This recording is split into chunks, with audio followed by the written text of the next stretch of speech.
And Toronto-based organisation 21 Toys has created the Failure Toy.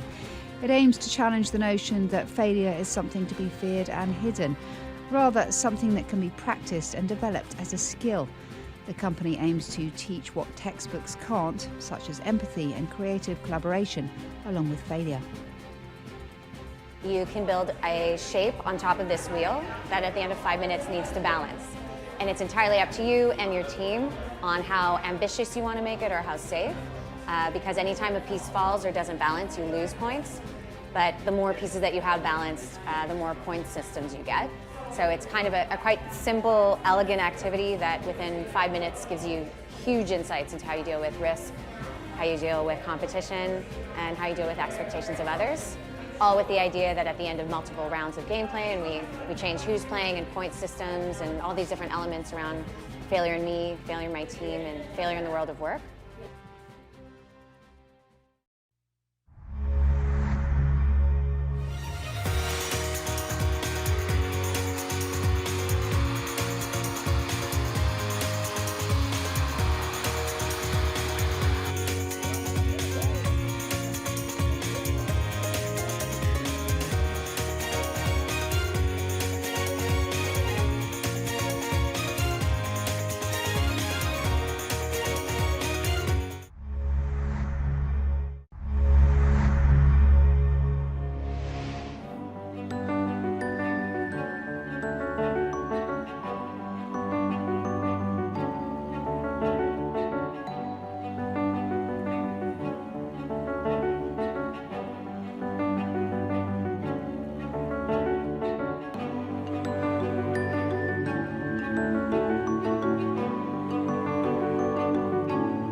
OK, you're watching the Brexit election on Sky News, and there are just 9 minutes to go until polls close. And we bring you the results of the broadcaster's exit poll.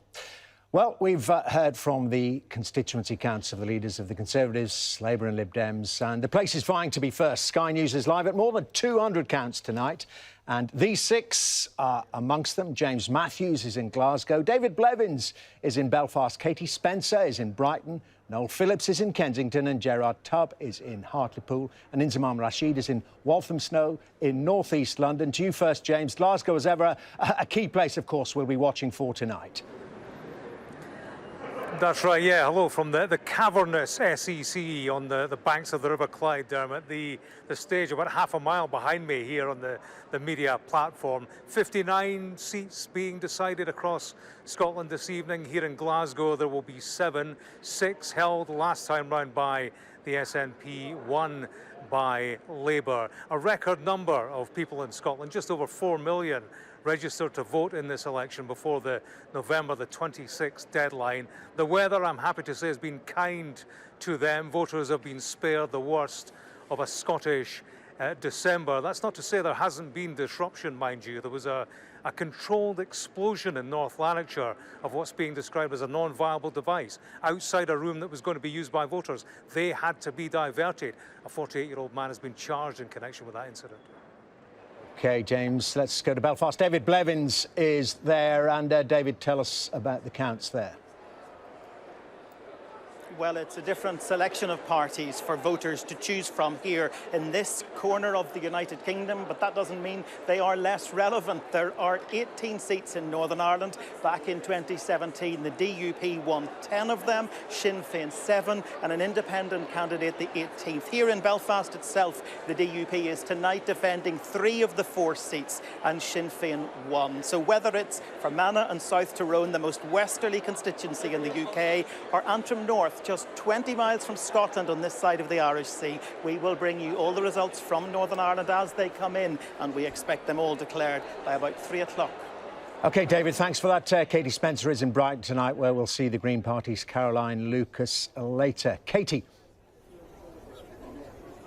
Yeah, well, other counts are racing to be among the first to return a result. Sadly, I think that's not something you'll see us taking part in here at the Brighton Centre. We've got form for being a bit later, really, with the results when they come in. So you'll see that electoral juggernaut of hundreds of votes coming in between 3 and about 5. We're more likely to deliver a result sometime, we think, between 5 and about 7 in the morning. But they're all gearing up. They're all getting into place. It's 3 constituencies that we're counting for here. Hove, which in 2017 went to Labour, and I'll just step out of the way so you can see some of the other areas that we're going to be getting the count for. So over to the right, they're going to be counting for Brighton Kemp Town, which also went to Labour, and in the middle is where they're going to be doing the count for what was Caroline Lucas's constituency in 2017, which gave the Green their only seat in the House of Commons. Katie, thanks very much. Noel Phillips is in Kensington in West London, one of the London seats we're going to be watching very closely tonight, aren't we, Noel?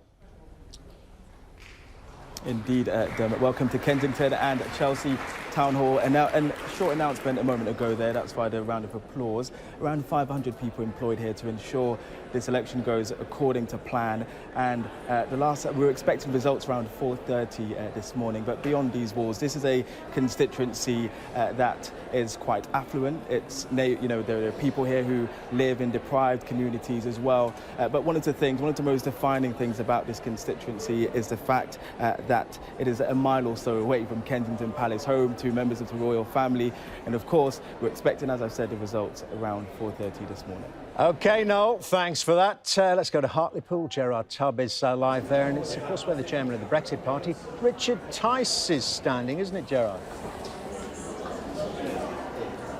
We're going to have some excitement here, we're hoping, later on. Certainly a lot of people wanting to see what the result is going to be here. Of course, Hartlepool, northeast coast, between Middlesbrough and Newcastle, 71,000 voters here. It's people who are from this town, known as the monkey hangers, a 200-year-old insult from the Napoleonic Wars when they found a shipwrecked monkey on the beach. Thought it was a French spy. They'd never seen a monkey or a Frenchman, and so they hanged it. But it shows something of the spirit of the people here, that they're quite proud of that. Richard Tice, of course, as you say, wants to be the MP. Will this constituency that voted heavily for Leave let him have his way? OK, Gerard, thank you very much indeed. Now, Inzamam Rashid is in Walthamstow in north-east London. And Inzamam, boxes arriving very soon.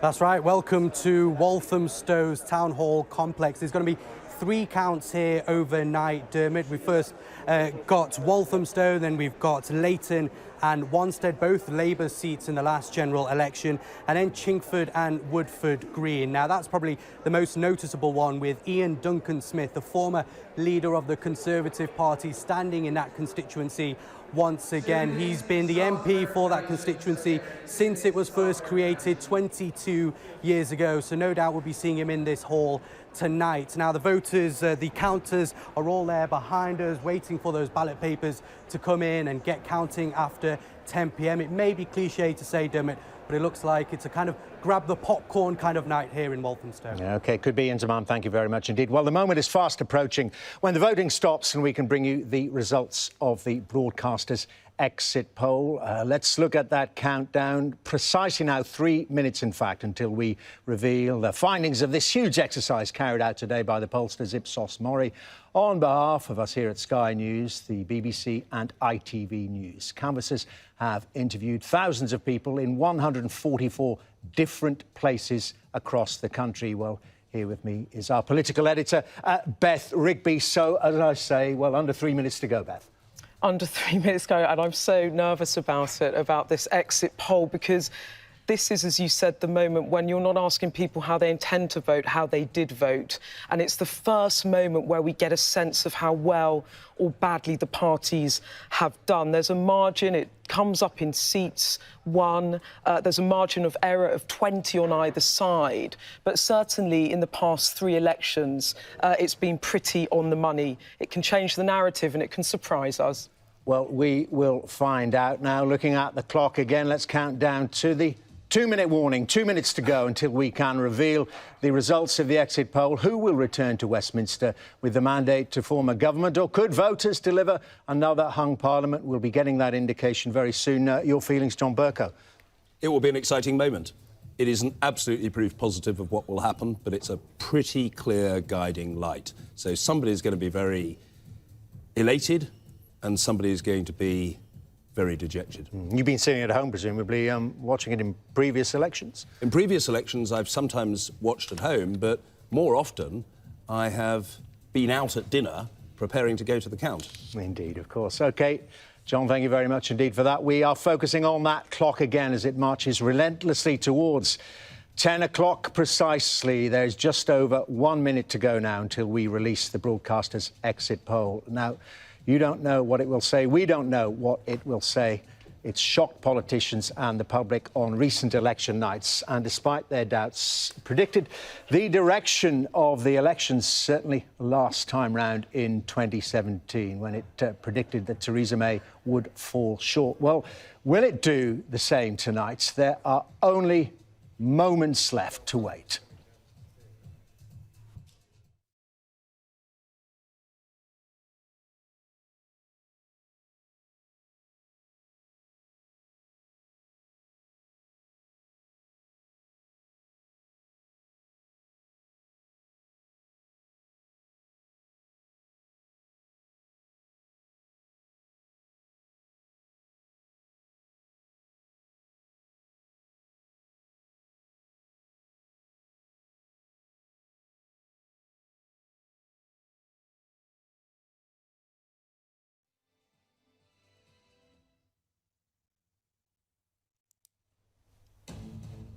It's 10 o'clock. The Brexit election is over, and it looks like this.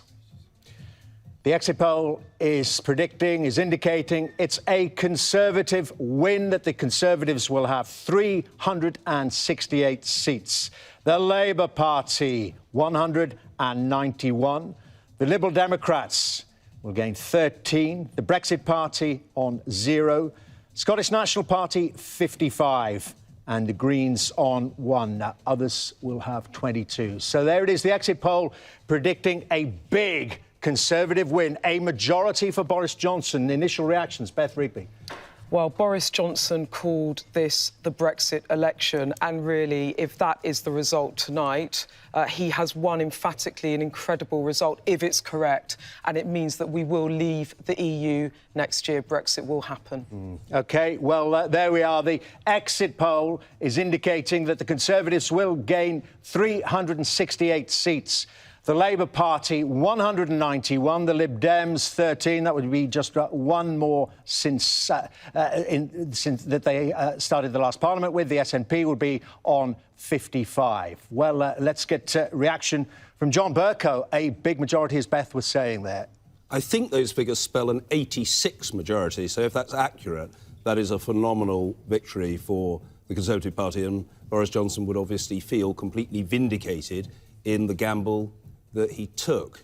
That is much more emphatic than some of the polls have suggested, but it would be an absolutely dramatic victory. And it certainly would mean, as Beth says, that he would be in a position to get phase 1 of Brexit done by the end of January. There's a much wider debate, but that is undoubtedly... Well, let's just stay with that headline. It's an exit poll. No seats have declared, of course, yet, but that exit poll suggesting that Boris Johnson will have won, and won big, suggesting the Conservatives will have 368 seats. Jeremy Corbyn and Labour on 191. Well, one of those responsible for tonight's exit poll is Sky's election analyst, Professor Michael Thrasher. Now, he's tracked every election for us since Sky News was founded. He's now on his way here to the Sky Election Centre from central London. He was involved in compiling that exit poll. And Michael, tell us more about it. Well, it's been a remarkable day, Dermot. We've been taking interviews from across the country since 7 o'clock this morning, right the way through until just before the polling stations closed. And the Conservatives have been heading for an overall majority all day long. It's just that the number has fluctuated down as more Labour voters perhaps turned out to vote later on. But it really is a remarkable election victory for Boris Johnson, a majority of 86 seats. For Labour, it really is an appalling an election result, and possibly its worst performance in any general election since the Second World War. So Jeremy Corbyn, I'm afraid, will go down as one of the worst leaders in Labour's history. And Michael, does it give us any indication yet of the areas to look out for where this will or may happen? Very much so. It's quite clear that the more constituencies voted to leave the EU in 2016, the better the performance for the Conservatives. So the Conservatives are going to gain seats across the Midlands and Northern England. These are areas where traditionally Labour has held sway, and it's in these areas where the Labour vote has fallen most, the Conservative vote has risen the most. So it's in the former industrial towns of the Midlands and the North where Labour have really suffered, and they will lose many of the constituencies that they're going to lose, over 70. They will be lost in these areas. And Michael, some discussion, of course, about the seats of some of the leaders, in particular Boris Johnson and Joe Swinson. Any thoughts about what might happen in those seats? Well, in terms of Joe Swinson and Scotland, Scotland is fascinating in general, because although you've got the Conservatives easily winning the most seats in England and Wales, in Scotland it is the SNP that prevail. We're suggesting that they are very close to their peak when they won 56 seats. We're suggesting that they're going to win 55. Some of those gains are from the Conservatives, some are from Labour, and some from the Liberal Democrats. In other words, all the parties that were in favour of remaining in the Scotland remaining in the Union, they've all suffered defeats at the hands of the SNP. OK, Michael, I know you're hot-footing it towards us here in the studio. See you very soon. Well, what do the Conservatives make of tonight's exit poll? The Tory party chairman, James Cleverly, is here with me now. Well, whatever the exit poll says, you always come in and say take it with a pinch of salt. Are you treating this one that way? Well, I've always felt that polls should be taken with a degree of caution. We've seen over a number of electoral events over the last few years them call it wrong. I've been cautious of poll results when they've looked good. I'm cautious of poll results when they look not so good.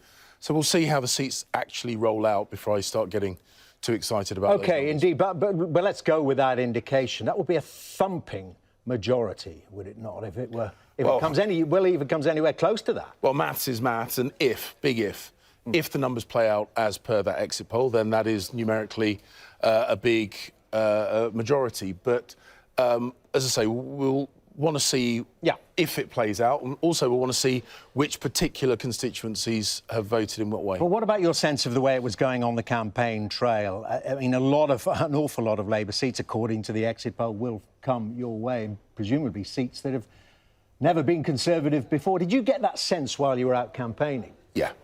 And it was difficult, really, to assess. It's still difficult to assess exactly how that feeling will play out. But I've spent much of this week, over the weekend, early part of this week, zigzagging across the Midlands and the north of England.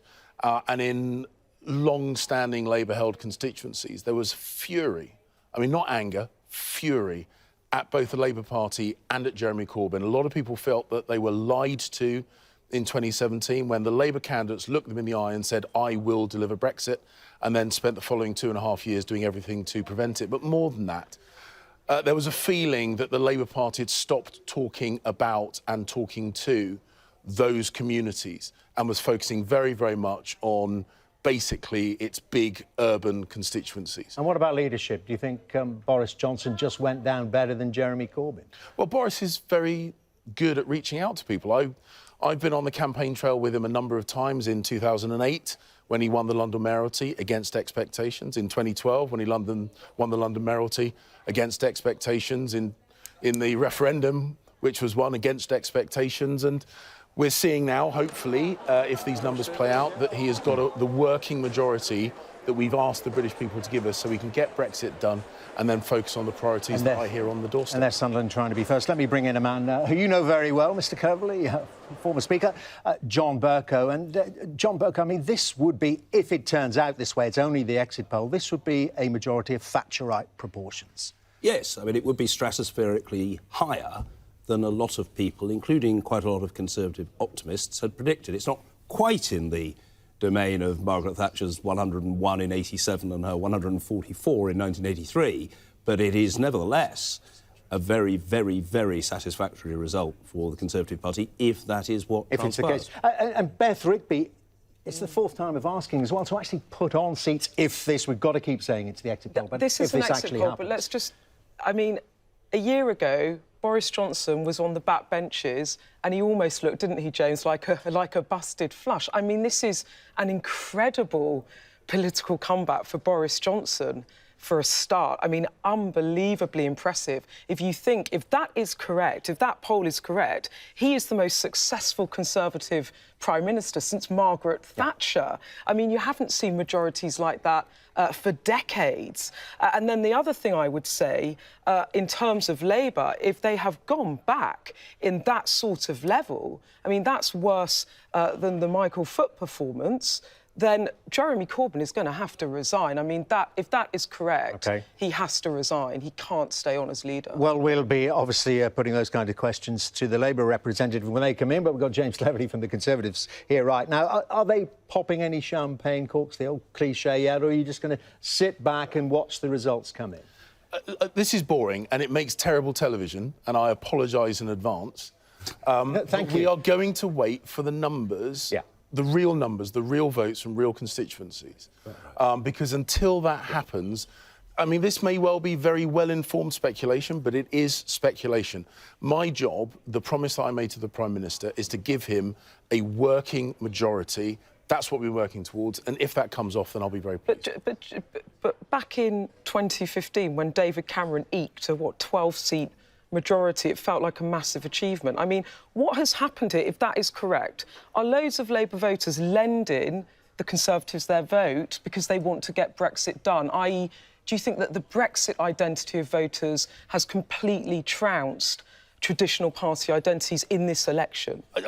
I think that is part of it. That is part of it. But I think there's something deeper. I think for years, perhaps decades, there have been people who have voted Labour and they've seen the Labour Party drift further and further away from them, spend less and less time talking about the things that they value, spend less and less time talking about the parts of the country that they live in, and have knocked on the door and just expected those people to continue voting Labour. And I think the Brexit vote was a wake-up call because it was Labour's reaction to their vote that I think was toxic. So rather than saying, oh my gosh, we've stopped listening to you, we'll listen to you now, we want to understand why you're upset, why you're angry, why you're fearful, we had senior voices from the Labour Party ridiculing those voters. And is it going to change the Conservative Party if you have addressed different constituencies and attracted to them, they attracted to your manifesto? Do you have to be a different party in a way? Well, my contention is that under Boris's leadership, we are already becoming different. We are evolving, and I've always felt very proud of the Conservative Party because it's a party that evolves. And through his leadership campaign, Boris said that we need to spread opportunity around the whole of the UK, that we need to make sure that parts of the country that are not well connected in public transport terms get better connected, to raise the attainment of schools in parts of the country outside London and the South East. He was saying this during his leadership campaign. I think people have been listening to that, which is why we've seen, since the summer of this year, a steady increase in the support for the Conservative Party. Yes, in our traditional areas, like my lovely part of North Essex, but also where I was earlier on this week in Durham and in Newcastle and in Cumbria and in the West Midlands and in the North East.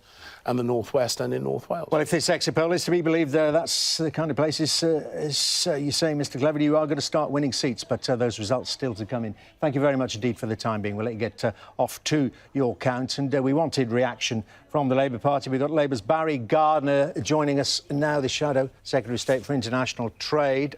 Your mood, Mr Gardiner, what do you make of this, if it is to be 191 seats?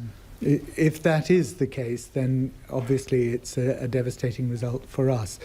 And not just for us. It's not just about our party or the people who've worked so hard to support the Labour Party.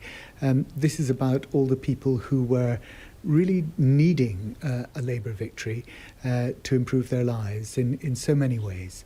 The people who needed decent housing, the people who needed decent schools for their children that were properly funded, people in need of the health service or social care. And I think we offered a manifesto of hope, a manifesto that was full of integrity. And if this is the result, then many, many people are going to be very let down. Are you questioning? You're not questioning the numbers then? You think, OK, it might not be 191, but even if it's 20 seats or so more, it's still awful, isn't it? Look, it's not clear what it will be, but certainly this exit poll is a devastating blow. And obviously, as the night wears on, we'll know exactly whether it's as bad as it suggests or not. But it certainly doesn't look good.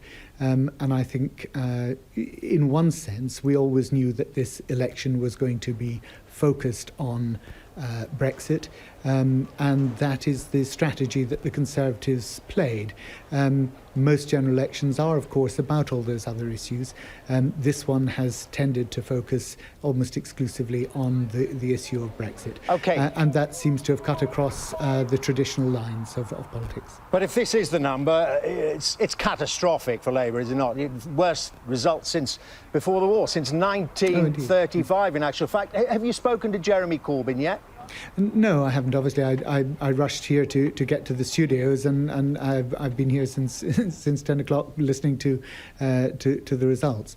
But obviously, it's a deeply depressing prediction, and as I say, it's one that really my heart goes out to all the people who had given their hope to the Labour Party, who really were relying on us to be able to improve their lives and sort out the problems that they were facing.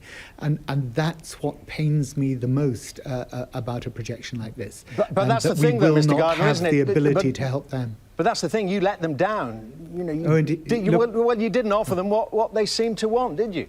Well, I do believe that for many people we were offering what they needed and wanted. I think, as I say, Brexit rather overlaid all of that. And of course, the Conservative manifesto simply focused on Brexit. And, you know, OK, maybe a singular message was the one that has won through in the end. But it was a singularly lacking in vision offer from the Conservative Party. I'm proud that our offer was as strong as it is, was as hopeful as it is. And as I say, I am deeply, deeply depressed if these projections prove true. Well, on these numbers, we'll have let a lot of people down. On these numbers, as you're touching on there, Mr Gardiner, you need to reinvent the party. And doesn't that start at the top? I mean, you need a new leader. You can't lose twice and lose the second time as badly as this. Look, I mean, obviously these are things that will be discussed by the leadership of the party in the next few days. It's premature to be discussing them now. At the moment, we must see exactly what the night holds. And, you know, I hope that many of my colleagues will retain their seats, that the predictions will not prove true. Because I know every one of them has fought a campaign full of integrity, full of honesty, and full of compassion. And that's what is most to the fore of my mind at the moment, that we will not be able to deliver that compassionate, hopeful agenda for the people in our country who desperately needed it. All right, Shadow Secretary of State, thank you very much indeed. Labour's Barry Gardiner there. Well, let's see what those exit poll numbers mean for Parliament. Over to Ed Conway. Well, I mean, blimey, Dermot, blimey. I mean, let's get the provisos out of the way first. You know, this is an exit poll. There are lots of question marks over, you know, it may not necessarily be fully reliable, but over the past few decades. It certainly has been. Let's have a look, though, at those numbers. Provisos out the way, 368 seats for the Conservatives. Not just a good night, a great night for the Tories. Boris Johnson could win 368 seats, would give them a majority in government quite clearly. Actually, have a look at how that actually works out. So there we have the numbers, but let's put them into our kind of virtual House of Commons. So there you have it. It's our government builder, essentially taking all of those parties, all of those results. This is from the exit poll. Let's put the Conservative numbers into the government benches, as it were. So those hexagons represent government benches. And that line, look at that line, that's 326 seats. It takes the Tories comfortably past the total they require to get into Downing Street. You'll remember that winning line we showed you earlier on, the line into Downing Street. According to the exit poll, Boris Johnson is safely in, but it is, of course, according to the exit poll. Now, the poll also suggesting maybe even more of a story, Labour to get 191 seats, leaving them short, obviously, of being able to form a coalition, challenge the Conservative Party. Historically bad, worse since the Second World War. As you were talking to Barry Gardiner a moment ago. I mean, many people will think that's pretty disastrous for the Labour Party. Let's just go back, though. That's the exit poll. Let's go back and remember the picture in 2017, OK? So have a look at this. We'll show you the results last time around. So 2017, the Tories 318, short of that majority. There you can see the board on the left. Labour 262, so up above 200 that time around. And then you can see the map behind. That's the map as of before today. The map of the UK, the political map, is about to be redrawn. Let's clear that. It's clear. So we're starting afresh. And throughout the evening, that map's going to be very important because we're going to be keeping a very close eye on constituencies around the country. There you can see them dotted. So those constituencies around the country we're going to be looking at to see if that exit poll is on track or not. That's what we all want to know. An extraordinary number. Big reaction from markets as well, which we'll bring you in a second. But let's have a look. What we can do is not just give you the overall number, but some of the names that we might well focus on that might be part of the story tonight. Bolsover, Dennis Skinner. In 2017, the Tories managed to actually double their votes in Bolsover. It's 70% Leave voting area. The Tories have been very keen on getting that seat. Well, we can tell you that according to the exit poll, Bolsover is likely to fall to the Tories. So the Tories will win Bolsover, says the exit poll. Now, that is just what the exit poll is suggesting. We'll have to see whether the results actually bear that out, and we'll have earlier results that can kind of give you a sense of that. But that is what the exit poll suggests at the moment. Dennis Skinner's had that seat since 1950. Extraordinary moment for the Labour doyen there. There are other potential losses, actually, when you look at the north as well. So you've got Stoke-on-Trent, Labour since 1950. Wrexham, Lee as well, Labour since 1922. But have a look at this, OK?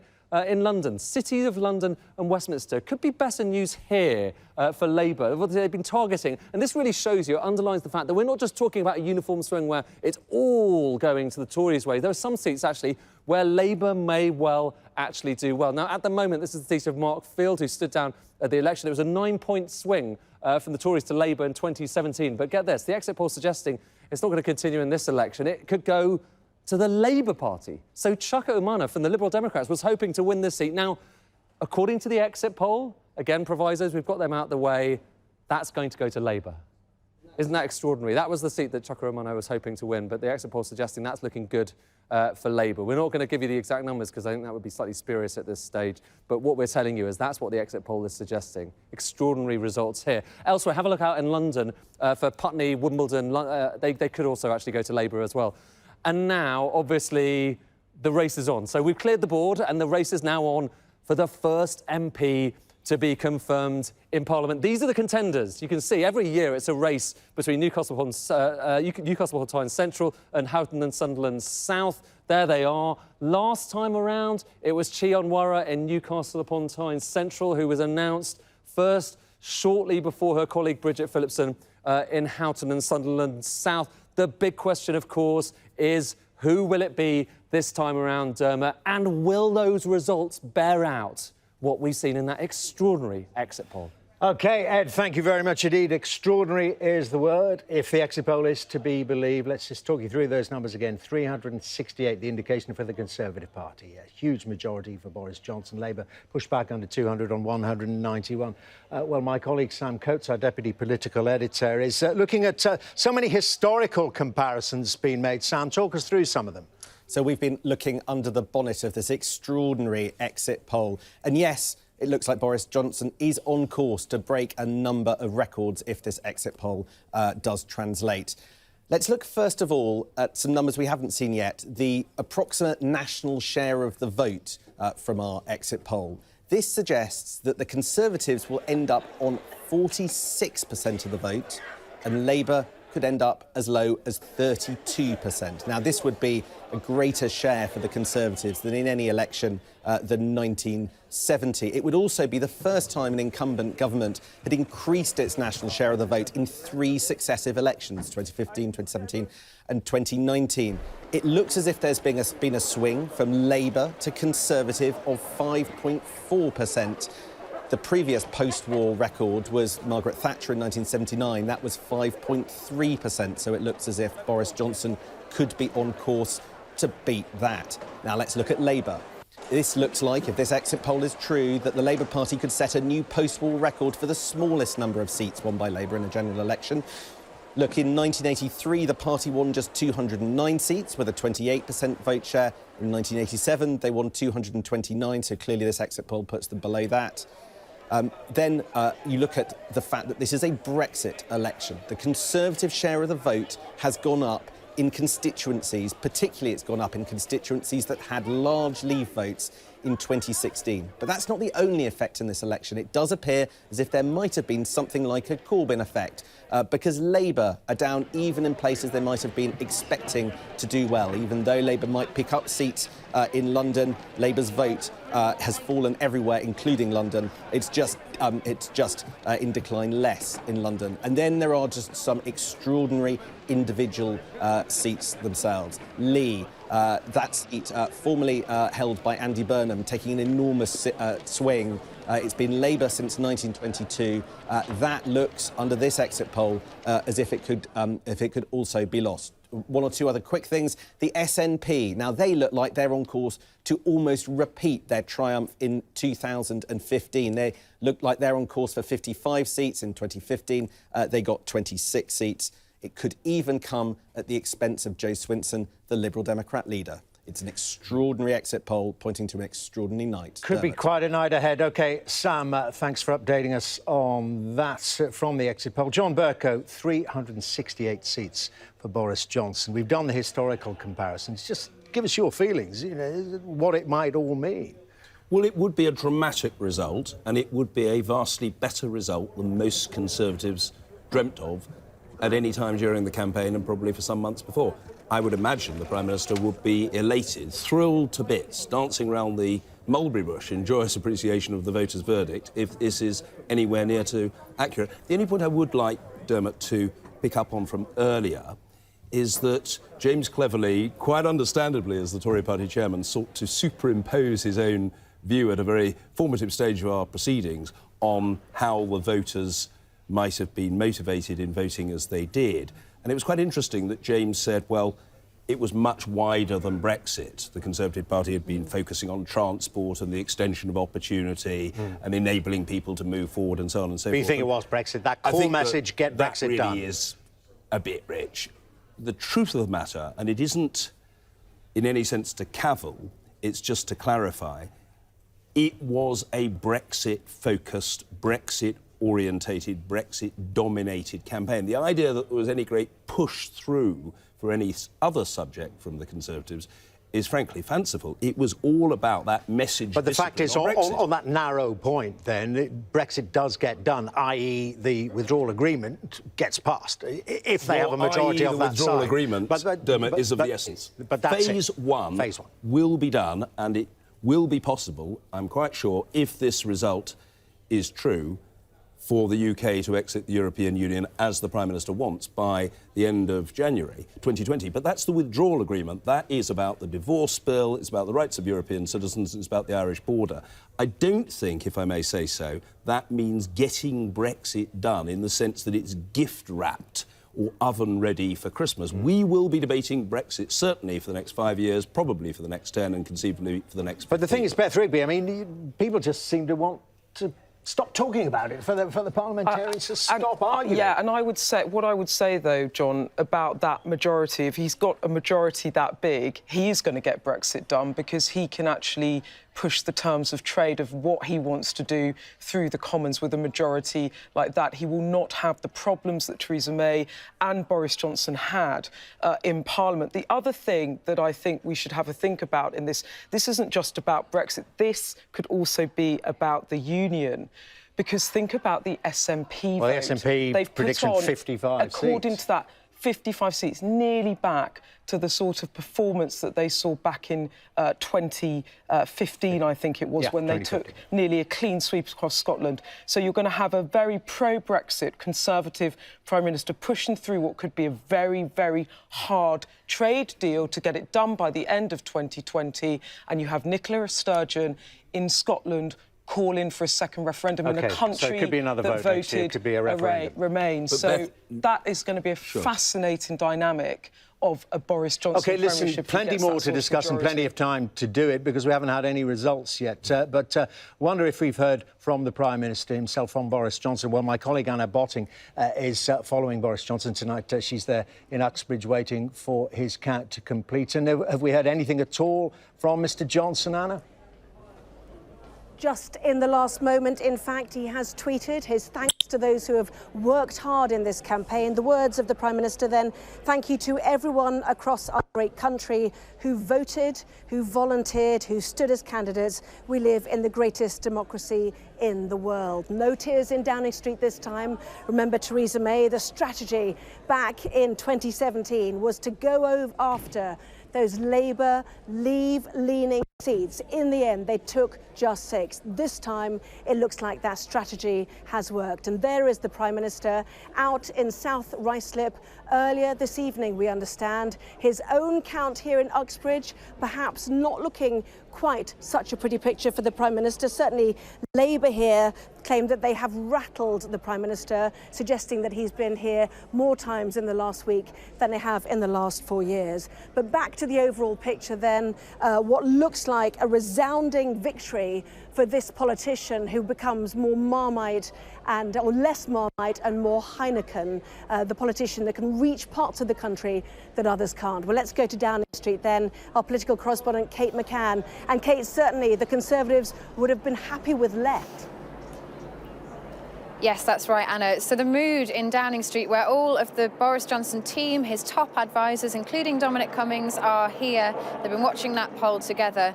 It's still cautious, actually. They're still saying it's just an exit poll, but no doubt very, very pleased indeed, because this represents a really big change. We were talking earlier about what it would look like. It could mean the Conservatives winning seats like Darlington. That would be a 4 percentage point swing.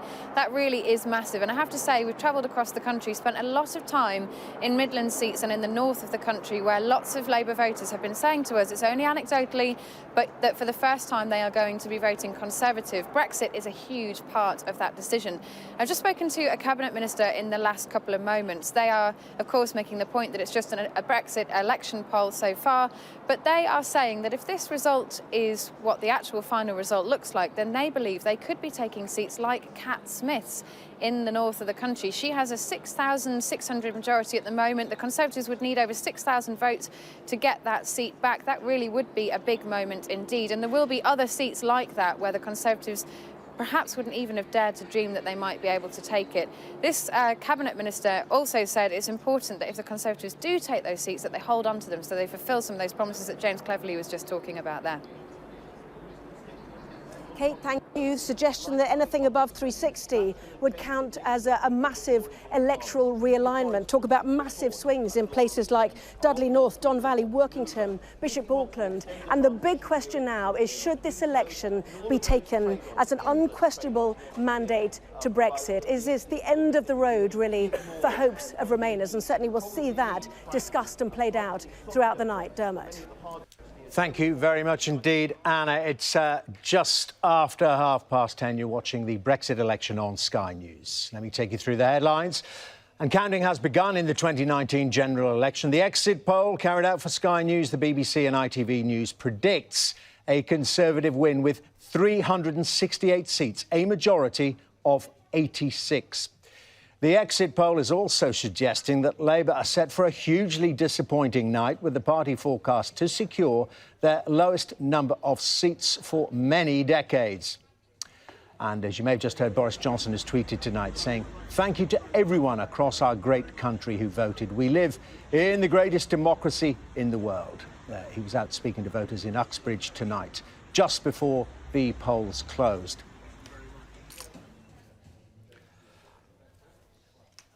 Well, a very disappointing night indeed for the Labour Party. If that exit poll is correct, my colleague Sophie Ridge is tracking the Labour leader, Jeremy Corbyn, tonight. What reaction from that camp, Sophie? Well, the official reaction from Labour is that it's the very beginning of the night. Things are still too early to call when it comes to the result. But the reality, of course, is that they will have seen the exit poll just like the rest of us. The majority for the Conservative Party that's been predicted, and a very poor night for Labour if that comes through, down 71 seats. And speaking to someone in Team Corbyn, the kind of off-the-record remark is that they're shocked and sad. The mood is, of course, pretty low after seeing that exit poll result. And I think that despite the kind of official that this is just a poll, they have to wait for those results to come through, they will know just how bad this is for them at this early stage. I've also been talking to some former Labour MPs, current Labour candidates outside of London, because I feel like this is really turning into a race of two halves, if you like, a story of two halves for Labour tonight. That while the vote may be holding up well in places like Islington, outside of London, I'm told things like and Brexit cutting through. We'll go now to Jason Farrell, who's been tracking Jeremy Corbyn throughout the campaign, who's been following him tonight. Jason, what are you hearing? Well, the official line from the Labour Party is that it's too early to say. As you say, they say their statement is it's only the very beginning of the night and it's too early to call the result. We, of course, knew this was going to be a challenging election with Brexit at the forefront of many people's minds and our country increasingly polarised. It says, but Labour has changed the debate in British politics. We've put the public ownership, the green industrial revolution, an end to austerity centre stage, and introduced new ideas such as plans for free broadband, free personal care. The Tories only offered more of the same. Perhaps that's part of the problem, really, that there were so many different things in that list that didn't have that defined central message that the Conservatives had. I'm sure there's going to be a lot of soul-searching over this. You know, was it the lack of a definitive message?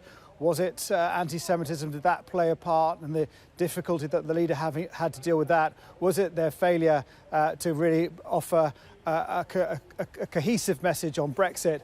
All these things, actually, if you think about it, just in the last week of the campaign, were things that the Shadow Health Secretary John Ashworth pointed out in that unguarded conversation. They said they were having problems on the doorstep. He said it was dire.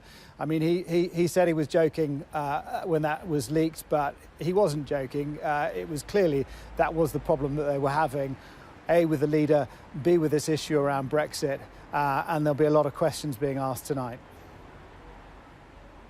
Jason Farrell there, live for us in North London. Sophie Ridge there as well. Thank you both very much indeed. Much more from them coming up. We're hoping to talk to the SNP in a moment or two, and John Bercow, because we're focusing down on that result. We've been looking, of course, the prediction in the exit poll. The suggestion, the Scottish National Party could get 55 seats. That would be a huge result if it turns out that way. And as Beth was saying, do you think that would bolster the case for another independence referendum? It means that the argument won't go away. They will press it with relentless force and insistence. And who can blame them? On the back of a result, if this plays out, that is far better than most people anticipated. I mean, it's a superb result. If they get 55 seats, only one fewer than in 2015. That's vastly superior to what everybody was expecting. People were saying 45, 46. But there's an almighty row then in prospect, isn't there, between Westminster and Holyrood? If this is the result, then Boris Johnson's very clear. He's not going to let them have another referendum, and Westminster has to legislate.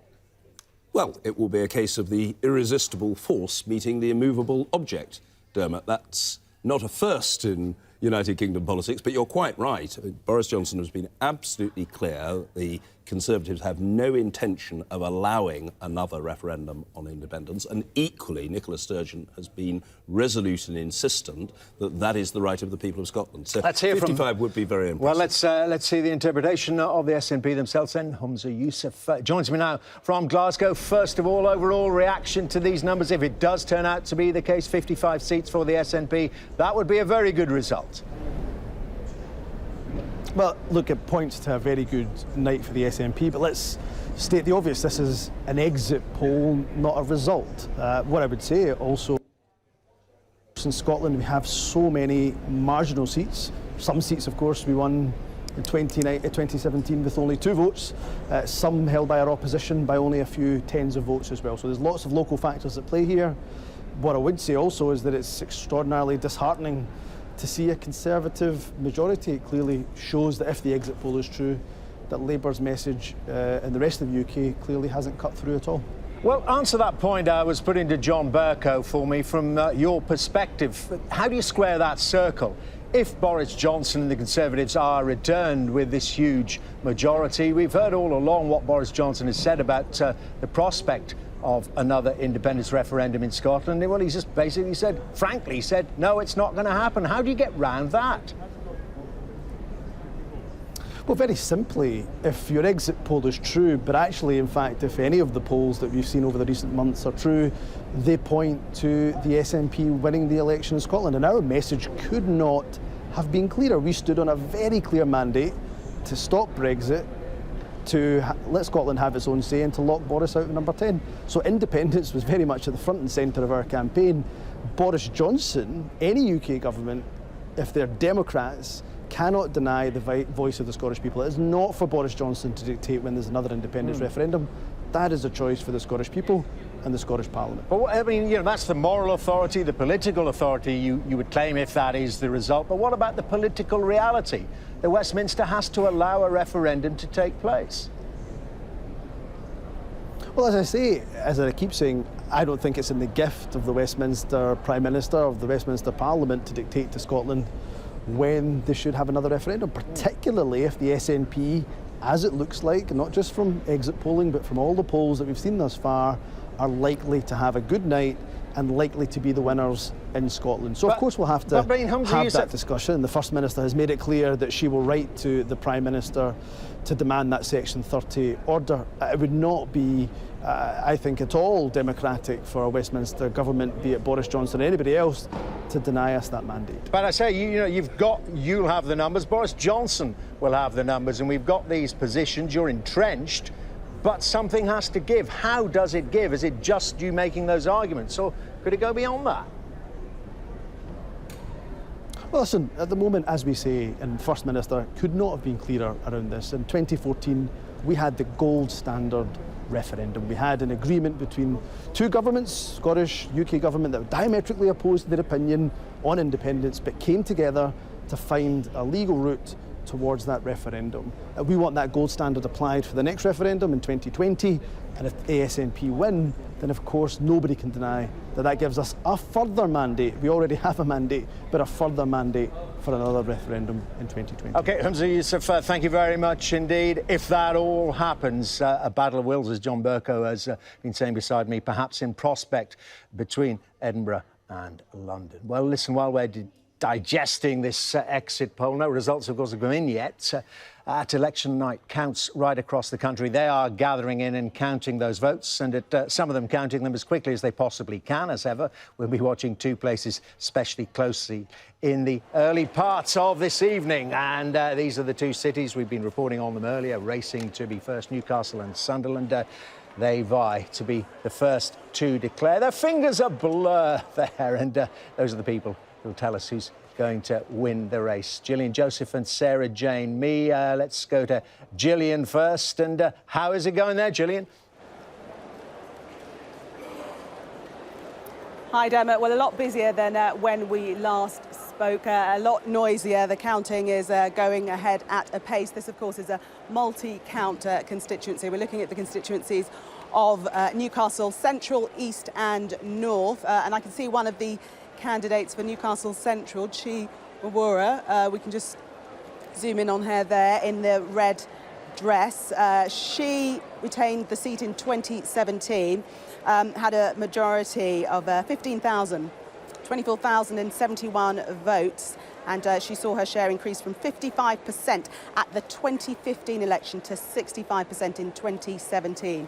She is the first black MP for Newcastle. Her mum's from Newcastle and father from Nigeria. Studied here as a dental student, and that's how her parents met. So took the seat in 2017. We also have Nick Brown. Saw him a little earlier on. Not entirely sure where he is now.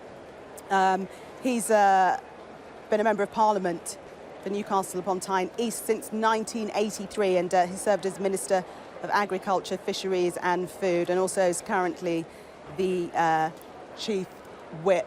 We also have the other Labour candidate took the seat in 2017, Catherine McKinnell. Still on course, Newcastle say, to get that result in sometime just after 11. So hopefully we'll be back to you then, and they will have retained the crown for being the fastest to declare. We shall see. Well, I bet, thanks, Gillian, I bet Sunderland are thinking very differently. Let's go to Sarah Jane Mee there. And how far away do they think they are there in Sunderland, Sarah Jane? Of course they are thinking very differently. Here is going well. All 121 boxes from the three constituencies are in the building and being counted. It's a real hive of activities. You probably saw on your screen a little earlier those sixth formers, boys and girls, running up and down in their sports kits, in their trainers. They've got white gloves on as well because it's wet outside, so they didn't want to drop any of those boxes. But all those boxes, all 121, are now in the building and being counted. We spoke to the returning officer, Patrick Melia, a little bit earlier on, and he said that he predicted the first boxes would arrive in this building at 10:03. I can hang on. The first box came in dead on 10:03. They've got a bit of an advantage. The sports hall we're standing in is at the heart of the Horton and Sunderland South constituency, so that's a big advantage. Remember, the record to declare here for Horton and Sunderland South is 10:48. Patrick Melia, though, and his team are saying that they're expecting the first result a little after 11 p.m. Perhaps playing down expectations, but they're keen to stress that being accurate is more important than being first. But Dermot, I can tell you, we've got a bit of inside information. We're hearing rumours on social media and elsewhere that there could be a third horse in this North-East derby. Blythe Valley, that count going on there, they are very confident that they may be the first to declare tonight. So we're predicting at around 11 p.m. to have the first result here, so stay with us for that. But keep an eye out for Blythe Valley as well. Thanks for the tip, Sarah Jane. Blythe Valley coming up on the outside. Back with you both very soon, Sarah Jane, Gillian. Thank you very much indeed.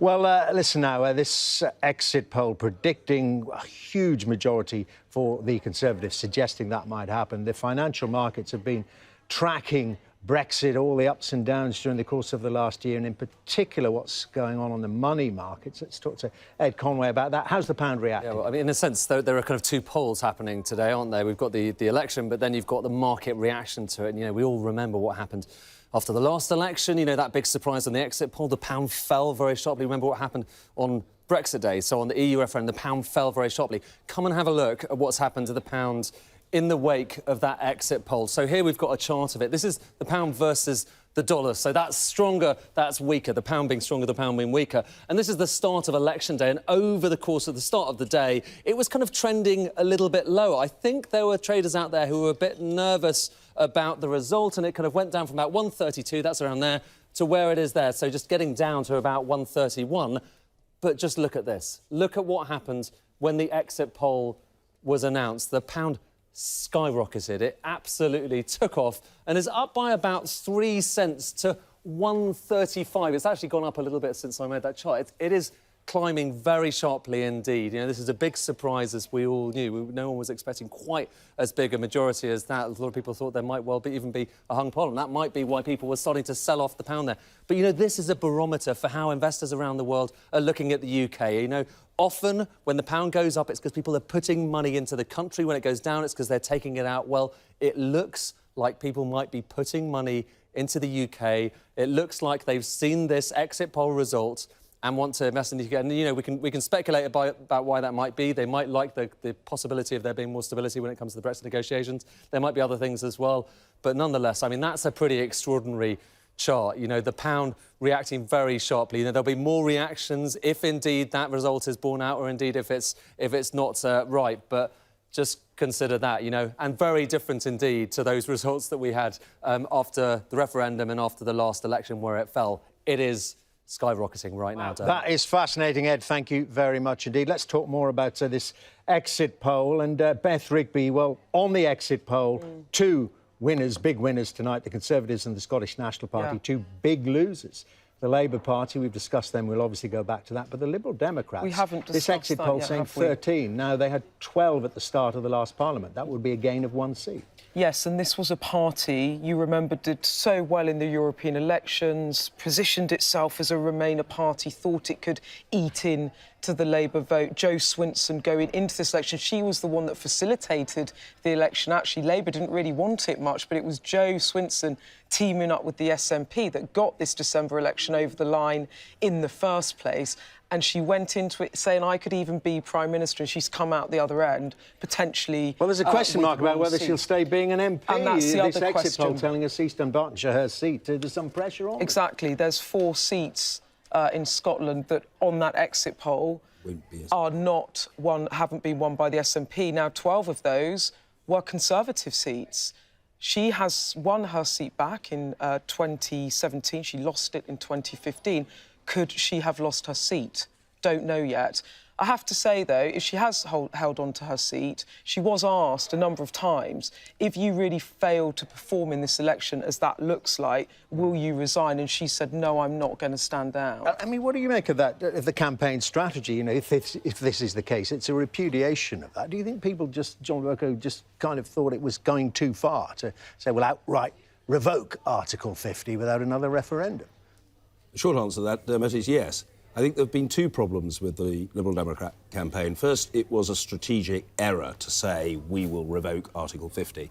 The Lib Dems could perfectly well have stuck to their existing line that they would go for a second referendum. They chose to be a bit more ambitious and to proceed beyond that, and I think that gamble has backfired. That's the first point. And I think the second point, really, is that they have just been subject to the classic 2-party squeeze. The Conservatives and Labour have dominated, and people have thought in the end that really is the choice. Do you go Conservative or do you go Labour? And under our existing electoral system, with thinly spread Lib Dem support, it's very difficult and that was the thing, I mean, to get many seats. The squeeze, Beth, I mean, this was a feature, wasn't it, of the developing campaign? There was the squeeze, but also, if you look back to 2010 and Cleggmania, and the way in which a Lib Dem leader managed to kind of capture some sort of national mood, I think it's fair to say that Jo Swinson surprised on the downside in this election, that unfortunately for her, the more the public saw of her, the less they liked her. I mean, how do you think of her as a performer in the Commons? I mean, I think that's a really interesting point, because in sum, you're right, Beth, Nick Clegg did catch the attention and the imagination and the support of very large numbers of voters in 2010, and Jo Swinson clearly hasn't done. In the Commons, in my experience from the rather good vantage point of the chair, Jo Swinson is an outstandingly good performer. She's clear, she's strong, she's articulate, and as an individual, both in a group and one-to-one, she's very personable. But it was quite striking in this election that, according to the polling evidence, the more people saw her or heard her, the less they liked her. Now, I'm not saying that's fair. In fact, I don't think it is fair. I think she's an extremely good person, but she's fared badly in this election. OK. Not just in terms of her party, but personally. Yeah. Well, we're talking about the Lib Dems. Lord Newby is here from the Liberal Democrats. Going to talk to you in just a moment or two, Lord Newby. Just want to alert everyone to the fact that we are waiting for results from this race between Sunderland and Newcastle to be the first to declare in this general election of 2019, although we hear whispers that perhaps Blythe Valley is coming up on the outside of that. So we'll bring you those first results as and when they come in a few minutes' time. We expect. Lord Newby, you overreached in this campaign, if this exit poll is to be believed. I don't think we overreached. We haven't done as well as we thought. Joe Swinson could be Prime Minister. That's how you kicked it off. When we started the election, you'll recall that there were 4 parties more or less in the 20s. In fact, they were in the 20s. What happened is that Boris very cleverly expropriated the Brexit Party by moving to an extreme Brexit position. So they collapsed to nothing. We then found ourselves with 2 issues on the doorstep. One was Brexit, and Boris got all of those votes. The Tory vote share is almost exactly... I'm confused, Lord Newby, though, because Brexit didn't come out of a clear blue sky, though. You make it sound like you were blindsided. You formulated that policy of revoke carefully. You crafted it over many months. But the second point was that the fear of Jeremy Corbyn was such that when you talked to many, many, many Conservatives and said, you are in favour of Remain, why will you vote for the Liberal Democrats? They said, and I've been on thousands of doorsteps, they said, we'd love to vote for you, but actually our fear of Corbyn trumps our support for Remain. And that is what dealt us a very, very big blow. OK, that's the overall analysis. I mean, if these numbers are to be believed, 13 seats. You started the last Parliament with 12. That would be a major, major disappointment. Your overall reaction? Well, our vote share will have gone up. The number of seats will have gone up. Our view at the moment is that the position in Scotland, for us at least, is rather better than the poll suggests. Like everybody, we want a lot more votes and a lot more seats. We're going to get some more votes and some more seats at a time when the other party that's been arguing on a Remain platform has completely collapsed. We have not completely collapsed. We've moved forward not as much as we'd wanted. One seat. By a very long way. One seat. You ended the Parliament with what, 20? I'm not accepting for a minute. Of course you're not. With 13 seats. But tell me more about what you're hearing from Scotland then, because, you know, that exit poll suggesting that the leader, Joe Swinson, may be in a bit of bother. Well, all I'm hearing from Scotland is that the reaction we found on the doorstep suggests that exit poll is rather over-optimistic for the SNP. I don't have any absolutely detailed figures from anywhere in Scotland, but that's what my Scottish colleagues are telling me. OK, and tell me more about this Brexit strategy. You talked there about how the Conservatives squeezed the Brexit Party vote. Well, you know, people saying who wanted Remain, who certainly wanted another referendum, why didn't you get your act together with the Labour Party? We're going to see so many seats this evening with Lib Dem and Labour candidates getting thousands of votes and the Conservatives sailing down the middle.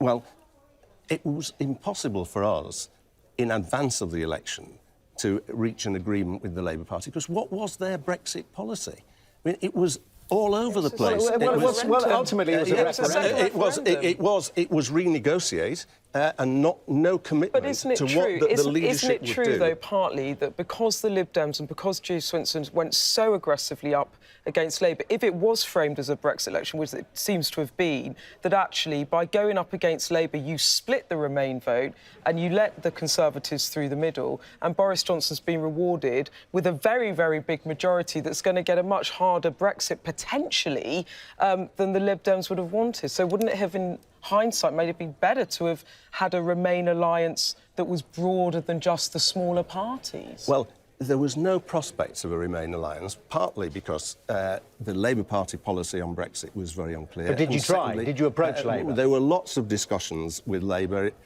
in the run-up to the election about Brexit and about other things, and it was absolutely 1,000% clear that there was no deal to be done. And secondly, we have made it clear in the election that we could not support Jeremy Corbyn as Prime Minister because of his support or his... Well, that's a problem that's, according to the exit poll, that's a problem that's long in the past. John Bercow, I mean, Lord Newby describing there this two-party squeeze that you've been describing. And Brexit seems to have been the vice that Boris Johnson has used to squeeze them. Well, I think the Lib Dems have suffered from that, and I don't cavil much of what Dick has said. And, of course, he's perfectly entitled to make the point that it's early days and we don't know whether the Lib Dems will do quite as badly as has been foreshadowed. But it is a huge problem for them that they went that much further on Brexit than they'd previously gone. And I think there is something of an acknowledgement amongst some Liberal Democrats that that was a strategic error. They could perfectly well have stuck with the position to which they'd long been committed. Second referendum, second referendum, second referendum, people's vote, people's vote, people's vote. Give the people the final say. There was a sense, Dick, I think, that going into an election and saying, we will revoke Article 50, had a ring of the anti-democratic about it, at which a lot of people took umbrage. I think the majority of people took umbrage were the people who were already having taken umbrage with us. The interesting thing from the polling shows that amongst Remain voters, revoke was extremely popular. Remember, there were over 6 million people signed a petition for revoke, and amongst Labour Remainers, the revoke policy was more popular than Labour's own policy. So revoke was raised a lot, but in my experience, it was largely raised by people who weren't going to vote for us anyway, and it was just an additional stick that they saw to beat us with. And so what happens now if Brexit is so-called getting done by the Conservatives? Then the battle moves on to what kind of Brexit it is. That's right. It's this trade deal that has to be negotiated on the Conservative timetable, on Boris Johnson's timetable, by the end of the year. Now, a lot of observers saying, including we're hearing from the European Union, that would have to be a hard Brexit then. How do you fight against that? Well, Boris says a lot of things, and he tends not to stick to what he's said. So he said that we've got to get the trade deal done by the end of the year. It won't be done by the end of the year, so he will have a choice, a difficult choice. Either we crash out without a deal at the end of the year, or you extend the period during which we remain, in effect, members of the EU in terms of following the rules. Now, if I were a betting man, which I'm not, I would say that Boris may just change his view faced with the fact that there is zero chance of getting an acceptable trade deal by the end of the year. Dick, it seems to me that that's a very reasonable point. Leaders with large majorities have the luxury of choice. Yes. And it's perfectly conceivable that Boris Johnson could jump in one or other of two directions. He could stick to that position of saying, end of the year, come hell or high water, we will leave, and whatever the deal is, we're out, in which case it could well be on WTO, extremely hard Brexit terms, or he could, blessed from his point of view, with a munificent majority, say, well, actually, I'm going to need a bit longer. And in reality, although there will be a hard core of people rejecting, he'll just persist with it. And on that, John, so would it be saying, well, ERG, I don't need you. European Research Group, you gave Theresa May so much trouble, but, you know, you're tiny now compared to this majority. Yeah. This is so interesting, isn't it? Because Boris Johnson predicated and built his base within the Conservative Party and went on to win the leadership on the back of ERG support of the Brexiteers, and that, in turn, developed this quite hardline Brexit position. But, you know, he went into this election and all through the campaign saying, come on, you're not going to be able to get your trade deal done by the end of 2020, so I will absolutely be able to get it done. And, you know, why did he want to do that? Because he needed to win the Brexiteers. He might change his mind. Thank you very much, Beth. You are watching the Brexit election on Sky News. It is 11 o'clock. Let me take you through the headlines so far. And the exit poll for Sky News, the BBC and ITV News, predicts the Conservatives are on course for a decisive win with 368 seats, a majority of 86. The exit poll also suggests that Labour will secure around 191 seats. That is their lowest number, would be their lowest number of seats for many decades. And the Shadow International Trade Secretary, Barry Gardiner, has told Sky News that if that exit poll is correct, it will be devastating. And Boris Johnson was out speaking to voters in Uxbridge tonight, just before the polls closed. The pound surged 2% after that exit poll. And in Scotland, Nicola Sturgeon has tweeted that it's a good night for the Scottish National Party. The exit poll is predicting that the SNP will get around 55 seats.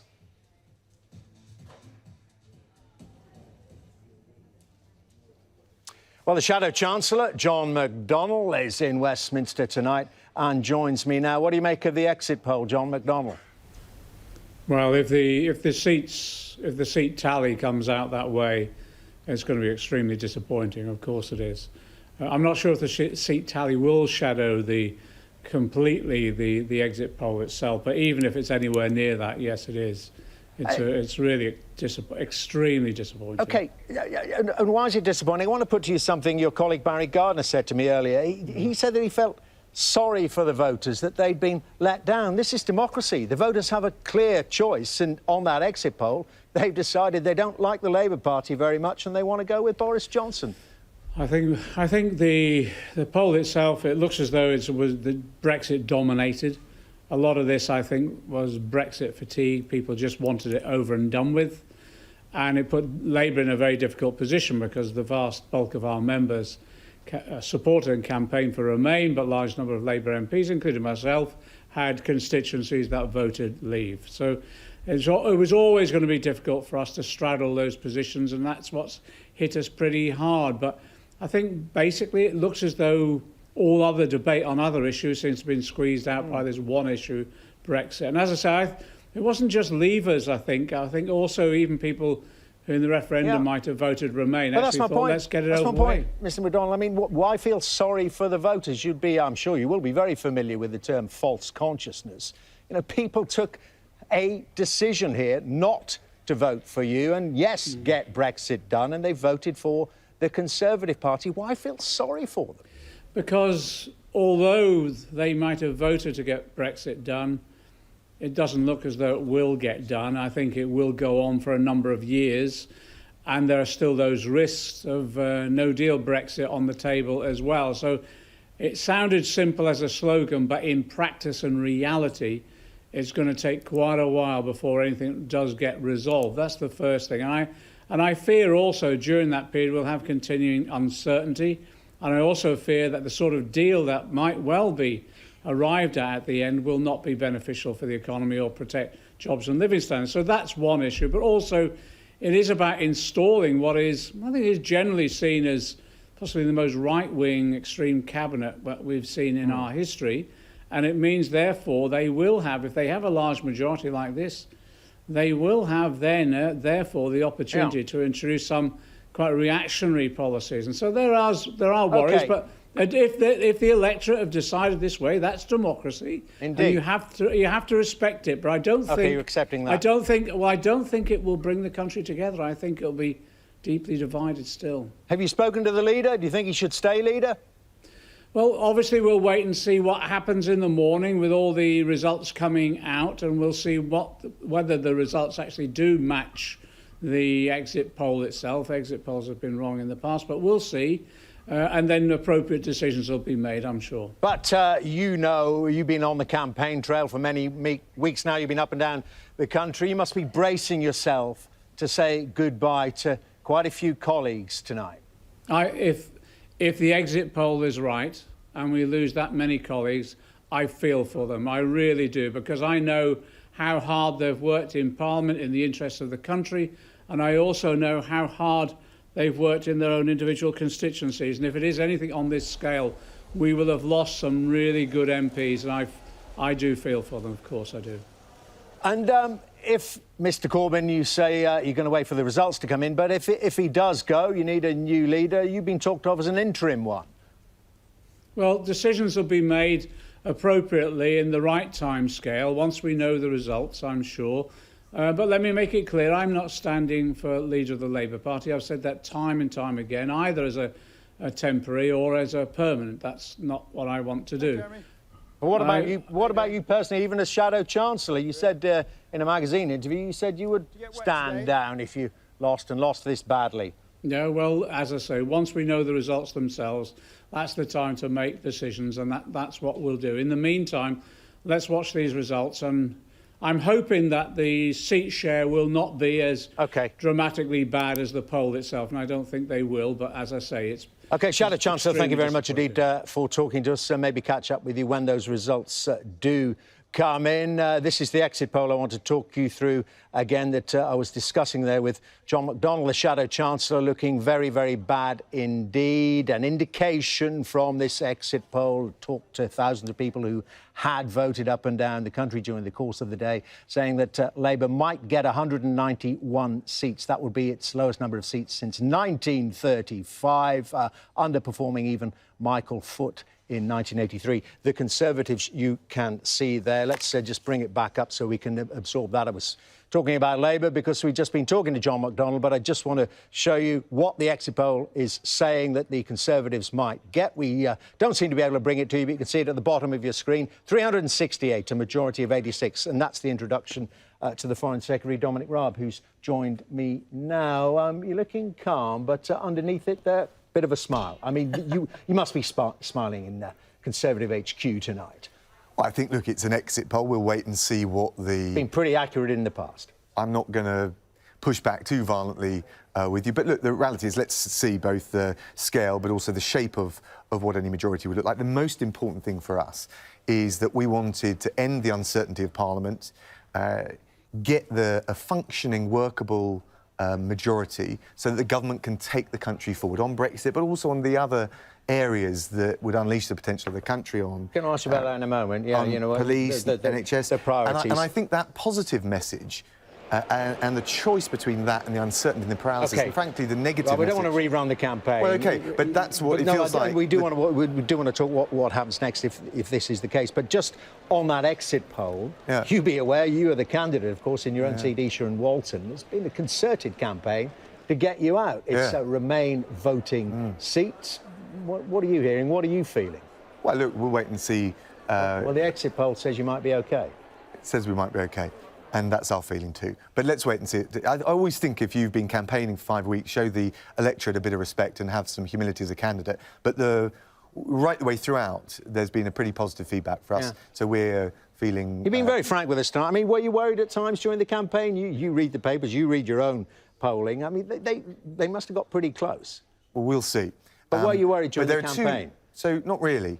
And I'll tell you why. There's two debates and two theatres for most general elections. There's the media theatre and the punditry and social media and all that, and then there's the steady feedback you get, the quiet moments with swing voters on the doorsteps. Now, I may be proved wrong, but we felt pretty confident about the positive feedback for our positive. And I know you're up and down the country. Were you surprised then in other parts of the United Kingdom, particularly in England, where there'd never been Conservative MPs, and not for many, many decades? Were you surprised at some of the reactions you were getting, some of the feedback you were getting, particularly from Labour voters? So it's very striking. I was up in Wolverhampton, I was up in Warrington, and we're clearly getting a hearing in homes across the country that we hadn't done for some time.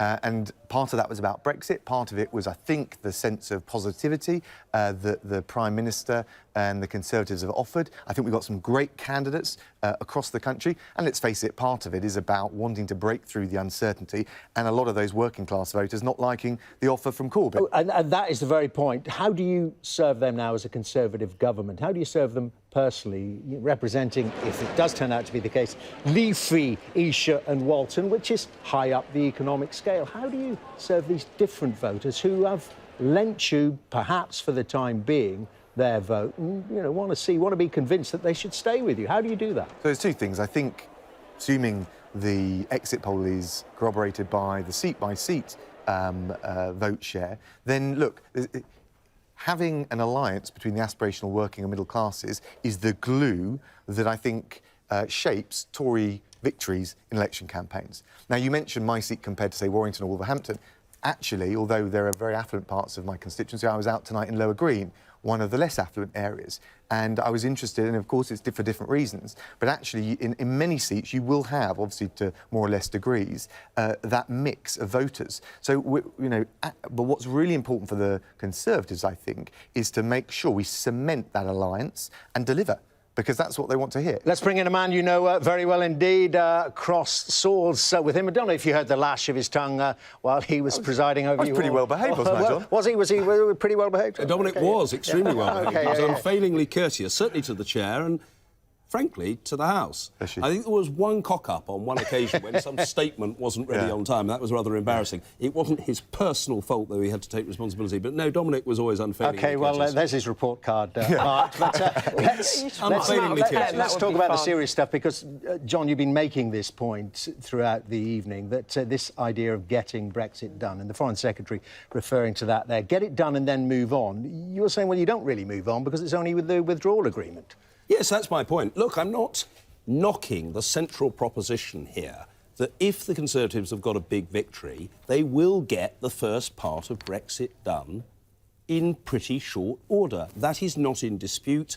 I'm not arguing that. What I'm saying is that there are certain facts that don't change, and those include the need to negotiate a trade arrangement with the European Union and the need to negotiate trade arrangements with the United States and the rest of the world. That's before you even consider the security partnership, the fight against climate change, the action of a collaborative kind that is needed to tackle the phenomenon of human trafficking, and a vast miscellany of other issues too. Those will take time, and they don't depend only on the view of the British government. They depend on what other countries think as well, and that will take years. That's the only point I'm making. It'll take years. But it's a very, very important point if you want to move on. If you get mired then in these negotiations with the European Union, Michel Barnier saying the other day, 11 months, not a chance. You know, we looked at the renegotiation, for instance, of the NAFTA deal. United States, Mexico and Canada. I mean, it's a much looser arrangement. It's taken them 3 years to do that. Can you really do it in 11 months? So I think there's two or three things there. First of all, one of the reasons that it took so long to negotiate the original Brexit deal was because we had hung Parliament. If we've got the kind of majority this is suggested, this will very much strengthen and reinforce our position in phase two.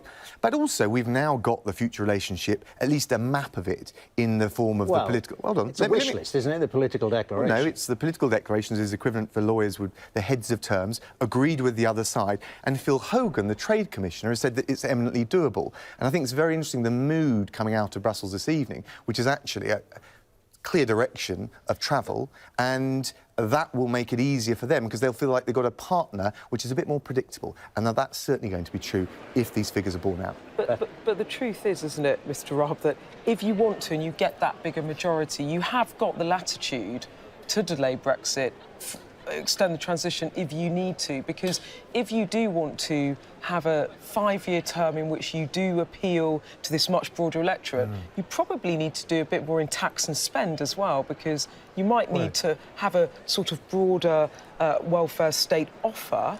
And in that case, you probably need a really good deal, don't you, with the EU for the economy? We do want a good deal, but we want to get cracking on it, and we want to lift the shadows and the clouds of uncertainty, and I think we're in a much better position with a stronger majority. And as to the other stuff, these aren't either-ors, and truth is, actually what the Prime Minister has offered has had a heavy emphasis on investing in public services. We've talked, and Sajid Javid has talked about, after a decade of recovery, after the recession, the financial crash, now having a decade of renewal. So I agree with you, but I think both of those things should be done at the same time.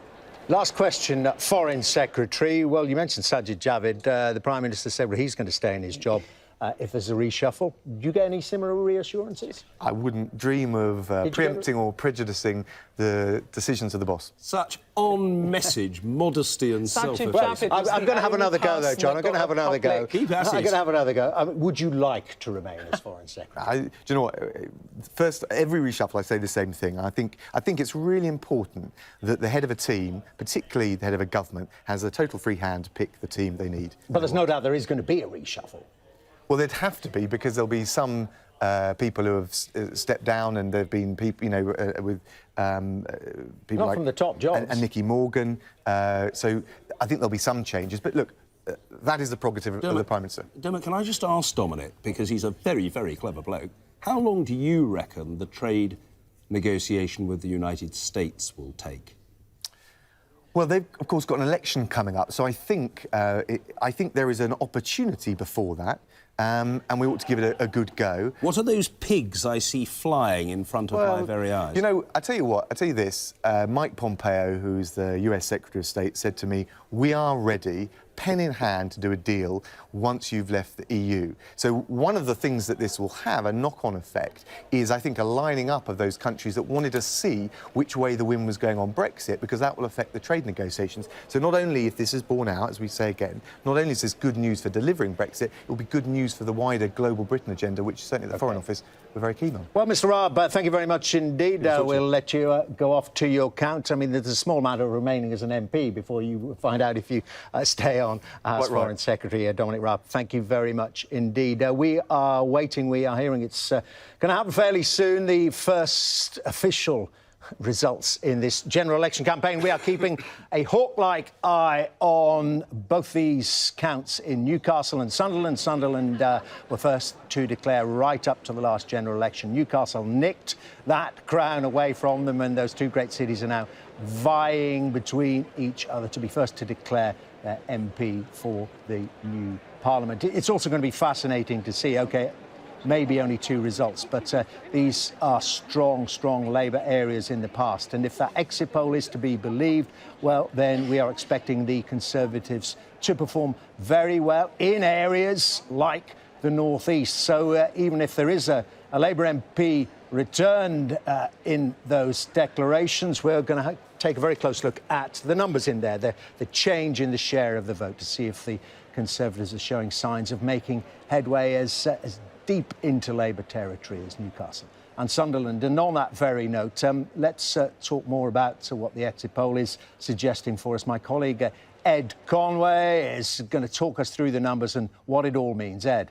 Yeah, thanks, Dermot. And obviously interrupt me if we do get a result from either Newcastle or Sunderland. We're waiting for those numbers. But let's have a look at the exit poll and what it's suggesting. In short, this looks like it's going to be an excellent night for the Conservative Party. If the exit poll is right, Boris Johnson could win 368 seats, would give them a majority government, 86, I believe it takes. Let's have a look, though, at how that actually plays out in our government builder. You can take those. These are kind of virtual seats in the House of Commons. So on the left side, you have the government benches. Let's add on the Conservatives, put them there on the government benches.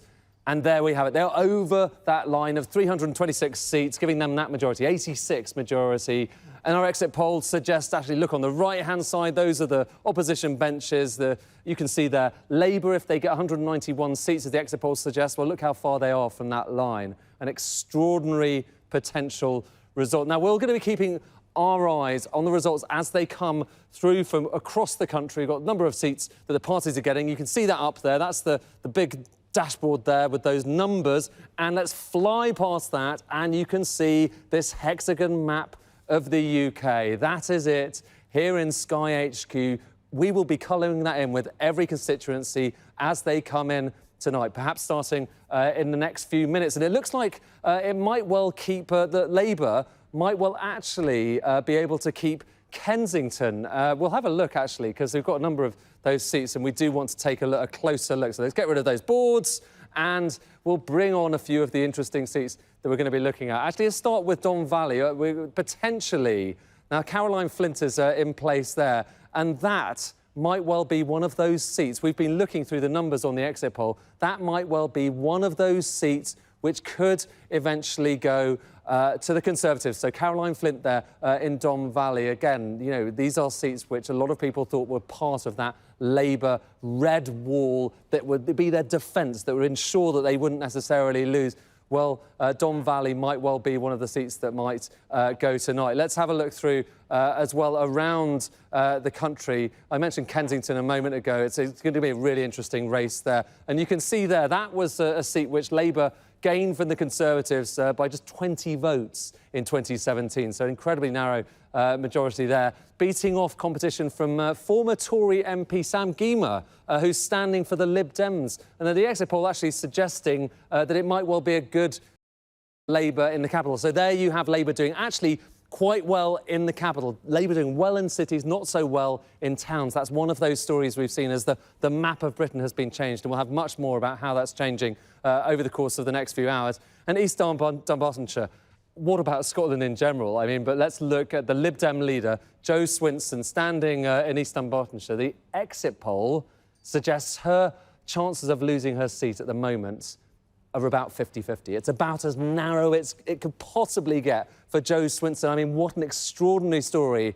that would be for the Lib Dems potentially to lose their leader tonight. And the SNP, who would be potentially winning that seat if they get on the other right side of that 50-50, potentially with 55 seats, according to the exit poll, and that's within a whisker of their highest ever. And if you look across Scotland, it would leave only four non-SNP seats. Looks like it's 2 Tory, 1 Lib Dem and 1 Labour. I mean, extraordinary numbers. Let's see if those are borne out by the numbers that we get through from the results. Exactly, Ed. It is going to be a quite extraordinary night if those exit poll results are matched by the results that are coming in. Just to alert you, we're expecting 2 or 3 very soon from the northeast, from Newcastle and Sunderland, maybe Blythe Valley as well. While we're awaiting those, so I want to look at the picture in some more detail, what the exit poll has been telling us, particularly about the northeast, and our deputy political editor, Sam Coates, is behind me, crunching through some of those numbers, Sam. Thank you, Dermot. Yes, we're about to get Sunderland and Newcastle in the next few minutes. So here's why the northeast is particularly useful to provide clues for how election night's going to go. This is a Labour heartland. In 2017, something like 26 of the 29 seats in the region actually went Labour.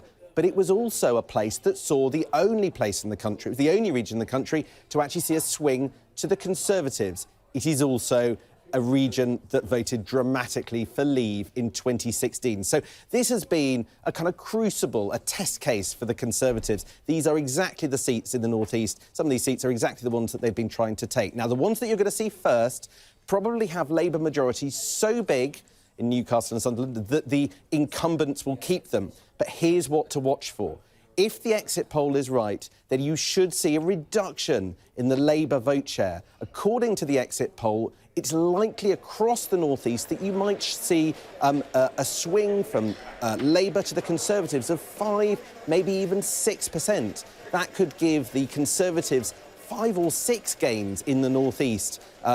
Places like not only Bishop Auckland, Darlington, Sedgefield, possibly even Blythe Valley. So a number of places there where you could see Conservative gains. Blythe Valley, for instance, we're just hearing there's a recount there. So clearly that seat is too close to call. If I look at my sheet, that requires something like a 9.3% swing from the Labour Party to Conservatives. Extraordinary swing to win there. So we're going to be looking at these early results about just how much the Labour vote falls and the Conservative vote rises. OK, Sam, thank you very much indeed for that, hearing that recount in Blythe Valley. They were thought of as perhaps potentially going to be amongst the front runners to declare first in this general election, presumably out of the race there if they're going through a recount. But of course, then it's down to the 2 favourites, Sunderland and Newcastle. We're hearing 4 or 5 minutes away in one of them anyway. Sunderland, Sarah Jane Mee is there. How close do they think they are? Well, Dermot, I've just been given a 5-minute warning, so we're on standby for the first result to be delivered. It's around, 24 minutes past 11. They declared at around 5 past 11 the first result from Horton and Sunderland South in the last general election. So it's a bit slower. Is that because turnout has been higher? We don't yet know. Obviously, we'll find out more when the results are announced. But quite a few of those counting the votes have been sitting still for quite some time. I've been understanding that people have been getting texts from those at the Blythe Valley count saying that they were still hopeful of getting the first result to be declared, but obviously they are saying that being accurate is more important. I'm just hearing that here in Sunderland there's been a 58%. OK, Sarah Jane, I'm cutting you off because we'll be back to you when the result Central comes in. coming up on the rails. Sorry, Sarah Jane, over to Gillian in Newcastle. What's happening? Yeah, silence has fallen. We believe that we're about to declare here. We haven't had an official declaration of that, but we were warned that it could be any time, and we can see Pat Ritchie going up to make the declaration, the returning officer. It will be for Newcastle Central, we're told. Yeah. And they were first in 2017, a lot later than they were at that time. Yeah. 1 minute past 11, and we're now 11:25 p.m. Can I have your attention, please? I'm ready to declare the result for Newcastle upon Tyne Central. I, Pat Ritchie, hereby give notice that the total number of votes for each candidate for the Newcastle upon Tyne Central constituency is as follows. Syed Ali Avey, also known as Ali Avey, 2,709. Mark Frederick Glenn Griffin, Brexit Party, 2,542. Chinyelo Susan Unwura, also known as Chi Unwura, 21,568. Emily Victoria Payne, the Conservative candidate, 9,290. Tamar Jem Pittman, also known as Tay Pittman, 1,365. And that Chi Unwura has been duly elected to serve as member for said constituency.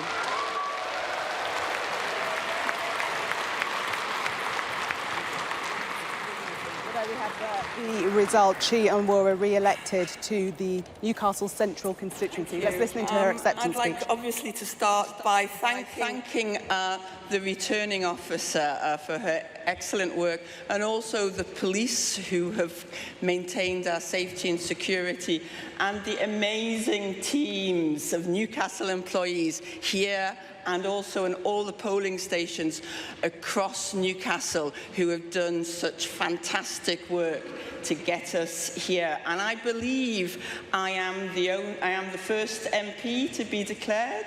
Is that right? So for the moment, the entire British Parliament is... Well, trailing in second, but not too far behind. The result coming in from Sunderland, Sarah Jane. Returning officer hereby give notice the returning officer is that just the about to total announce number the of results votes for each candidate for the Horton and Sunderland South constituency is as follows. Richard Peter Bradley, Green Party, 1,125. Paul Edgeworth, Liberal Democrat, 2,319. Richard Elvin, UKIP, 897. Christopher John Charles Howarth, the Conservative Party, 13,095. What's that, Ina? Not much. Bridget Maeve Phillipson, Labour Party, 16,210.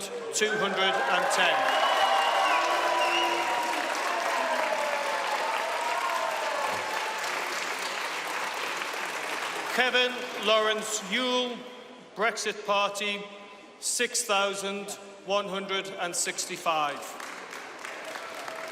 And that Bridget Maeve Phillipson has been duly elected to serve as member for the said constituency.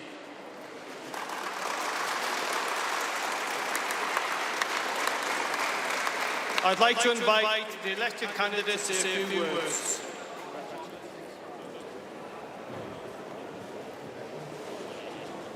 It is a privilege to have been well, elected there you for have the it, the result in for Horton and Sunderland South. It is a Labour win for Bridget Phillipson, who's just making her acceptance speech behind me. She got 16,210 votes, a much tighter race this time around, and a much smaller majority, a majority of 3,115.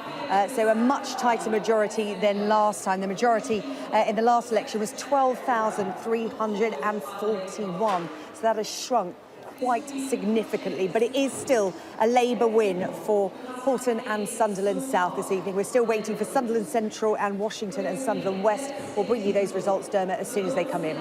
Sarah Jane, thank you very much indeed, and thanks to Gillian in Newcastle. We want to go through both these results. They, yes, are the early declarers. Just for the record, Newcastle just beat Houghton and Sunderland South. But some pretty astonishing numbers coming out here. And let's stay with Houghton and Sunderland South and look at that majority. Yes, Bridget Phillipson is back and making her acceptance speech there as the continuing Labour MP for the constituency on a share of 40%, Conservatives on 32%, the Brexit Party on 15%. And look at this. This is perhaps going to tell us the tale of the evening. Labour way down in that share, that majority then shaved down, as Sarah Jane was saying, from 12 to 3,000, 18.7, nearly 19% down. The Conservatives up slightly.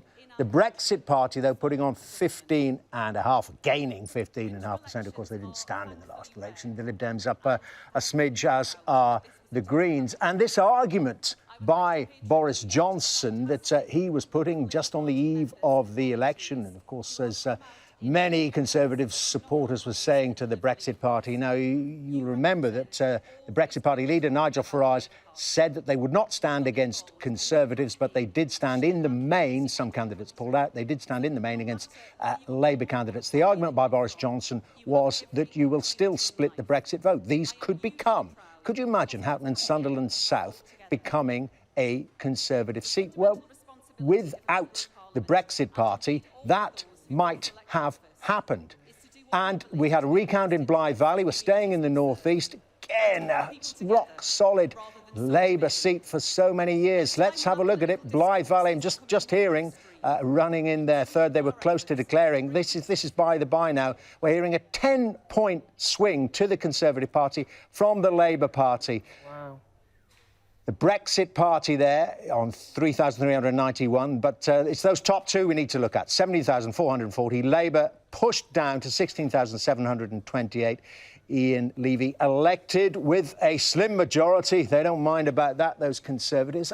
In Blythe Valley, John Bercow, as we talk through this, look at that. The Conservative vote share going up to 42.7%, up 5.4%. The Labour Party going down there 15%, the Brexit Party up 8.3%. I was saying Boris Johnson's warning was that you'll take seats away from Conservative candidates. Well, perhaps they're also taking seats away from Labour candidates. But just that thought that here we are, this confirming very early on, I know, but the direction of this exit poll, if they're taking seats like this. Yes, it certainly does. I mean, there are two catastrophic results for the Labour Party there.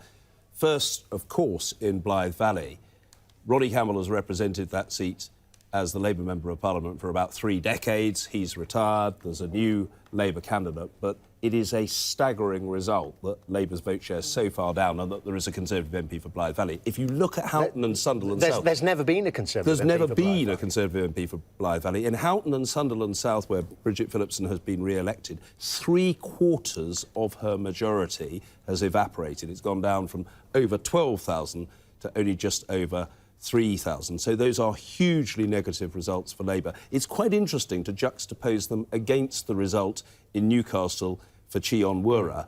And Cheon Wura's majority was reduced, but by nothing like as big a margin. And it's not unrelated to the through the prism of Brexit. I mean, through the prism of Brexit, that was a city that voted narrowly to remain. voted narrowly to remain, Sunderland heavily to leave. And there's an obvious link between the Brexit instinct on the one hand and how people... OK, but I mean, Beth Rigby, we are only dealing with 3 results, but look where they are, and 2 of them, as John Bercow was saying, catastrophic for Labour, even though they've held on there with Bridget Phillipson. Yes, and I spoke to a Labour candidate in one of these red wall seats, if you like, these seats stretching from Wales across to Humberside, where the Tories are targeting vote leave areas.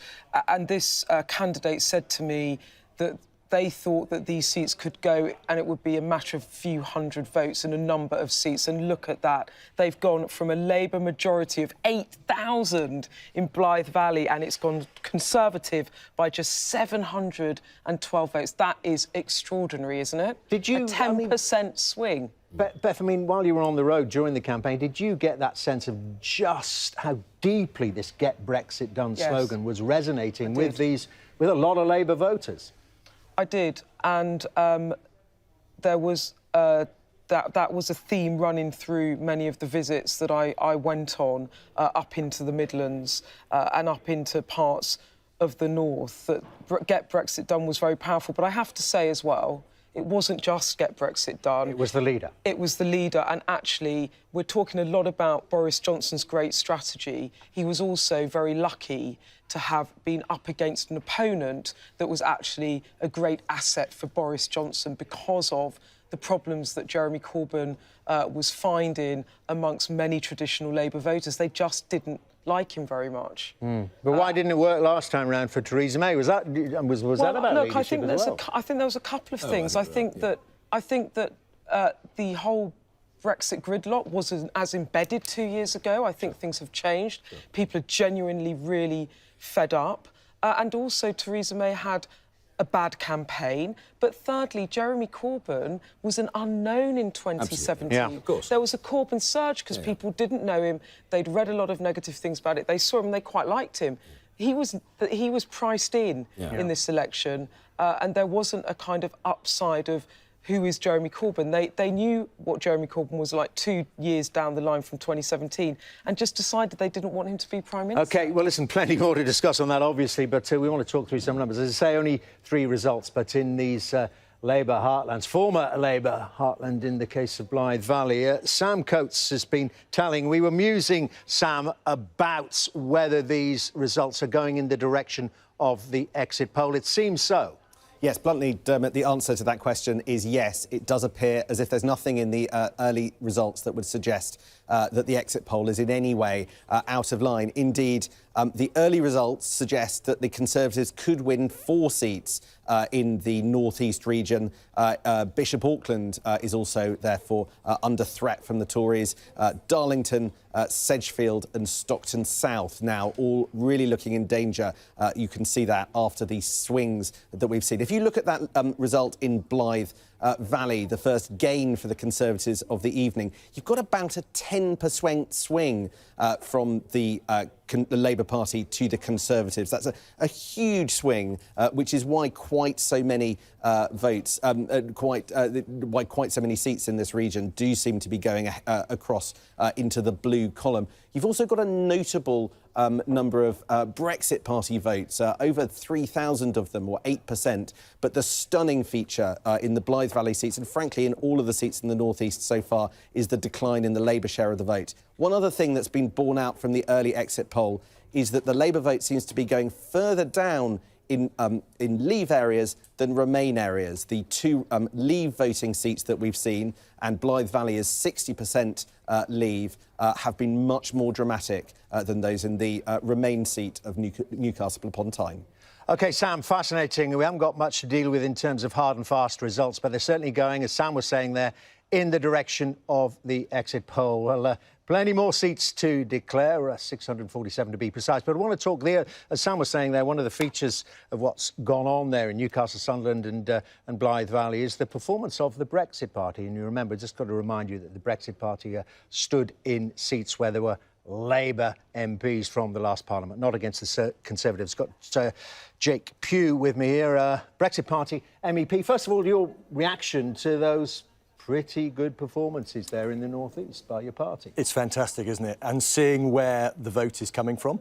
So I think in Newcastle, Labour were down 7, we were up 7. Very strong performance by Mark Pitt. That's the difference. Taking the vote from Labour absolutely validates the strategy. But Dermot, can I just say a couple of things first? OK. Isn't it the day when the people speak? Isn't it just absolutely fantastic? And also, I know it's just a poll, but absolutely we should be congratulating the Conservative Party if this is what has happened. And lastly, if I just may say, what an incredible night for the wider Brexiteer community. I've got to ask you, I mean, you seem pretty happy, but obviously... Sorry. But obviously, the European Union. Obviously, a lot of votes, but we are first past the post system and all that goes with that. But you got your chairman standing in Hartlepool, also in the North East there, looking at the count there. You got high hopes you might actually get a seat in Parliament? Well, of course we hope to win seats. Of course we do. But I think we've been able to shift the agenda so extraordinarily at the end of March, where we were then to where we are now. Theresa May left. The withdrawal bill failed twice. Clean Brexit. Nobody had ever mentioned clean Brexit. That moved centre stage. It's an we can discuss further achievement. down the line what kind of Brexit that Boris Johnson might go for if he does get a majority like that. But you seem a bit out of kilter with your leader. Nigel Farage says, well, you know, that's why he was saying, you know, they need to be kept on the straight and narrow. The Conservatives under Boris Johnson will not deliver Brexit. This withdrawal agreement is not Brexit. In Nigel Farage's terminology, you just said there, we will get Brexit done. We will be leaving. I didn't. I said we will be leaving. I didn't say that, Dermot, actually. I said we will be leaving. But Nigel Farage accepts that. He says it's going to be Brexit in name only. We're going to transition. Dermot. I didn't use that expression. I said we will be leaving the European Union on the 31st of January. Into transition. And that is something that is very, very exciting. We said we were hard to be fired. To answer your question, are the deficiencies in the withdrawal agreement and the political declaration? Yes, we are. Now, it's going to be interesting to see, because the Prime Minister, if the polls deliver and he has a strong majority, he then has two choices. Does he then tack back to the centre? That's one option. Or does he turn round to the EU and say, right, we have a negotiated withdrawal agreement, we commit to that, but let's now negotiate the free trade agreement and sign the two off together. So go right back to the very first point where the UK made the mistake on the sequencing. New Parliament cannot bind the previous. So that is absolutely a perfectly... So he might go one way, he might tack back to the centre, a softer Brexit, or he might say, new Parliament, we'll stick with the withdrawal agreement, but we'll sign the two documents. Brexit Party is clearly in a state of paranoid anxiety at this point for the very simple reason that we flagged up earlier, that there is this choice, a choice between pivoting to the right or pivoting to the centre. And that is the luxury that the Prime Minister, if he has this humongous majority, can indulge. He can choose. He can go centre, which will infuriate the Brexit Party, or he can go far out to the right and a clean break, hard Brexit. And of course, the Brexit Party would love that. It wouldn't necessarily serve the interests of the British people. Sorry, just pause you a moment. That's all I want to do, because we want more results to give us more grist to our mill of statistics. And we've been looking at the North East. Swindon North is due to declare shortly. It's a Leave-leaning seat, a Leave voting seat in the referendum in 2016. Swindon North is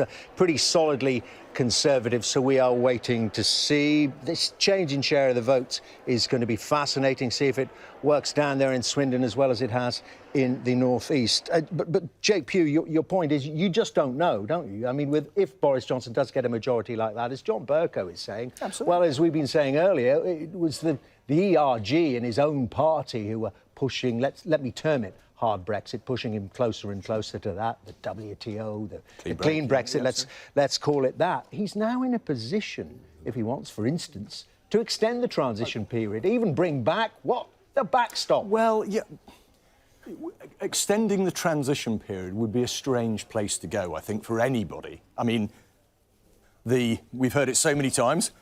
Get Brexit done. Interesting, they've dropped the oven ready in the last few days because everybody got bored with that.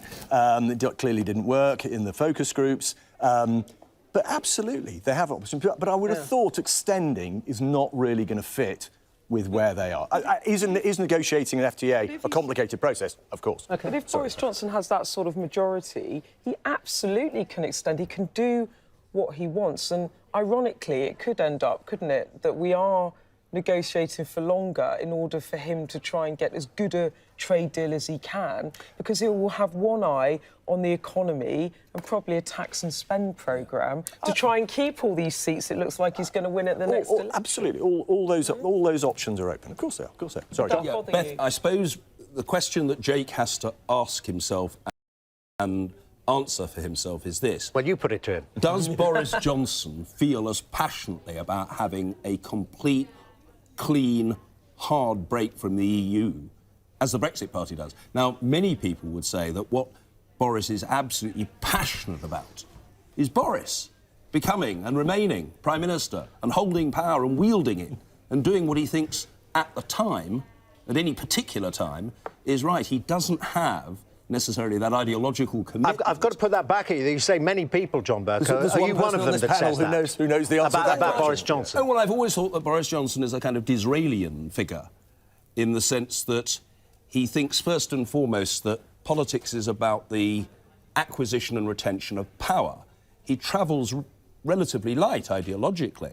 And we all know that historically he's had different positions on the European Union. I don't say that rudely, I simply say that as a statement of fact. He doesn't have that ideological rigour, or dare I say it, fanaticism, which characterises the Brexit Party. That is something, I think, that is going to cause Mr Pugh much loss of sleep in the weeks, months and years ahead. Well, it certainly won't cause me a loss of sleep. The answer that you posed the question about Boris Johnson's character, clearly, John, you know him better than anybody else on this panel.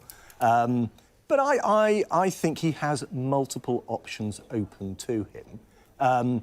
To say that it is fanatical to wish to leave all the institutions of the European Union, to not have a treaty under which you're bound by the rule of the ECJ, and there's an independent arbitration committee that always has to look to the ECJ for the decision. If you think that is fanatical, then, of course, that you're entitled to that opinion. But time up. We don't see that as fanatical. Thank you very much indeed. A very interesting gentleman. Jake Pugh, thank you very much indeed, Jake Pugh from the Brexit Party. I want to talk about the Lib Dems and Scotland now rolled up in one.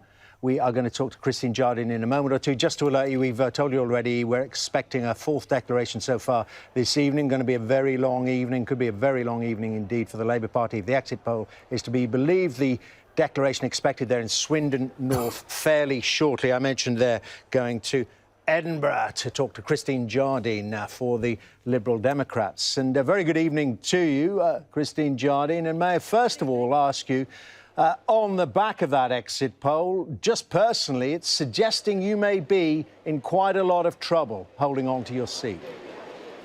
I don't know. It is the exit poll is saying that we will lose seats, but you know, it gives a good national picture, but it doesn't drill down into the individual seats, and I think we need to look at that more closely. We have a lot of marginal seats, particularly in Scotland, where there's not the same coverage for the poll as there is down south. So I think we'll see as the evening goes on if the poll is correct. But I think it's too early at the moment to be absolutely sure. Everybody, we're all a little surprised because it doesn't reflect what we've been getting on the doors. So we'll have to see whether the picture that we've been getting on the doors is right or whether the poll is right. And at the moment, no, it's too early to say. Can't deny that, but what we can discuss is, you mentioned being on the doors. What kind? Oh, I'm sorry, Christine Jardine. We will come back to you if we can. That's okay. If you can hang on, we're getting a declaration, I'm told, in Swindon North. No, we see movement and we jump on it. As I say, we're watching all these early counts as closely as we possibly can. Did that sound a bit like you there, John Bercow? Like, no. No. Hyper. I hope excited. not. Yes, well, we are. In a state of eager anticipation, getting very excited. It's going to be a fascinating evening. Christine Jardine, we can come back to you. Yes. Just this, what you were hearing on the doors, did this revoke Article 50 argument? I mean, didn't people say to you, that's going a bit far? You know, may say, well, I am a Remainer, but I think there should at least be another referendum. No, actually, what the YouGov poll tells us is that it was popular. Amongst Remainers, there was 67% approval rate for it. So it's, you know, if people want to remain in the European Union, they liked that line. And I think it's oversimplifying to say that that line particularly was unpopular. And I think we'll have to wait and see. And after the election, and we have all the votes counted, then we will have a proper picture. And we'll see which seats have done better than others and which way the marginal seats, which way they go. Because there are a lot of seats which even the exit poll is saying are too close to call. So we'll just have to wait and see. OK. Well, and talk to me about the campaign in Scotland. Of course, it was termed the Brexit election, but there was a big dollop of Indie Ref 2 thrown in there as well, wasn't there? Did that make it doubly difficult for the Liberal Democrats? No. We had a lot of support for our anti-independence stance because, let's remember, we don't know yet how the votes will break down this time.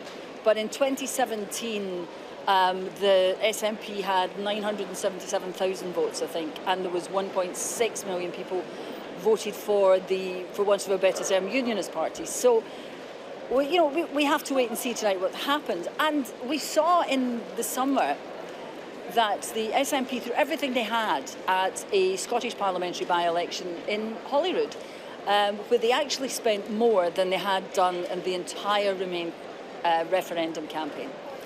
And they didn't win the Scottish by-election. So, you know, it's quite difficult to see where this poll result tonight has come from. And I think we will see clearer later in the evening, but at the moment, it's too soon to say. OK, with all those caveats, we've had precious few results so far.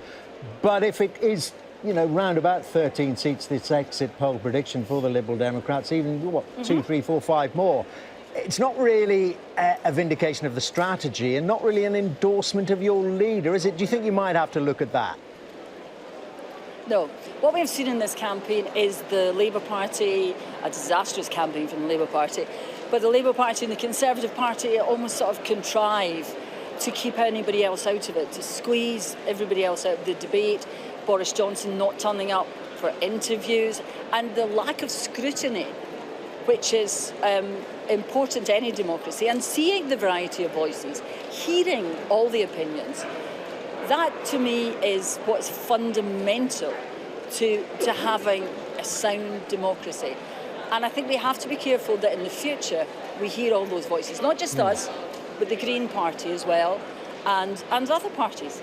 Yeah, but you seem to be saying Jo Swinson suffered, and of course she was excluded from those two head-to-head leadership debates. You seem to be suggesting she suffered from lack of exposure, yet the polling did tell us, and it may be harsh to say, but it's what the polls told us, that the more people saw of Jo Swinson, the less they liked her. I don't accept that.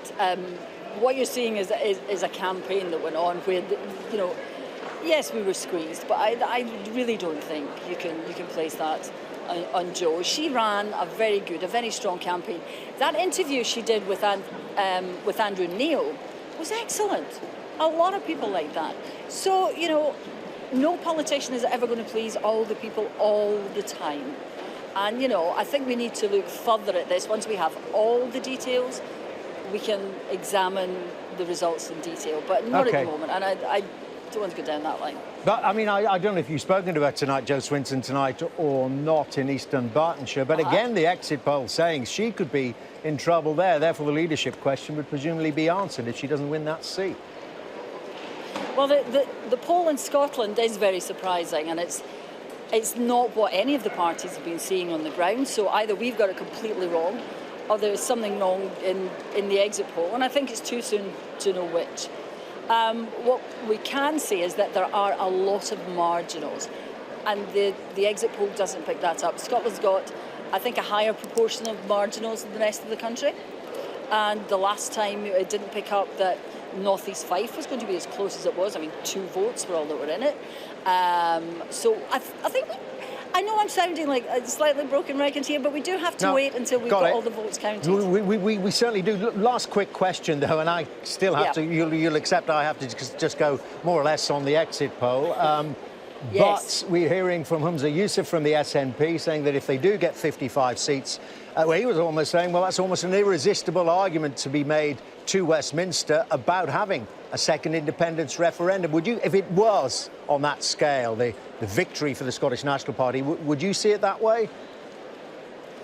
No, I'm afraid I am a Scot and British, and I don't see our future anywhere else but in the United Kingdom, and I will work to keep us there. And I don't accept that the national interest, Scotland's interest, is in going through another constitutional, bitter, divisive constitutional debate. We've had 8.5 years of it in Scotland. We've had enough. OK, Christine Jardine, thank you very much indeed. I'm adding you to my growing list now of people from the parties that perhaps haven't done as well as they might have expected in these predictions from the exit poll. My list of people we need to speak to when the results are finally in hard and fast. And Ed Conway's here now. And Ed, we've been looking at the results we do have, and in particular the performance of the Labour Party in some of those seats that have been rock solid in the past. A few of them stayed that way, but Blythe Valley, what's going on? And I'll show you in a second, actually. Let me do it straight away, just show you what that actually means for Labour's defence, actually, because we have this chart basically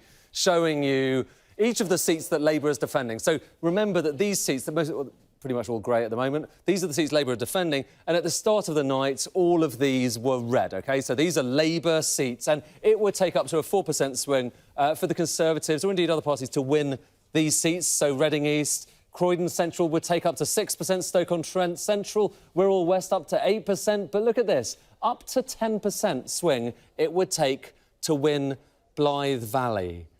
We are starting. The first gain for the Tories is right at the end of the spectrum of what a lot of people expected. And this is Labour's red wall. You heard that talk about the red wall that Labour was defending. It wanted to withhold the Tories, particularly in these seats here. Well, right from the start, they have lost one on a pretty enormous swing, a 10% swing. And what's the story behind that? Well, come back and have a look at this. We're going to actually kind of drill into a few of those seats. So let's drill into Blythe Valley and, indeed, some of the other seats. Come over here and see some of the stories kind of behind them. So this is the change in the share of the vote. You see the Tories up by 5.4%, but look at Labour down by 15%. And Brexit Party up by 8.3%. And then if we have a look at Houghton and Sutherland South, kind of, similar story, actually. Labour down 19% there in terms of the share of the vote. The Tories up by 3.2%, Brexit up by 15.5%, obviously from a kind of start of zero, effectively. And here you have Newcastle upon Tyne Central as well. It's a similar story. Labour just cratering votes across these constituencies. And what do Houghton and Sunderland South and Blythe Valley have in common? It is the fact that they are strong Brexit-supporting areas. It is the Brexit vote which might well decide this election. We talked about it being the Brexit election and how right that might well turn out to be. Have a look at this, the map of the UK with all the different constituencies. Let's take these and plot them against their Brexit vote. So that's the most Remain over there, moving through here to kind of middle of the road to the most Leave seats. And there we have Blythe Valley. So that's there. You can see they voted just around kind of 60% to leave the EU. And what we are potentially going to see, if the exit poll is right, is around this area, which is Labour's red wall. We're about to see a lot of these seats potentially turning blue, if the exit poll is to be believed. So we're going to be plotting all of these results against all of this. Now, in the past, it might have taken some days for people to work out this kind of analysis, showing you about how the map is changing, what kind of divisions we're seeing in this country.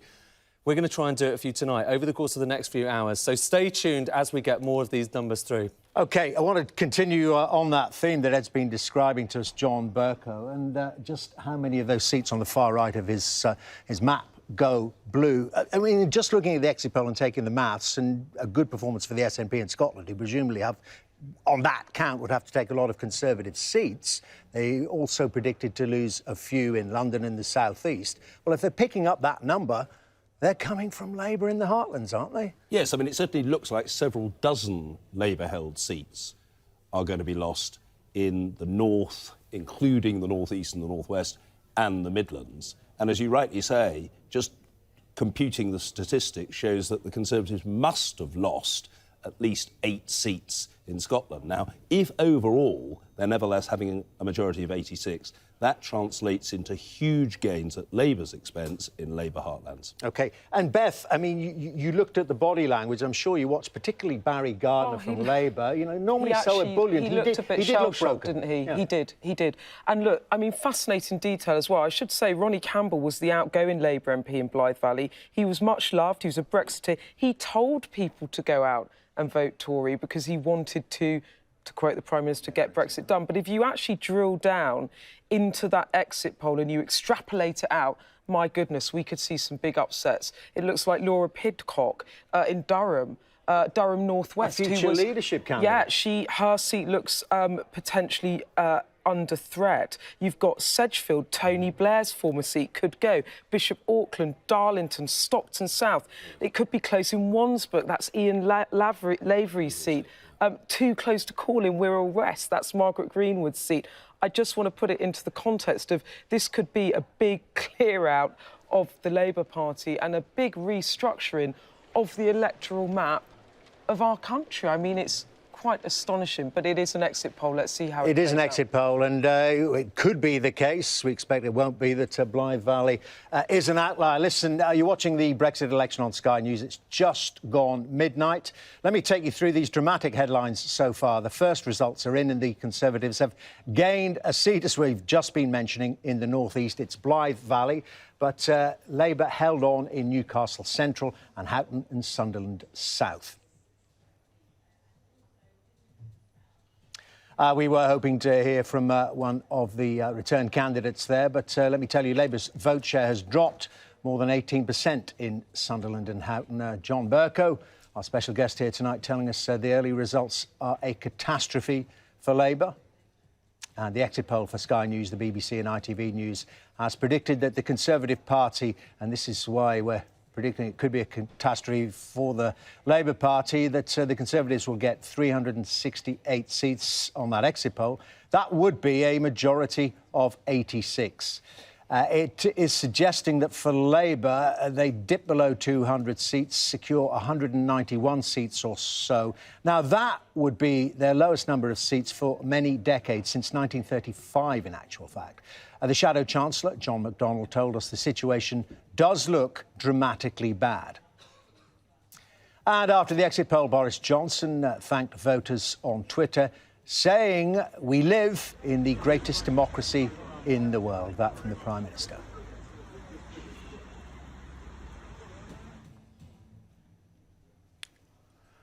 Well, John Bercow, you've made our headlines. Imagine that you're sitting right beside us. But I mean, the serious point being, if, and we've got to keep saying that, but the early results confirming that trend there. And what I was saying to Beth before we hit 12 o'clock there, Barry Gardner, John McDonnell have all been on the programme, and they're looking pretty shell-shocked. Yes, they're obviously very deflated, to put it mildly.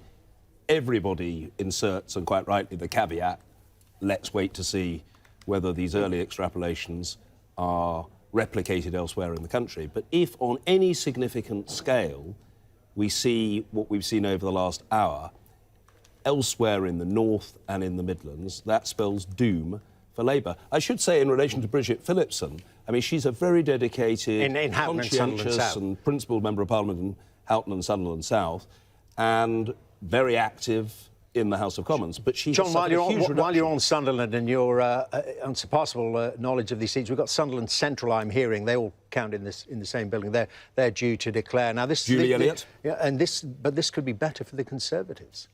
Yes, it's perfectly possible that it could be. Julie Elliott is the outgoing and long-standing Member of Parliament. But the exit poll is suggesting, because it does do seat-by-seat analysis, suggesting that it's too close to call in Sunderland Central. Well, again, you've got the Brexit factor. I come back to this point that we touched on earlier, Dermot, that in Newcastle, of course, they voted to remain in the European Union. In Sunderland back in 2016, there was that sharp intake of breath when the results from Sunderland were announced. There was a very heavy Leave vote, and I have to assume that there is a link between that heavy Leave vote on the one hand and the punishment of Labour members of Parliament and candidates on the other. Well, so there'll be a Bridget's sharp intake, but much reduced, and we'll have to see what happens to Julie Exactly, Elliott. there'll be a sharp intake of breath if the Conservatives take Sunderland Central. Well, as you know, Sarah Jane Mee is in Sunderland for us and can update us. Sarah Jane. There you are. Yeah, hi Dermot. We've just been given a 3-minute warning here. The returning officer has asked for all the Sunderland Central candidates to gather to the right of the stage. They're all in a huddle at the moment. They'll then take to the stage behind me, and the returning officer, Patrick Melia, will announce that result. It's really interesting, actually. Labour... Sorry, Sarah Jane, Newcastle East is declaring. Let's see how it goes. Tyne East constituency is as follows. Nicholas Hugh Brown, Labour Party, 26,049 votes. Robert Charles Patrick Gwynn, also known as Robin Gwynn, the Conservative Party, 10,586 votes. Nicholas Terry Hartley, also known as Nick Hartley, Green Party candidate, 2,195. Wendy Barbara Taylor. OK, we'll leave there Nick Brown, long-standing Labour MP, there back in. Vote down ever so slightly. We were concentrating on Sunderland Central. We're hearing it's too close to call. Sarah Jane Mee is there. I think we're getting a declaration. Acting Returning Officer, hereby give notice that the total number of votes for each candidate for the Sunderland Central constituency is as follows. Tom De Silva, the Conservative Party, 15,372.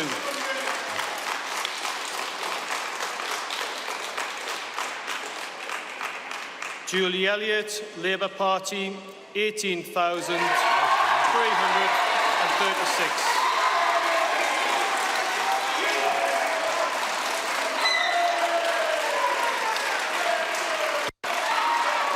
Rachel.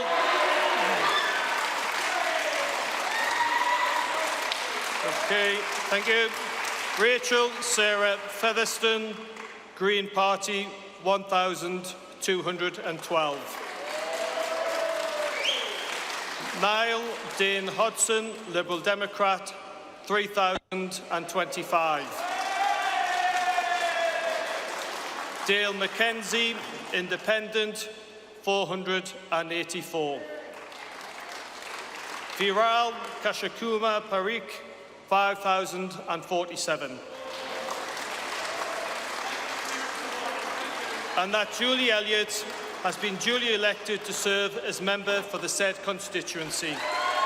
OK, there you've heard it for yourself. Julie Elliott is back there as the Labour MP for Sunderland Central with a much reduced majority. As you know, we're talking to Sarah Jane Mee, who's right there. And, well, back, but shaved that majority way down, the Conservatives and, indeed, the Brexit Party, Sarah Jane. Yes, indeed. Julie Elliott's majority last time out was 9,997, reduced significantly to 2,964 here tonight. A lot of votes actually went the Lib Dems way. The last Lib Dem candidate got 1,777 votes. That's gone up to 3,000 this time round, which is interesting. But Julie Elliott hangs on to Sunderland Central. There had been a rumour that tonight could turn blue, but it remains red this evening. She's just making her acceptance speech. We're still awaiting the Washington and Sunderland West result, but we'll bring that to you as soon as we get it, Dermot. OK, Sarah Jane, thank you very much indeed. Let's stay on that change in share in Sunderland Central. We were told it was too close to call. Well, it wasn't, but it was, by the standards of the previous majority held there by Julie Elliott, as Sarah Jane was saying. It was nearly, almost exactly, 10,000 after the last election, 9,997, well, whacked down by 13.4%. And you can see there the performance of the Brexit Party. Just to remind you, the Brexit Party did not stand in this general election against Conservative candidates where the seat had been held by the Conservatives, but did in the main stand against the Labour Party. And perhaps that explains the effect. The Conservative vote more or less unchanged there. The up 2% Lib Dems, actually up quite a lot there, doubled their vote, and the Greens up 1.2%. John Burker, we keep relating this to the exit poll, and it's pretty much in line. If you put those vote shares, the change in shares on Labour seats with smaller majorities, then they're going to be getting home in a lot of seats where we previously thought they didn't have a squeak.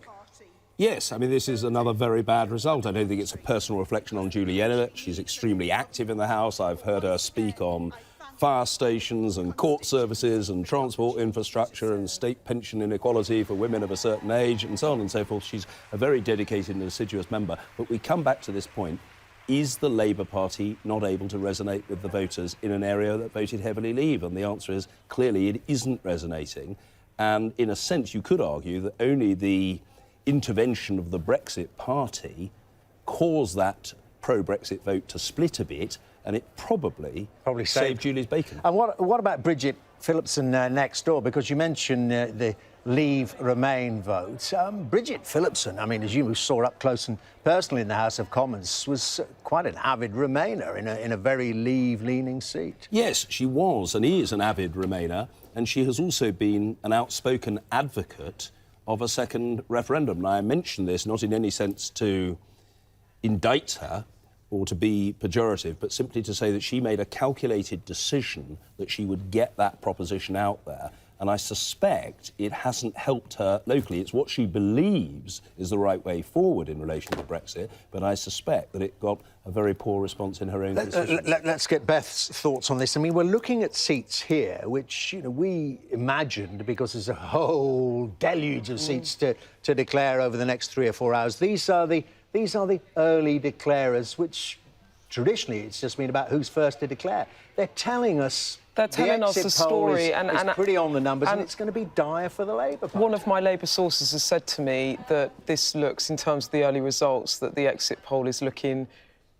pretty accurate, actually, in terms of extrapolating out the exit poll from the early results. I mean, it's interesting in this particular seat in Sunderland Central, the Brexit Party vote, if you add it to the Conservative vote, would have given them a majority. What I think will be really interesting about this, though, when we begin to chew over this in the coming days, is to the extent to which the vote was lent to the Conservatives. Gisela Stewart, a vote Leave Labour MP, now not an MP anymore, did a big press conference with Boris Johnson and Michael Gove, where she said, please, if you're a Labour voter, lend Boris Johnson your vote. Lend your vote was the phrase, in order to get Brexit done.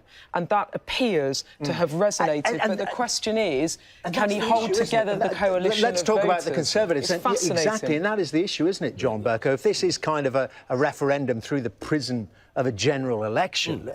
I mean, there's been a single answer, a single slogan, certainly more or less, from the Conservatives about getting Brexit done. Well, then, with that kind of majority, you're in for 5 years, and you've got to satisfy, then, those people who have, as Beth says, lent you your vote.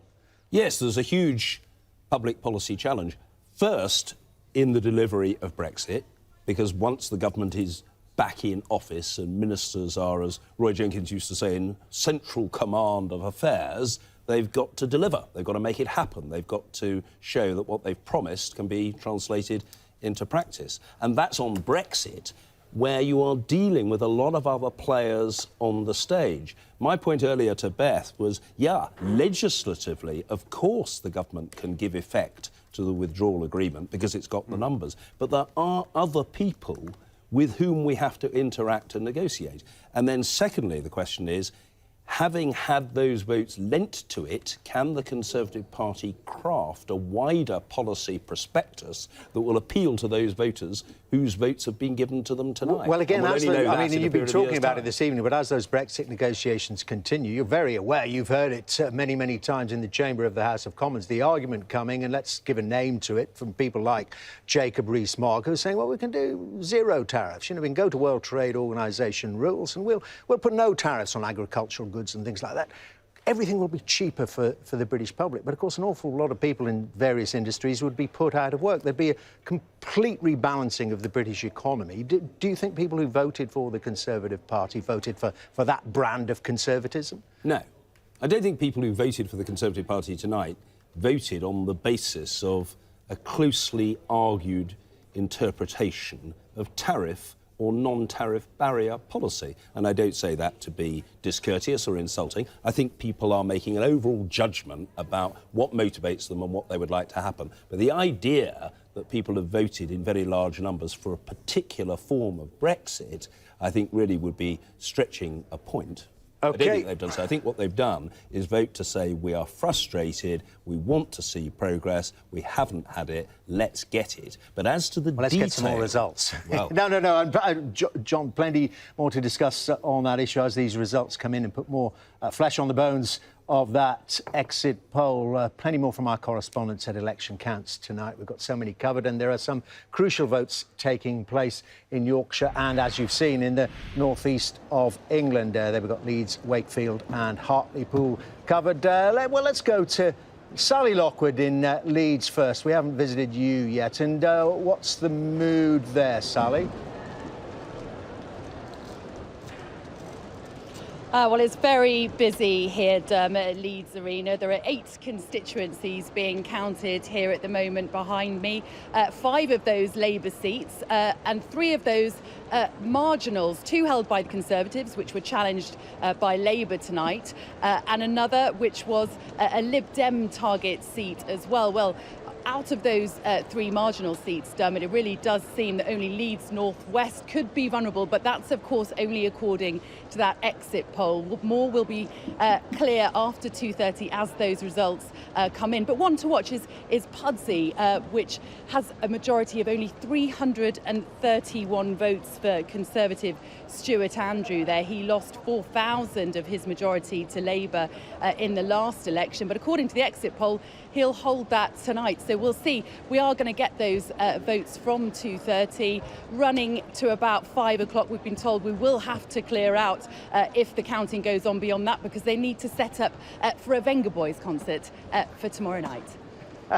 John Bercow saying, what? Who are they? A popular beat combo, my lad. OK, let's talk to Nick Powell in Wakefield now. Well, even before the voting took place, we think it could be, well, a narrow squeak or maybe a heavy defeat there for Mary Craig. Yeah, I think she is probably facing a defeat. No beat combos here, John Bercow will be delighted to know. But a Labour source has told me already, who's involved with one of the other 2 seats here, that he thinks Wakefield is gone, that Mary Craig's insistence on beating the Remain drum is going to cost her in an area here which is very heavily Leave at the referendum. And if you assume that that is correct, that leaves 2 other red bricks from that wall. Are they under pressure as well? Yvette Cooper, not part of the inner Jeremy Corbyn sanctum, got twice as many votes, almost exactly as the Conservative last time. The feeling on the Labour side is that she may be OK. And John Trickett in the Hemsworth constituency, who is in the shadow cabinet, he too not certain to survive. Such is the scale of the Labour collapse in this part of the country and indeed around the country, John. My goodness me. OK, Nick, plenty more to check in with you when the time comes. Let's go to Gerard Tubb, though, in Hartlepool. And Gerard, very interesting there, given what we've seen happening already in parts of the northeast. Yes, a good performance by the Conservative Party, but the Brexit Party doing well, and their chairman standing there. In a constituency that's had a Labour MP for 55 years. Richard Tice, of course, could pick wherever he wanted to go. He and Nigel Farage have put this party that Nigel Farage said is a company, not a political party, together. So Richard Tice chose this seat because he thought that 7,650 majority that Mike Hill, the Labour MP, had was vulnerable. 70% voted to leave here. But boy, this doesn't feel like a Conservative seat. High unemployment, high benefit rates, more chance of dying on average young if you live here, lower education attainment on average, etc. Not that many professionals. They haven't voted, if they've voted Conservative here, for a small state, for individualism, for freedom of trade.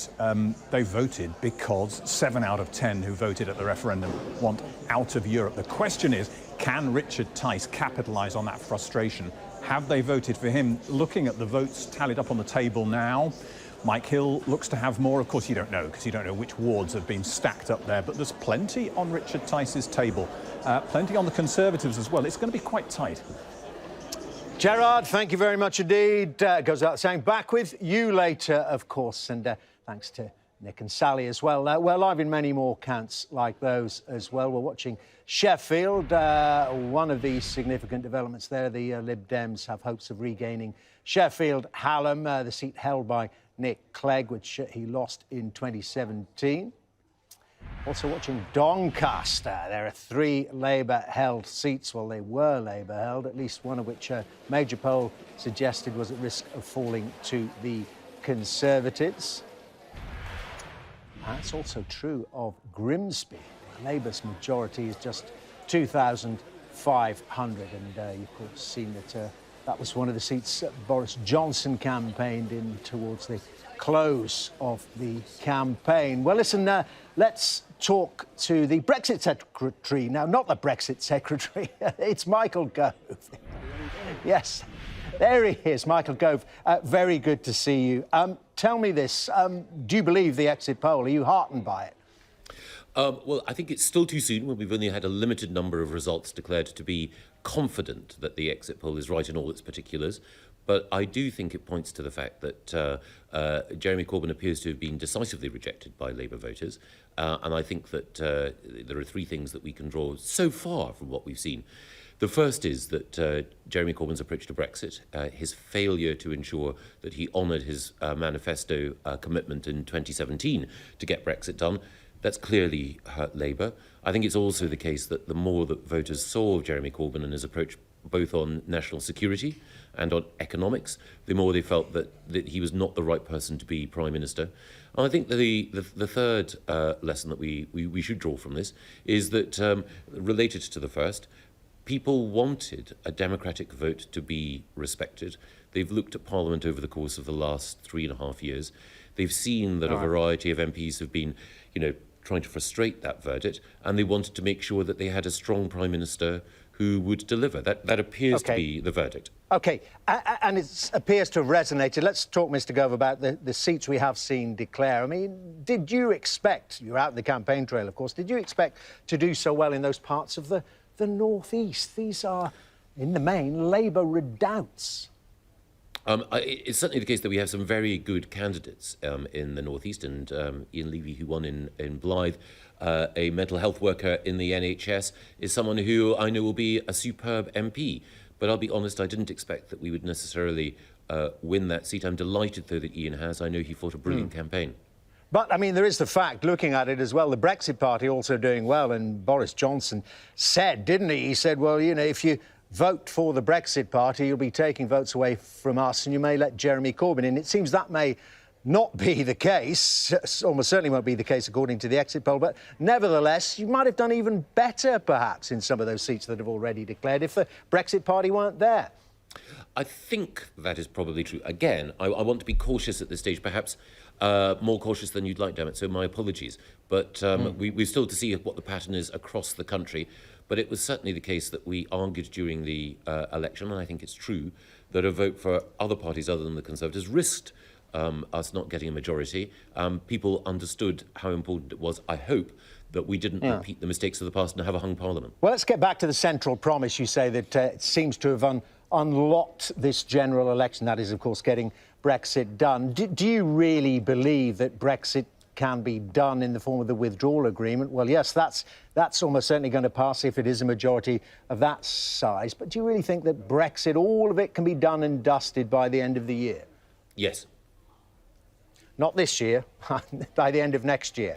That a trade agreement, as Michel Barnier says, not really any chance whatsoever, a comprehensive trade agreement can be renegotiated with the European Union in 11 months. Michel is a tough negotiator. He would say that at this stage in the negotiations. But if we look at the past, it was the case that when Boris Johnson was renegotiating the withdrawal agreement, people said, you can't change a word of it. And he said, well, in particular, I want to get rid of the backstop. And they said, oh, you can't do that. That's inviolable.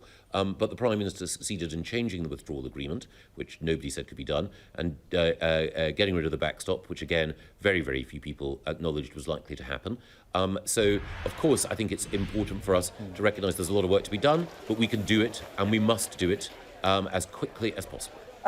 And if it can't be done, if it finds you run into some difficulties, isn't it prudent to have an extension to the transition period in place as Theresa May negotiated? Or are you saying we will never use that under any circumstances? A long time ago, I was a reporter. Deadlines concentrate minds. And it's really important that we get this withdrawal agreement through the House of Commons by January the 31st, and we can then get on with making sure that the other policies which were in our manifesto, which the public would expect us to deliver on, additional investment in the NHS, in fighting crime and in levelling up educational opportunity, are delivered as well. But you'll be aware, obviously, that deadlines have been missed by this very Prime Minister who was going to die in a ditch if we didn't leave by the end of October. You know, on a pragmatic basis, he... for necessary reasons, and it seems been vindicated in the strategy if this is going to be the election outcome. But nevertheless, if circumstances dictate, you don't know what's out there, an extension might be useful. Well, I think that everyone knows, and certainly if this exit poll is correct, the majority of the public appreciated, that the fact that the October the 31st deadline slipped was through no fault of the Prime Minister's. It was because there were individuals in Parliament, you know, they perfectly respectable arguments they made, but they ran counter to what now appears to be the strong public desire to have secured our exit in a timely way. But, I mean, have they voted for that date at the end of 2020, or have they not just voted, people not just voted for January the 31st? Get that withdrawal agreement through, and then the legal leaving of the European Union has taken place. Yes, Britain has left. Yes. But that's what I'm saying, that's what they voted for. They haven't voted for the end bit. Have they voted for what happens at the end of 2020 according to your timetable? Well, again, being cautious, if it is the case that we have a majority, then people voted for the Prime Minister Boris Johnson. It's his victory, and the Prime Minister was very clear that he would use a mandate, if the British people gave him one, to make sure that we had the withdrawal agreement concluded by the 31st, and we then moved quickly and expeditiously to secure a new arrangement with the EU based on free trade and friendly cooperation. Yeah. But we can do that in a timely way, absolutely. OK, and what about no-deal planning? I know you were asked this during the general election campaign. Are you going to keep that going in case the talks don't go well and you will stick to leaving leaving the transition period at the end of 2020? Well, I think that quite a lot of the planning that was called no-deal planning was planning for life outside the single market and the customs union. And that work of preparing Britain for life outside the European Union will go on. But we know now, if this exit poll is correct, that the government should have a majority which will allow us to conclude a good deal. As the Prime Minister said, an oven-ready deal which we can get done by the 31st.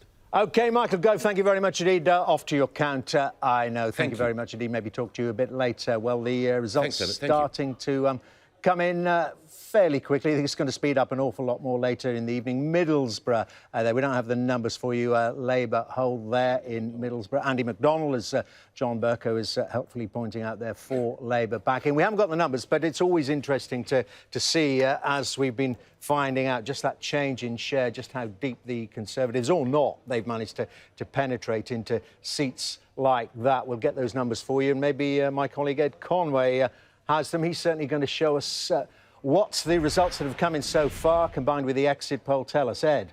Yeah, that's right, Dermot. I mean, let's look at the big picture, and here we have a very big picture indeed for you. Have a look at those numbers so far. So you can see those results so far. 5 seats for Labour, 1 for the Tories. Actually, a bit of a surprise that the Tories got that Blythe Valley extraordinary swing. And then have a look beyond that. Let's fly beyond that scoreboard to see the map of the UK slowly colouring in. You can see largely kind of north-northeast and seats that are the first ones typically to declare, and we have those results through. But gradually over the course of the evening and through into the morning, we'll see that map start to be coloured in, and we will see some interesting stories across the UK, especially if that exit poll is right. And it looks rather like, from some of these results, like it's not all that far off. But it will be time until we can actually see enough results to see. But listen, as we saw, Newcastle upon Tyne won that race. Remember that first race to be the first constituency to declare, and it was Newcastle upon South this time around,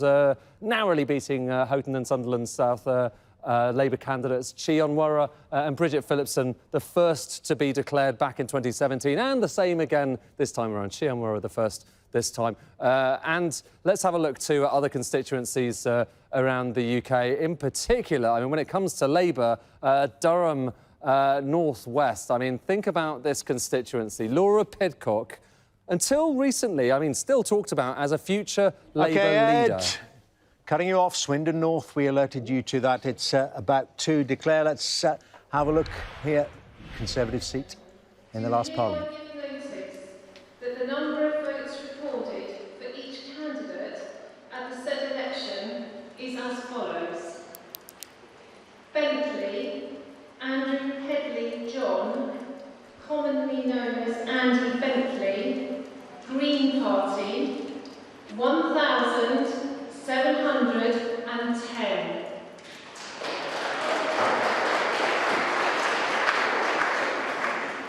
Critchlow, Katie, Liberal Democrats to stop Brexit, 4,408.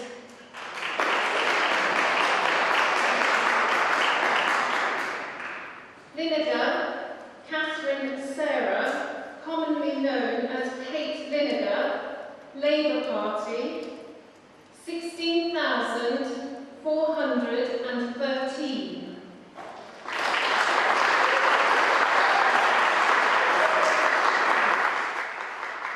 Tomlinson, Justin Paul, the Conservative Party candidate, 32,584.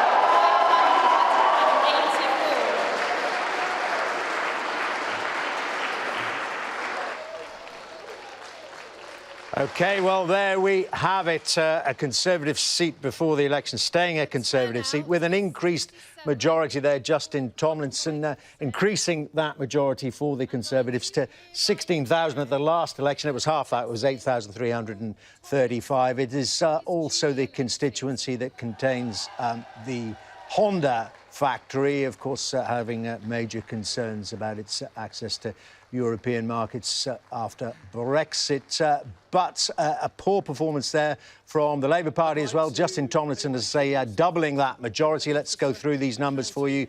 Nearly 60% of the vote for the Conservatives, the Labour on half that, around about 30%, the Lib Dems increasing. And there we have it. The Conservatives putting on 5.5%, the Labour Party going down 8.6%, the Lib Dems, well, a decent performance, up 4.4%, and the Greens also increasing their share of the vote. Now, we mentioned that the result from Middlesbrough, the fact that Labour had held on there in the form of Andy McDonald. So let's take you through those numbers. We're so interested in these changes in share and in these seats, these Labour-held seats from the last Parliament, how the Brexit Party's been doing. Well, you can see the answer for yourself there in Middlesbrough. Not too well from the Brexit Party's point of view, but Andy McDonald clearly lost their deposit there with just over 200 votes. But let's look at the top. Labour on 17,202 and Ruth Betson for the Conservatives on 8,800, and an independent there coming from the council there with 14.2%. That's from a standing start, so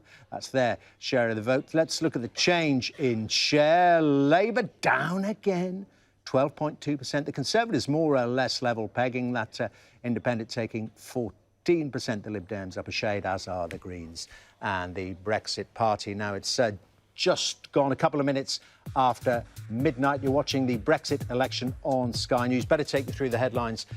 So far, the first results are in, and the Conservatives have gained a seat, and the few that have declared in the North East. Blythe Valley, but Labour held Newcastle Central and Houghton and Sunderland South, but with reduced majority. Julie Elliott, Labour Party, 18,336. In Sunderland Central, Labour held the seat, but with a reduced majority of just under 3,000. Results just in, you've just seen there in Swindon North. Conservatives have won with an increased majority. And John Bercow, former Speaker, has told us the early results are looking catastrophic for the Labour Party. The exit poll for Sky News, the BBC and ITV News has predicted the Conservative Party will win this general election and some, with 368 seats. If that happens, that would equate to a majority of 86 for Boris Johnson. Jeremy Corbyn's Labour Party is forecast to win something around 191 seats. Now, that would be Labour's worst performance since before the war, since 1935. The Shadow Chancellor, John McDonnell, told us appropriate decisions would be made about Jeremy Corbyn's future. And after the exit poll, Boris Johnson thanked voters on Twitter, saying, "We live in the greatest democracy in the world." But Michael Gove has told us it's still too soon for the Conservatives to be celebrating.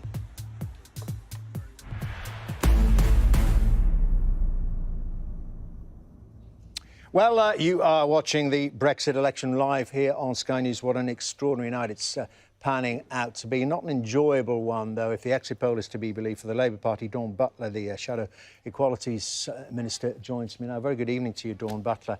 It's looking pretty bad on that exit poll. Do you believe it?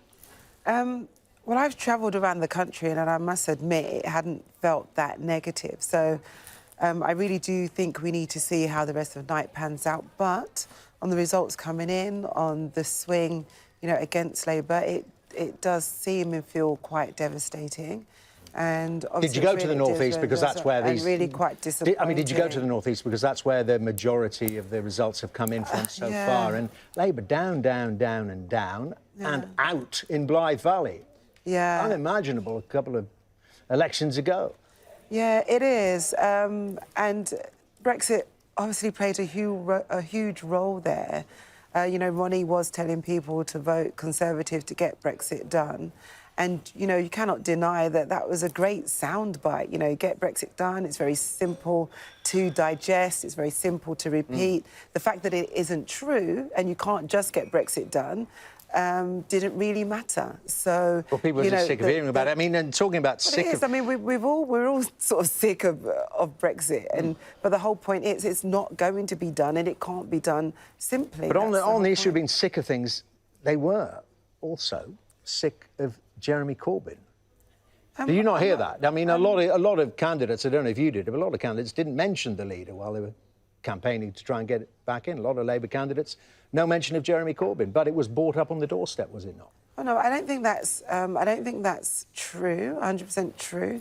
I mean, it is true that there were some things that were mentioned on the doorstep, mainly what was parroted from the media and what was out there. The polls also tell us that as well. I mean, he had these record low ratings. They weren't made up by the media. These were detailed polls. No, but the media contributed to it, and that's the point. And also, if you look at the fact-checking sites that talked about the advertisements that were placed by the Conservatives, 88% of them were false. So a lot of that contributed to it. But ultimately, we do have to look at these results. We will have to analyse them, and we will have to look at where we go from here. Well, it's just a matter of calmly analysing them. And Beth, come in on this. Just your colleague, Gareth Snell, he has just said Stoke Central. He's said he thinks he's lost his seat, and he said publicly that he thinks that Jeremy Corbyn should resign.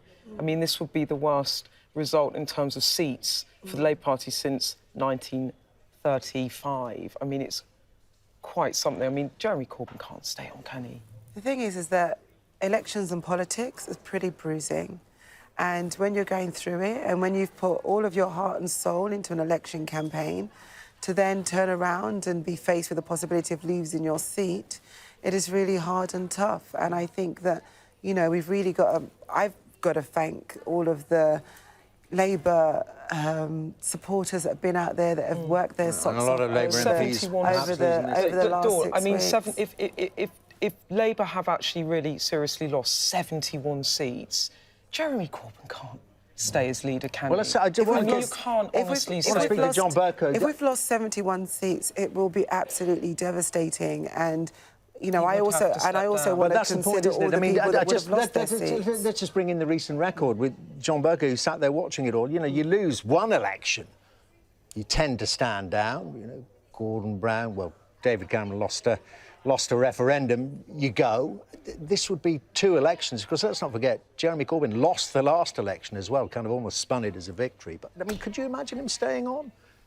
Well, the Labour Party will have to make a decision about that for itself, and I'm quite certain that it's something to which Jeremy Corbyn will give thought. He may well have reflected on it already, I don't know. But it seems to me that, that's a judgment for the Labour Party. Certainly the result, if it is as foreshadowed by the exit poll, is, just as a matter of fact, the worst result for the Labour Party for a very, very, very long time. I think I'm right in saying in 1983, Labour got 209 209 seats. with Michael Foot. you know, it is less. But let's than that. stay It's with fewer leadership than that. and flip it round, Dawn Butler. Do you want him to stay? Do you still see him as an asset, Jeremy Corbyn? Do you know, I think just so early on in the evening, I think we really have to wait, and then we really have to reflect quite seriously about where we go and the direction of travel for the Labour Party. But I think it's just too early in the evening to be talking about that, to be honest. I agree with that, because a political party, in the face of a defeat, has to have a debate. And although, of course, it's an absolutely natural media reaction to want to see a scalp, an individual. It's not a scalp. I mean, it was just dealing. I mean, there has if to be a this, debate about I mean, the direction of the party, what the policies might be in the future. It's interesting, though. What sort of different direction it should chart. But John, it's about the numbers if they are the numbers. Leadership comes into it. And we're seeing that direction of travel. Can I just, because Sam Coates, my colleagues, just tweeted this out about the pattern for Labour. It's not just about Brexit. He's saying, from the exit poll, if you extrapolate it out, it looks like Labour are down everywhere in both Leave and Remain voting areas. So that is not just about Brexit. It also is about Jeremy Corbyn's leadership, isn't it? But it can also be about how we portrayed Brexit for a long time. It's just a Brexit issue. There's something else going on But here. you still can, though, because people on both sides, we were trying to unite on both sides, which was a difficult, preciously close to this argument again difficult road to about travel. the voters being misled, being gullible. Oh, no, that's not what I'm saying at all. What I'm saying is that our position in the Labour Party for a long time, people kept saying, we don't understand your position. And that would have affected how people thought about Did you find it difficult to our sell? views. Did you renegotiate in 3 months and then have a referendum? Did you find it difficult for people to get their head round that, what precisely you were offering? Well, I was very clear on my positions because I was very clear that I wanted to remain in the European Union, but also very clear that we did, and we still need to. I mean, let's not forget, we still need to reunite and reunite and unite the country. And I don't think that this result is essentially going to do that. So I think that by the end of, this week, we're still going to be talking about what happens next. And the country's still going to be very divided. Don't know if you can stay with us, because Beth, referring there, we're communicating with Sam Coates through Twitter. Well, we can talk directly to him. Sam, this sounds really interesting. Just take us through some of those numbers, if Dawn Butler will stay, and we'll have a look at those. Sam. Of course, Dermot. So we've been crunching the numbers and looking at the different trends up and down the country, using the exit poll mainly with my colleague Will Jennings, and we found something quite stark. When it comes to the Conservative vote, there you see the Conservatives doing better, clearly doing better in areas that voted to leave more strongly. But when it comes to the Labour vote, well, as you've been seeing from all of the, 8 results that we've had so far, it's down pretty uniformly, whether it was a Leave seat or a Remain seat. And that's just a complication for those in the Labour Party who are trying to pin tonight's bad result, as John McDonnell was, on Brexit. Dermot. OK, well, Dawn Butler, answer that. What do you put it down to, then? Leave and Remain seats. So far, you're right, early days, but on the hard and fast facts that we've got so far, you're not appealing to anyone. But I still think it's to do with the messaging. At the end of the day, I can easily concede that the Conservatives had a very clear message. OK, but what about your message? It was very, very clear. What about your message and who formulated that? That would be the leadership, our message wasn't as clear as it could have been and should have been. We've got to admit that. We have to admit that. But don't you have to but it was the concede leadership it was about the leadership as well? I mean, Jeremy Corbyn went into this election the most unpopular leader since polling began. He did pick up a bit, but his polling ratings were terrible. You must be able to recognise that he was part of the bloc on Labour in this election and has to take responsibility for this performance, if that is correct, that poll. Well, Jeremy is the leader, so of course he will have to take responsibility. That's what the leader role is to take responsibility for the team. And what form does that take? And so he will have to take responsibility. What form might that take? Well, as I've said, it's not something... I mean, I've never been a kind of person, when Labour lost in 20, I've never said, Gordon Brown has to resign. That's not the person that I am. I think that we have to reflect the direction of travel and where we go, and we have to take an approach about that. I'm not going to sit on here and say, oh, yes, such and such has to go. That's not the way I think we should conduct politics. And I think the lesson from this election is that we really need to do politics differently, and we need to be a little bit more measured, and we need a bit more control in what we do. I've known Dawn for 15 years, and she's loyal to the Labour tribe and loyal to her core, and being the loyal person she is, I wouldn't expect her for one moment to call for the resignation of her leader. No, but the other factor might have been the lack of appeal. The other factor might have been the lack of appeal of Jeremy Corbyn, but it could also be the messaging, as Dawn Butler was saying, they get Brexit done, pure and simple message, renegotiate and then have a referendum at some point. It's a bit more complicated. It could have been that. And the point is, it's not... it could well have been that, yeah. I mean, the clarity and starkness of the Conservative message manifestly has resonated. Now, the fact that it has resonated because there was a slogan that resonated doesn't necessarily mean that that message is correct. What it means is that that message has worked for now, and it certainly does appear to have worked. I don't detract from that, but it doesn't mean that the message itself is necessarily correct in all its particulars. OK, listen, we're going to get back to Scotland. I'm told. Dawn Butler, thank you very much indeed for coming in, and we'll leave you to go and reflect and consider what the future holds, perhaps for the leader and indeed for the party. Very good to see you, Dawn Butler. Listen, we're going to Scotland, as I say, and Tommy Shepherd is the SNP candidate for Edinburgh East. And let's check in first of all, Tommy Shepherd, on how you're feeling. Do you think you're going to become the MP for Edinburgh East again? I hope so, Dermot. Good morning from Edinburgh. It's looking quite good in Edinburgh East, yes, and certainly for the first time ever, it looks as if the SNP has won the postal ballot, which is not something we've ever done before, so it augurs well for a good night ahead. OK, and we have to get straight into the issue of a referendum, an independence referendum as well. On the exit poll, no results in yet in Scotland, of course, but on that exit poll, 55 seats, that would be right back up towards the 2015 performance. What does that mean for an independence referendum in your view? Yeah, well, it would, but I mean, at this point in time, I'm taking the exit poll with a big pinch of salt until we can see some hard results. That exit poll is not in line with other polls during the campaign. It's not in line with our own data, so it would be quite a surprising and shock result were it to be true. We're contesting 59 seats in Scotland. If we win 30 or more of them, then we will regard that as a victory, and it looks as if we're on course to do a lot better than that. And in answer to your question about the referendum, Dermot, we put 3 propositions before people in this election. 1 was to lock Boris Johnson out of government, 2 was to escape Brexit, and 3 was to assert the right of people here to choose their own form of government. And it does look as if we've received a resounding endorsement of all 3 propositions. So I think we're honour bound now to pursue that mandate with the UK government. And it's for them to decide what they want to do about it. Yeah, but 1 and 2 aren't going to happen, that's for sure, on that exit poll. How does 3 happen, though? How do you get that past Boris Johnson and Westminster, who have to legislate to allow it? Well, it looks as if the people of Scotland have spoken very loudly and firmly tonight with one voice, saying that they do believe that whether or not Scotland should choose a different form of government should be a matter for the people here. And that's the principle we've been trying to establish in this campaign. I'm not expecting Boris Johnson to suddenly support Scottish independence.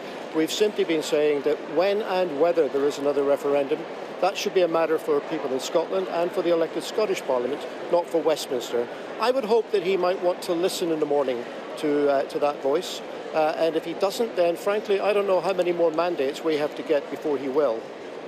OK, Tommy Shepherd, thank you very much indeed. We'll let you go and find out how you've done there, if you're going to be returned to Westminster. Let's get more now from our correspondents. It's the election counts tonight, so many dotted across the UK. There are some crucial results due from across the Midlands, that's for sure. Sky's Martha Kellner is in Fenton, that's near Stoke-on-Trent. Martin Brunt, come back Martin, is in Chesterfield, and Dominic Waghorn is in Birmingham. Well, let's go to Martha first. Now, Stoke-on-Trent, 3 seats there. One of them was in Conservative hands. What about the other 2?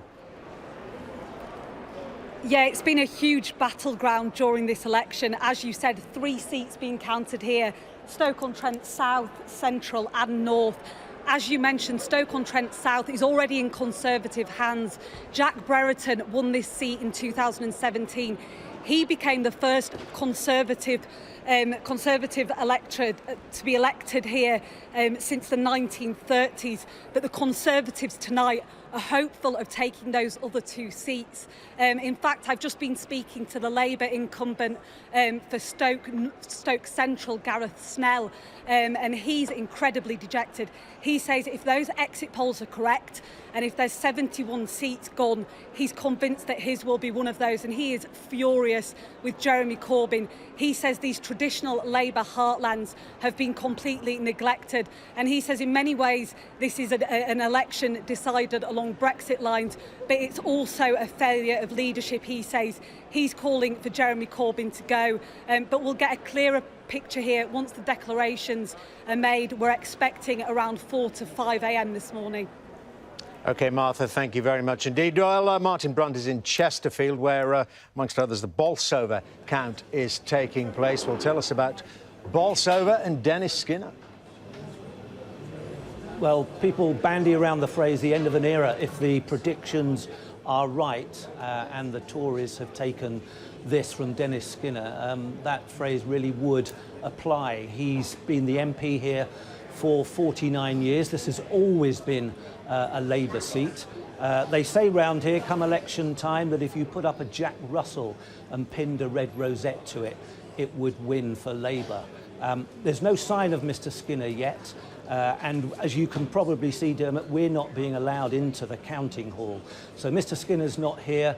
The Tory candidate, Mark Fletcher, the grandson of a miner, he won't talk to us either. I think perhaps, although everybody is aware of the predicted results, it may go down to the wire. So nobody really wants to come and talk to us officially at this stage. But we've got a long time to go. This is a very rural area. The votes have taken a long time to get here, and we probably won't get a result, confirmation of that predicted result, until about 4:30. OK, Martin, thank you very much indeed. You say that's a very rural area. Let's go to a very urban area. Dominic Wycorn there in Birmingham, and 2 seats in particular where we're looking at there. We're hearing from that exit poll. Anyway, Dominic, Erdington, Jack Dromey's seats, and Northfield, both Leave-leaning constituencies. That's right, Dermot, and being Britain's second biggest city, a lot of votes to count here, so an even longer night for us, possibly waiting until 6:30 or 7 in the morning, possibly, if you look at what has happened in previous elections here.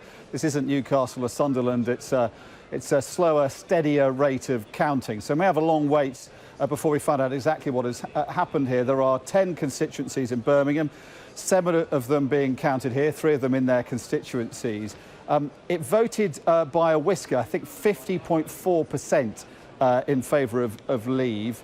But despite that, I think Labour have been hopeful that all its 9 seats here would remain in their hands. But as you say, there are concerns about 2 seats in particular. Erdington, Jack Dromey's seat. The exit polls are suggesting that's touch and go as to whether he's going to retain his seat. In Northfield, Richard Burden, that looks like, according to the exit poll at least, that will go to the Conservatives, which would be quite an upset here. Of course, Andrew Mitchell is the only MP, Conservative MP, who has a seat in Birmingham.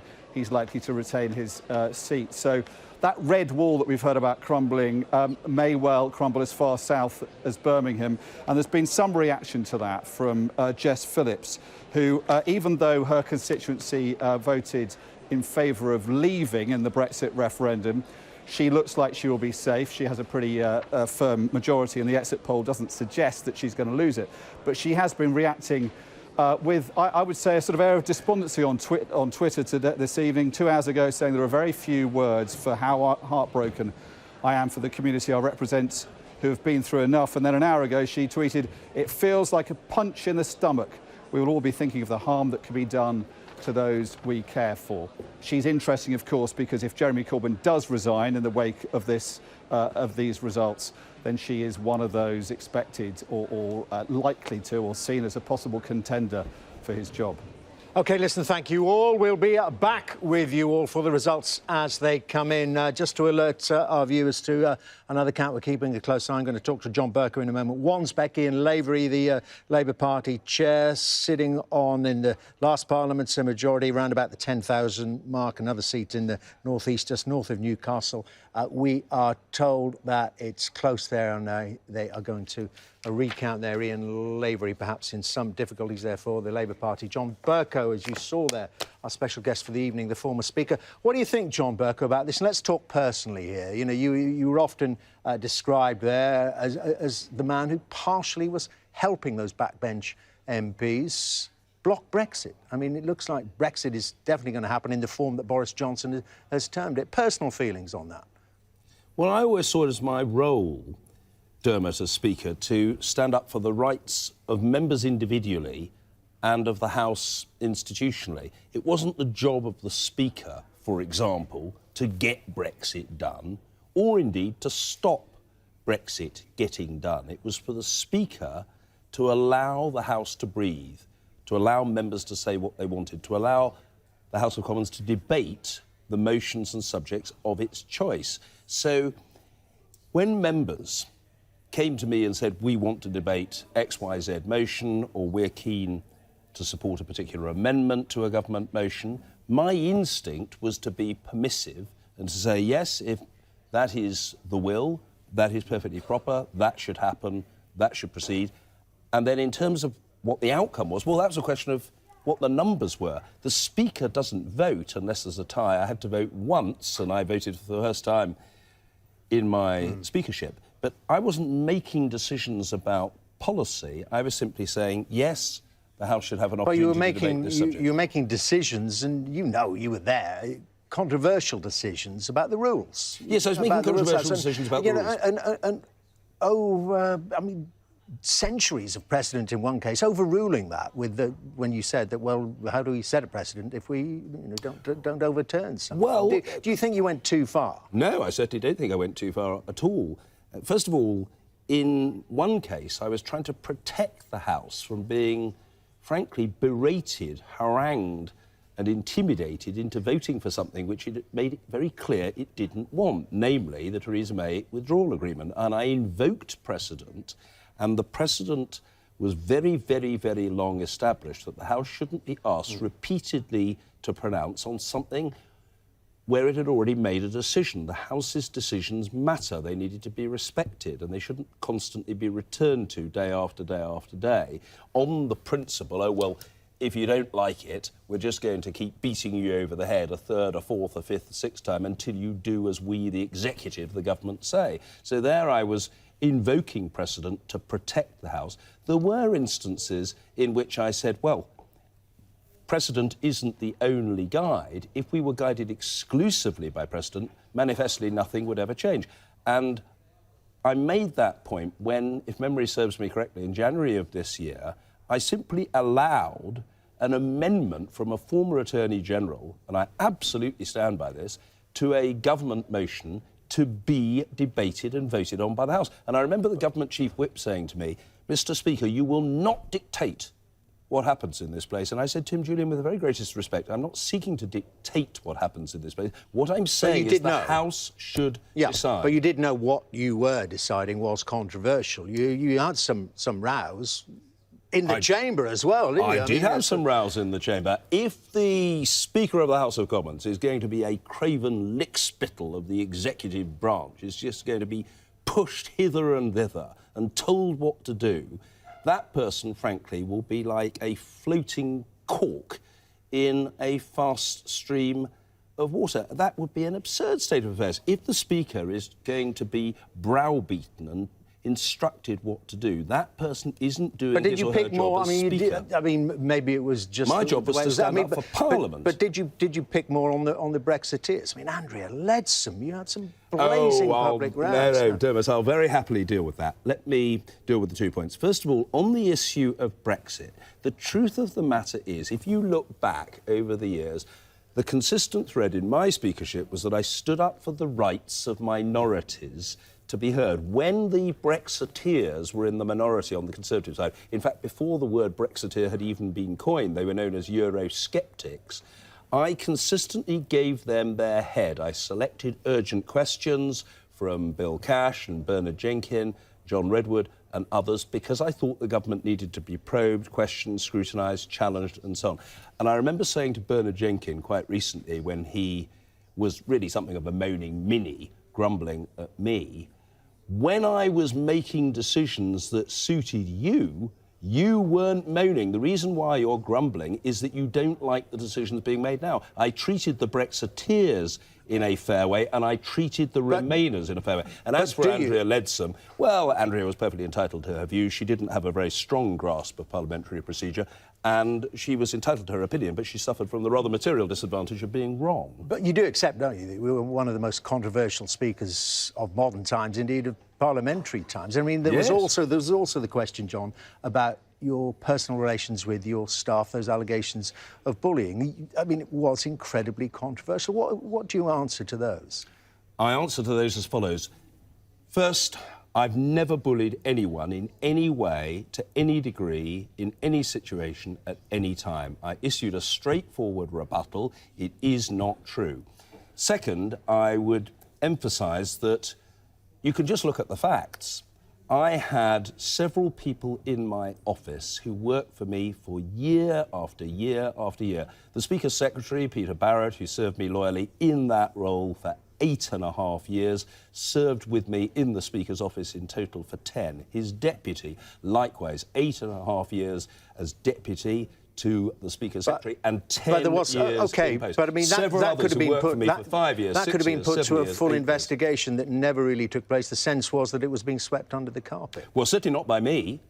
Absolutely, it wasn't swept under the carpet by me. It was for the House to make a judgment about what the procedure should be, and if somebody wanted to come forward and make a complaint, he or she should have the opportunity to do so. The particular point I want to emphasise is this, and I hope that this will resonate with people across the country. In the course of a working life, you would certainly hope that most of your working relationships succeed. 70% or more is perhaps not a bad guiding light. Some working relationships fail, and a very, very, very small number of mine in the early years did. That doesn't prove that one person maltreated another. What it proves is that it wasn't the right fit, it didn't work. I had extremely harmonious relations, both with my Buckingham constituency parliamentary office staff and with the Speaker's office staff. And I think, if I may say so, the proof of the pudding is in the eating. When I stood down as Speaker, I had staff from the past making contact saying they wanted to come back to watch the last Prime Minister's question. They wouldn't be doing that if I was some sort of ogre. I wasn't. And what about, well, will you become a Lord? Let me put it that way. I mean, you know, what about as a former Speaker? I mean, it's customary, isn't it, to get a peerage? Do you think you will be denied one? And if you are, do you think it's going to be pettiness?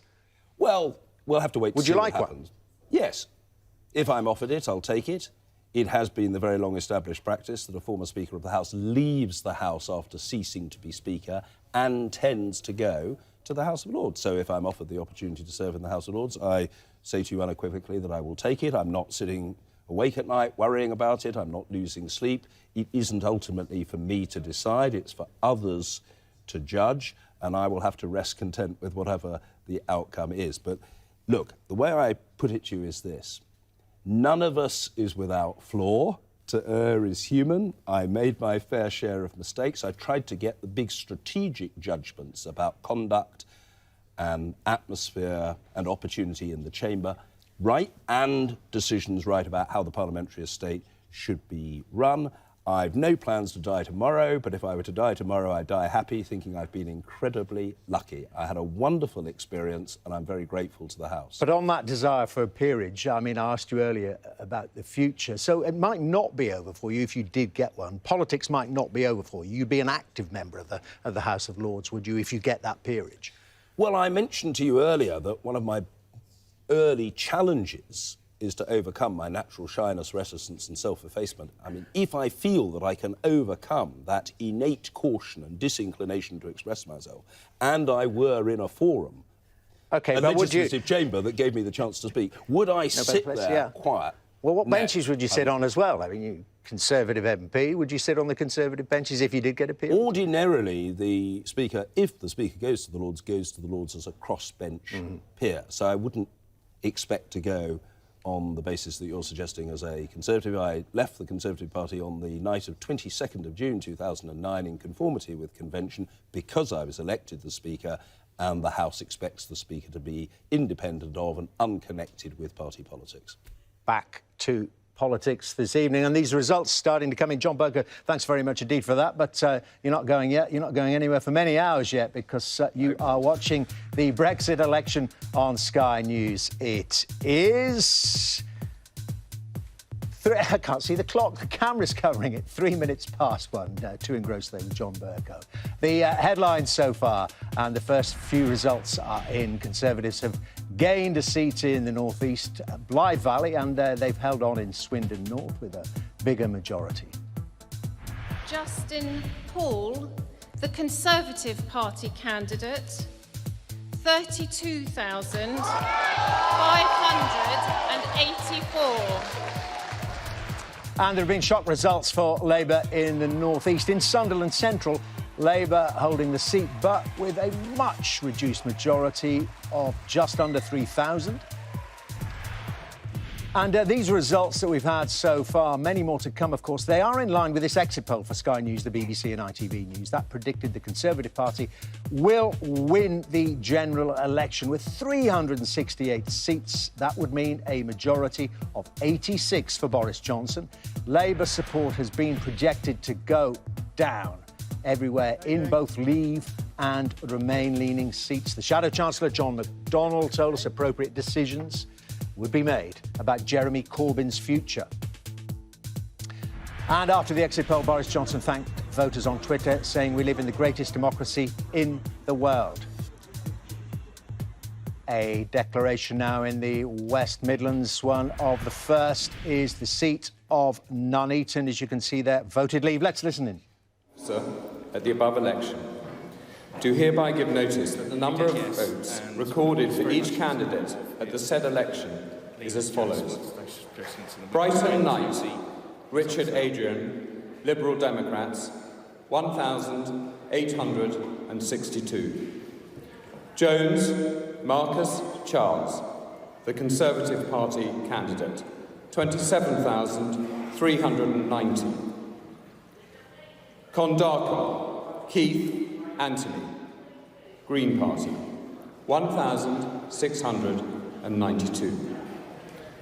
Mayu, Zoe Christie, Labour Party, 14,246.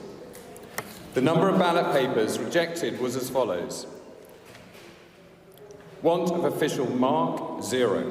Voting for more candidates. Well, there we are in Nuneaton, a Conservative seat after the last election, but a bigger majority now for Marcus Jones, an increased majority up there to 13,144 from around about 4,700 last time round. So a big increase and a big pushback again for the Labour Party. You must remember that this actually was a fairly marginal seat 4 years ago or so, and the Labour Party pushed back to 14,000 or so votes. It is a Leave-tending seat, one that voted to leave in the European Union referendum in 2016. But John Bercow, I say, back to business. Look at that increase in vote share for the Conservative Party. 60% of the vote there in what was once, it's not anymore, a marginal seat, and the Labour vote down there about 10%.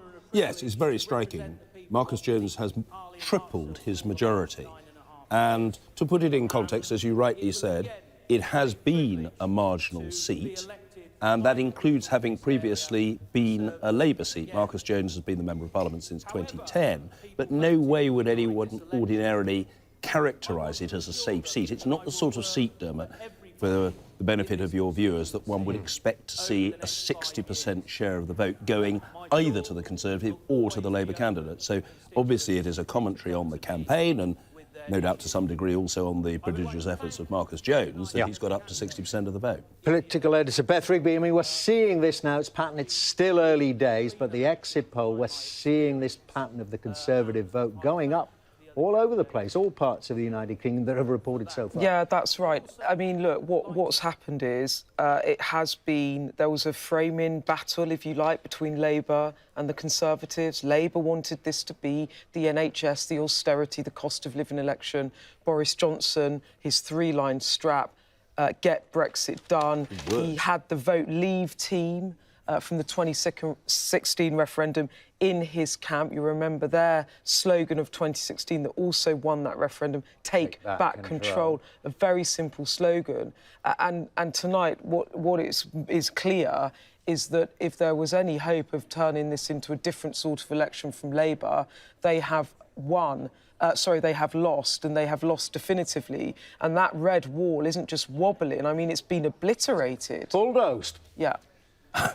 So I get the reference there to Boris Johnson a couple of days ago. That was a polystyrene wall. Well, this one is not bricks. Not bricks, but made of MPs. And it does seem that if the exit poll is to be believed, it is going to tumble tonight. The prediction there that the Conservative Party will have a majority of 86. And on that note, let me bring in the Green Party's co-leader, Jonathan Bartley, in Westminster. If this does turn out to be the case, a majority of 86 for Boris Johnson and the Conservatives.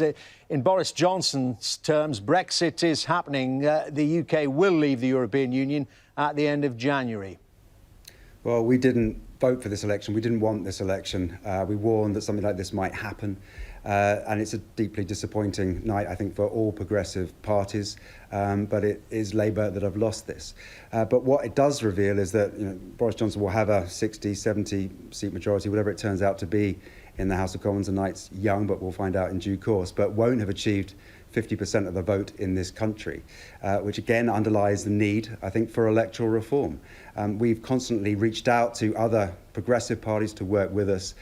They've rebuffed us. And as long as Labour continues to refuse to back proportional representation, it will always just be lining up the next Conservative government, even when the Conservative government fails to get 50% of the vote in this country. OK, well, let's just stay with the system we've got. And you said, well, we didn't vote for this general election. Well, to be fair to Labour, they were reluctant, and it was really the Lib Dems, your colleagues in the Remain alliance. Did they let the side down? Well, no, I mean, Labour voted full square for this general election. It took them a couple of attempts, but then they went for it, and they believed that they could win it. And we thought that was a very reckless thing to do. Certainly with the Liberal Democrats, we agreed with them about remaining in the European Union. We still feel that's the best thing for the future of the country. But of course, we disagree with them on a lot of things, and we disagreed with them about calling this general election at that point. And I don't know if you've been talking to your colleagues who've stood up and down the United Kingdom, but do you go along with this exit poll prediction? One seat, Caroline Lucas, one imagines? Well, we're going to see, I think, a big swing in somewhere like Bristol West. So we'll see what the night holds. I think that count is got a long way to go still. Yeah. But we'll have to wait and see in due course. OK, and what about the other thing the Greens stand for? In the name of the party, of course. Do you think, I mean, your vote share, looking, it's early days, isn't it, of course? We've been looking at your vote share ticking up a percentage point or two in some of those constituencies. Do you think that's also an endorsement there of your environmental warnings? I think it is. We, of course, doubled our number of councillors this year. We've doubled our number of MEPs in the European Parliament. It looks like we might just double our vote share in this election. Clearly, the climate was front and centre for us, and the climate emergency is the thing that we've got to hold this government's feet to the fire about. But let's be under no illusions. This is a very, very bad result for the climate emergency. This is a bad night for our future security. And I think we should need to take this result very, very seriously. And we need opposition MPs from right across the parties holding this government's feet to the fire about this and not get diverted simply on the issue of Brexit, because this is a bigger issue. It's a more important issue. We've been proud to have, led the agenda and push the other parties in the right direction, but the spotlight must not now fall off the climate emergency. OK, but, I mean, is it a bad day for the climate emergency, as you put it? The Tories have legislated, haven't they, to go net carbon zero by 2050. Shouldn't you, and we're talking about healing the country and bringing it back together, shouldn't you work with them? well, obviously we'll work with them where there's common ground, but if they're road building, expanding airports, continuing fossil fuel subsidies, if they're going to continue to block wind power, onshore wind, that is no way to tackle the climate emergency. I don't think this government has any real sense of the kind of change that we have to make. It isn't even including aviation and shipping emissions in its own targets. Targets, incidentally, which are too late and which it's already on track to miss. It fails on every single measure when it comes to the climate emergency. OK, Jonathan Bartley, thank you very much indeed. Very good to talk to you. Right, more results expected very soon. Significant results for this Labour Party performance. We're expecting results coming in from Warrington very soon, and Caterina Vitozzi is in Wrexham in Wales for us. And I say they're very important. And Enda Brady is in Workington there. And in part, this election, apart from being the Brexit election, Enda, was termed as the battle for Workington, a seat that the Tories have really targeted. Yes, they have, and they're sounding very, very confident. A declaration is imminent here, Dermot. This constituency has been Labour for 97 of the past 100 years, and the Conservatives really did target this seat. You know, of course, the phrase Workington man was trotted out by this right-leaning think tank early in the campaign, and Workington man was identified as a Northern Labour Leave voter in rugby league towns like Workington who could possibly be swayed by Boris Johnson's mantra of get Brexit done. And just looking around the room, the Conservatives are here, they're eating pizza, they're smiling, and they feel very, very confident indeed. This will be absolutely seismic if they were to win here. This having been a Labour constituency, as I say, a Labour seat for 97 of the past 100 years. We've had the turnout figures through already, 67.94% turnout.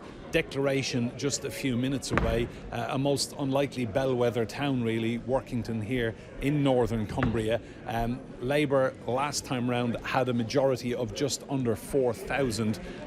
They're looking quite glum at the moment. Conservatives are smiling, as I say, eating pizza, awaiting the declaration, and we'll know in a few minutes' time. OK, keep an eye on it for us, but in the meantime, let's check in with Caterina Vitozzi there in Wrexham. This red wall, talking about it, starts there in North East Wales, and a slim Labour majority there.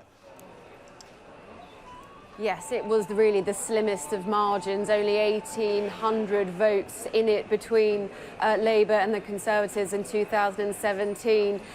And I can tell you that when those initial exit polls came out at 10 o'clock, there were a number of people gathered in the foyer area of this sports hall where the count is underway. And it was palpable, the sense of shock. Just seeing those numbers, I think it really dawned on people here who already knew that Wrexham was a marginal, that it was a tight seat, that this would likely be one of those areas where a Labour seat could, for the first time since 1935, turn blue. The Conservative candidate for Wrexham, Sarah Atherton, has been wandering around listening and sort of watching the vote counts happening here. They are feeling extremely confident. There are some very glum Labour faces in this hall behind me. It's really quite a seismic shift if it does go the way that the exit polls suggest, and if it goes the way that certainly the Conservative activists here think that it eventually will go towards that Conservative win.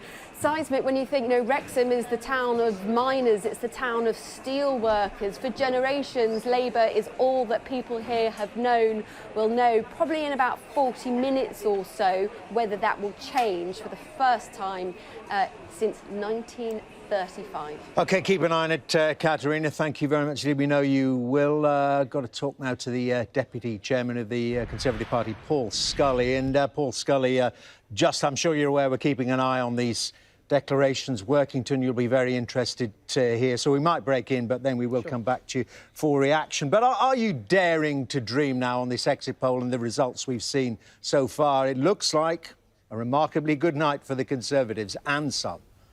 Well, look, I mean, obviously this is a projection, but it's encouraging, certainly. I think it's testament to the amount of work that candidates up and down the country have been doing. It's testament to the simple message that Boris and the Conservative government have been putting out there, that getting Brexit done means that we have a parliament that will better reflect the people, showing clear leadership, clear direction. And that's what people have been crying out for 3.5 years, to make sure that we can get on to talk about police, the 50,000 more nurses, and funding, levelling up our funding for education.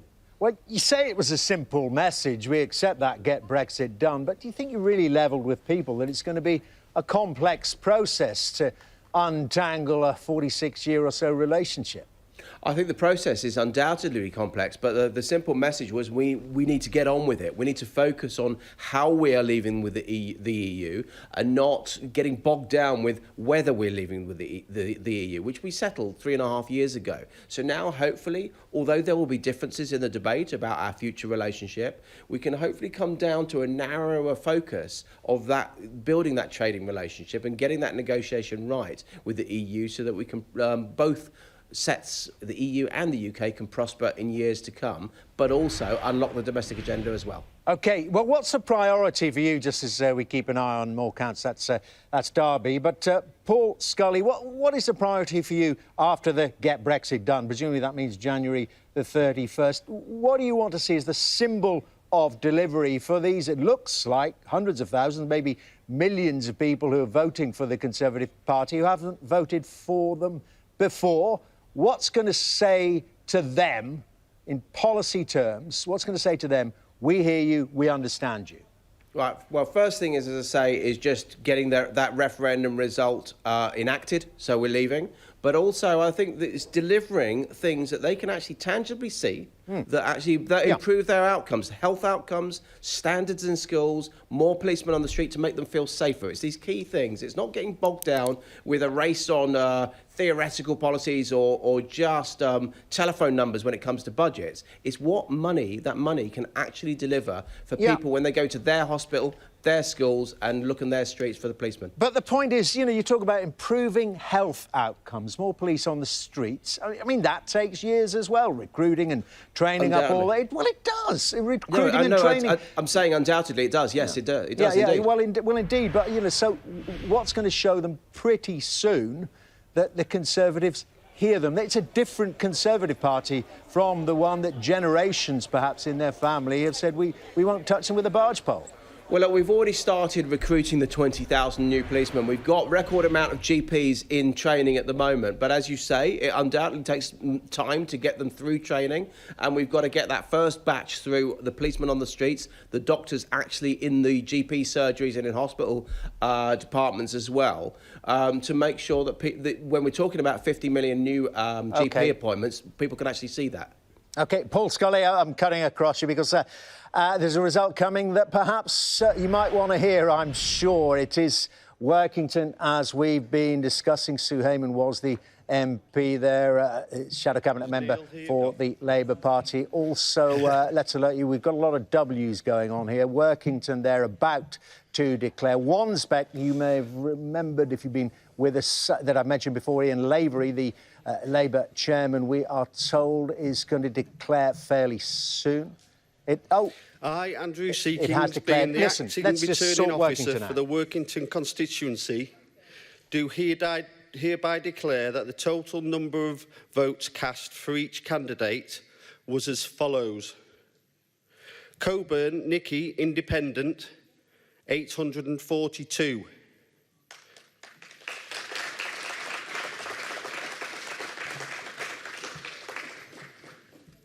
Hayman, Sue, Labour Party, 16,312.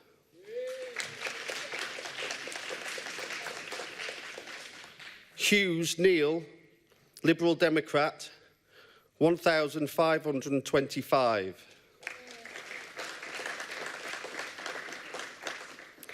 Ivinson, Roy Allen, 87. Jenkinson, Mark, the Conservative Party, 20,000.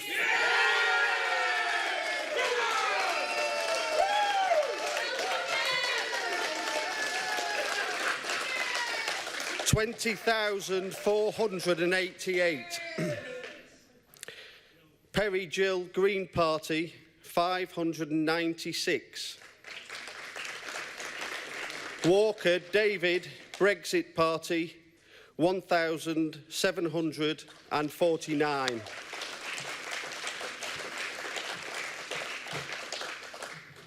Well, there we have it. Workington tumbling. As Enda Brady, our man on the spot, they was telling us Workington man was one of the phrases coined for this election. A Conservative gain from Labour. They did have a majority. The Labour Party did have a majority of 4,000. That's been almost identically reversed by Mark Jenkinson, putting the Conservatives in there with a majority of 4,176. Sue Hayman, shadow cabinet member, ejected from Parliament, and her vote share, let's take you through them. Her vote share fell quite considerably, as you know, by at least 4,000.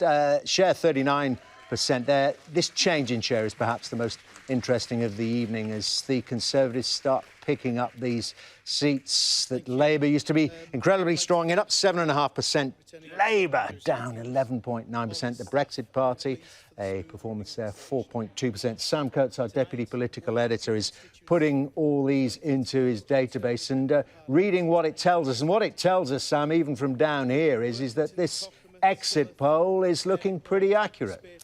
Absolutely, Dermot. That's increasingly clear. We are on course for a majority around the range of the 86 that we saw in the exit poll at 10 o'clock. Just look at the swing in that seat of Workington. Workington has been Labour since 1979. Now, there's been a swing from the Labour Party to the Conservatives in the region of 10%. So, if you look, the Tories now have around 50% of the vote in that seat, and that was what the Labour Party got in the 2017 election. So now there's a whopping 4,000 majority in this what was once an absolute Labour heartland. So I think that will be perhaps the result this evening that has stung the Labour Party the most. If we want to look at one other result, Ian Lavery, the Labour Party chairman, there were rumours that he might even lose his seat. He has hung on, but by only the slimmest of margins. We had that result in the last few minutes, and there his majority has gone down from 10,000 at this election to 814. Again, swing in the region of about 8% from Labour to the Conservatives. Ian Lavery will be glad to have hung on, but that kind of decline in his support in his seat will sting.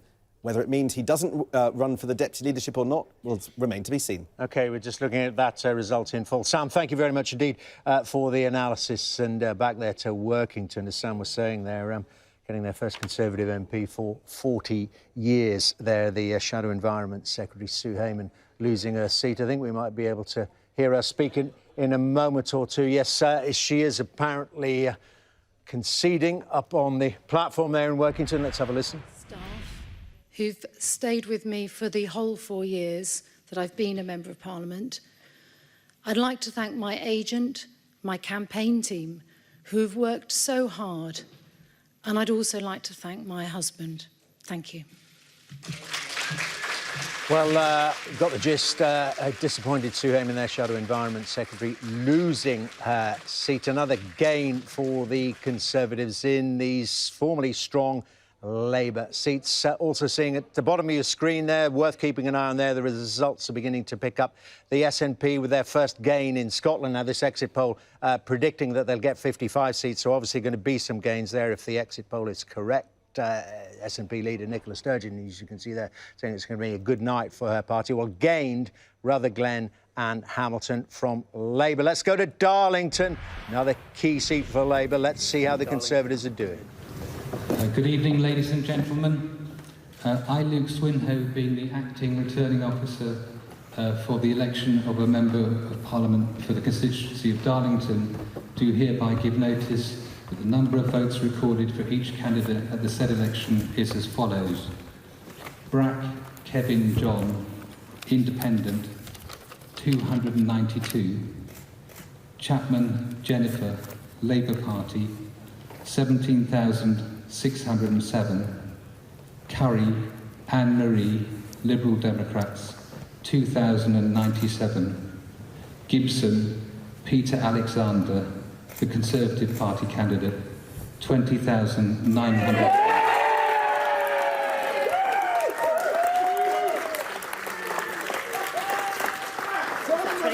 And what?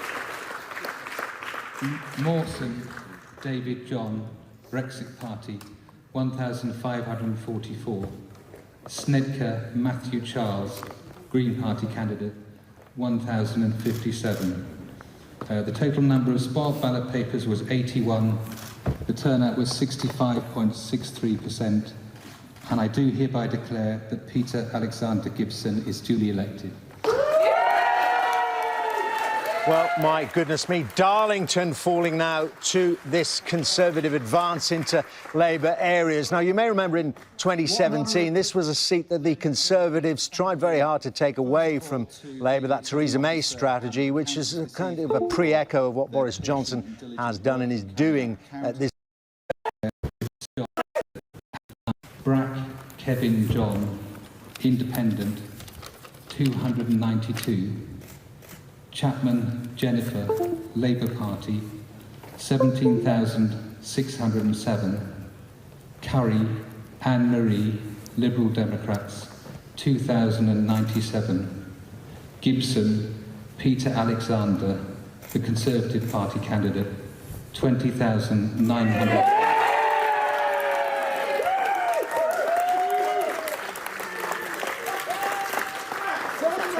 And what? Mawson David John, Brexit Party, 1,544. Snedker Matthew Charles, Green Party candidate, 1,057. The total number of spoiled ballot papers was 81. The turnout was 65.63%. And I do hereby declare that Peter Alexander Gibson is duly elected. Well, my goodness me, Darlington falling now to this Conservative advance into Labour areas. Now, you may remember in 2017, this was a seat that the Conservatives tried very hard to take away from Labour, that Theresa May strategy, which is a kind of a pre-echo of what Boris Johnson has done and is doing this evening. But they've gained it this time. Peter Gibson elected there for the Conservative Party, taking out Jenny Chapman. Her majority, well, her vote share, she doesn't have a majority anymore. Her did have a majority, 3,280. Her number of votes went down by about 5,000. The first time a Conservative has got in there since 1992. Let's have a look at the first result we were mentioning there from Scotland, and this Rutherglen and Hamilton West, an SNP gain. The other feature of the exit poll this evening is suggesting, as Nicola Sturgeon is saying at the bottom of your screen, quoted as saying, good night for the SNP as well. Does this begin to prove it? A gain from the Labour Party. It swapped hands in 2017. Labour took it from the SNP. They've taken it back in the form of Margaret Ferrier with 23,775. Labour pushed back down there to 18,545. This is the share. Then we show you the change. The SNP up to 44.2%. That's a big gain, given the way that seat has flip-flopped to 7.2% up. Labour down 3.1%. The Conservatives down 4.6%. And Lib Dems more or less level pegging. John Burker, you wanted to say something about Rutherglen, yeah? Well, simply to say that that's a return for Margaret Ferrier. She was one of the people who came in 2015. She was, in fact, a ubiquitous presence in the House of Commons, jumping up and down every day. I remember very well. She was an immensely active member, but she lost in 2017. Now she's back and with a significant... Interesting. That. I want to talk to Beth Rigby, though, about what's been going on in Workington and Darlington as well, Beth Rigby. We keep going back to it because we still have not very many results, but my goodness me, I mean, it could be to it in Workington. With a significant... Interesting. That. I want to talk to Beth Rigby, though, about what's been going on in Workington and Darlington as well, Beth Rigby. We keep going back to it because we still have not very many results, but my goodness me, I mean, it could be, dare I use the word, a bloodbath for Labour if it keeps going like this. It's beginning to feel that way, isn't it? And look, Labour tried to have this dual strategy on Brexit, where they faced both remaining seats in their metropolitan areas, such as London and Manchester, and then they also tried to have a vote leave element by saying that they would have this referendum and there would be a choice between a Labour Brexit and remaining in the EU. And they tried to straddle both these camps because they wanted to try and keep some of these vote leave seats, but it just appears like they are falling like dominoes. And that strategy has totally failed and comprehensively failed, and there will be a lot of soul search, and I imagine, as to whether that was the wrong... It really is. strategy. To be, I'm going to be talking to the Shadow Justice Secretary, Richard Bergen, from the Labour Party, in a moment or two. We're hearing he's just been lined up, as we say, but there's an awful lot for Ed Conway to take us through about how the night is panning out for both the main parties. Ed? Yeah, Dermot, come down and have a look at this. I mean, here on our map, and you can see there the scoreboard evolving. You wouldn't normally see as many Conservative seats as you see there. I mean, normally most of those seats, early declarers, tend to be in the North East. You tend to get a lot of Labour around now, but just have a look at that map. The map of Britain, the political map, changing. There you can see Rutherglen and Hamilton in the first Scottish seat just there. And just look northwest, you can see Workington, a lot of seats there in the North East. Many of them still staying with Labour, but you're seeing across much of the North East swings around 10% or so from Labour to the Conservative Party. And over the course of the evening, that map will get filled in, and we will show you just how the political geography of this country is starting to change. It certainly looks like it's changing. It certainly feels like it's changing at the moment. And there are many stories that we're going to tell you about, individual stories of MPs, some of whom are facing a big surprise and a big shock at the moment, starting with Durham North West. Laura Pidcock, some people thought she might be the future Labour leader.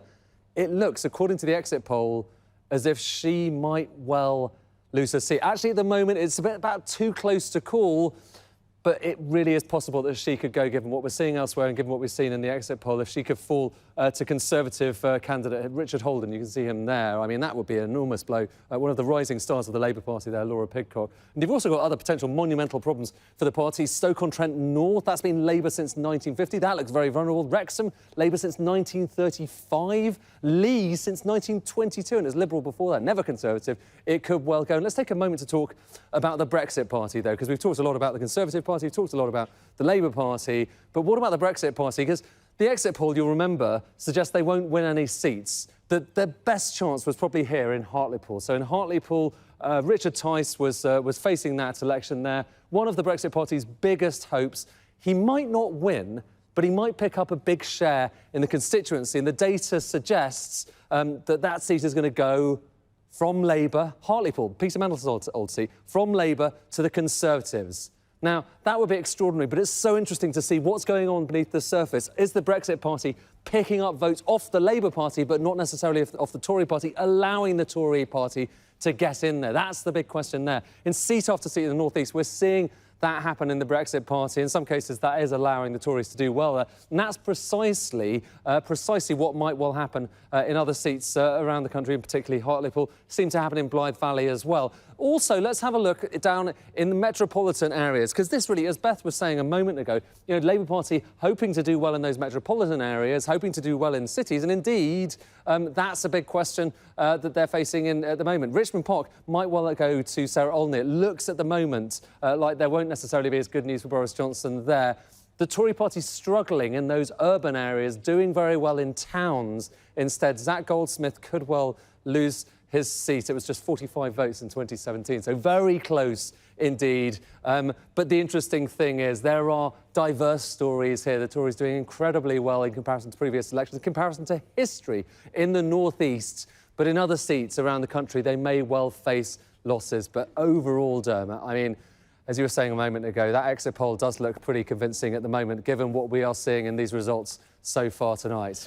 Well, some of those historical comparisons are pretty breathtaking. Ed, thank you very much indeed. Let's see if my next guest, Labour Shadow Justice Secretary Richard Bergen, thinks. So how would you... very good evening to you, Mr Bergen. Good morning, in actual fact. How would you describe the evening and the early morning so far, and what is to come, perhaps? Well, it's very disappointing and it's very worrying.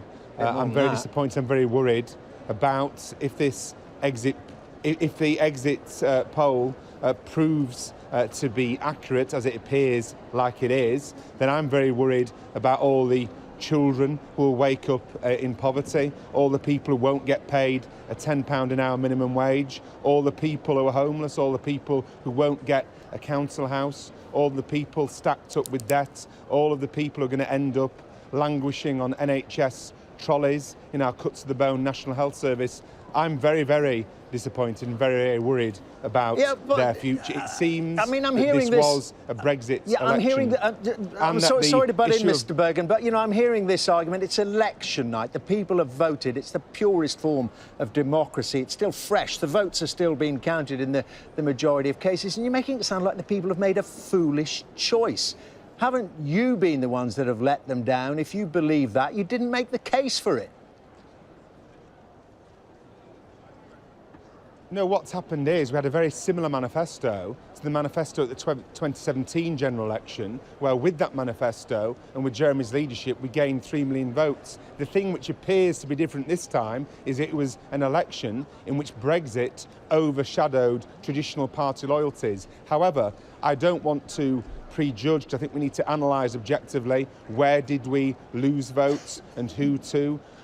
In what parts of the country, and the totals and the proportions. So we need a sober, serious analysis over the next 24 hours or so. OK, well, I can kind of answer that. Where did you lose the votes? Just about everywhere. Who to? Just about everyone. Are you beginning to believe, though, with the results we have, let's deal with the hard and fast figures, Jenny Chapman, Sue Heyman, good colleagues of yours gone. Are you beginning to think, is anybody safe in the Labour Party tonight? Well, we don't take anything for granted. I don't take my seat for granted. That's why I've been working very hard on it. We need to look at the results that have come out, some deeply, deeply disappointing results, some fantastic colleagues losing their seats. And as I say, I'm very worried about the future of people in this country when they're going to be led by a Thatcherite like Boris Johnson. What we've had actually is the two sides of the coin of the establishment working together. The Thatcherites in the Brexit Party pretending they're not Thatcherites, and the Thatcherites in the Conservative Party, like Boris Johnson, working together, it seems, against Labour and against our Progressive Manifesto. So, of course, as when we lost 5 million votes between 1997 and 2010, when we supported policies of austerity and war, we had to analyse how we lost those and what we need to do. In the same way, after what appears like tonight's result, we need to analyse very carefully those results and work out what the Labour Party is going to do. I mean, you've left something out on that list of what you're going to analyse. Are you going to analyse Jeremy Corbyn in his performance?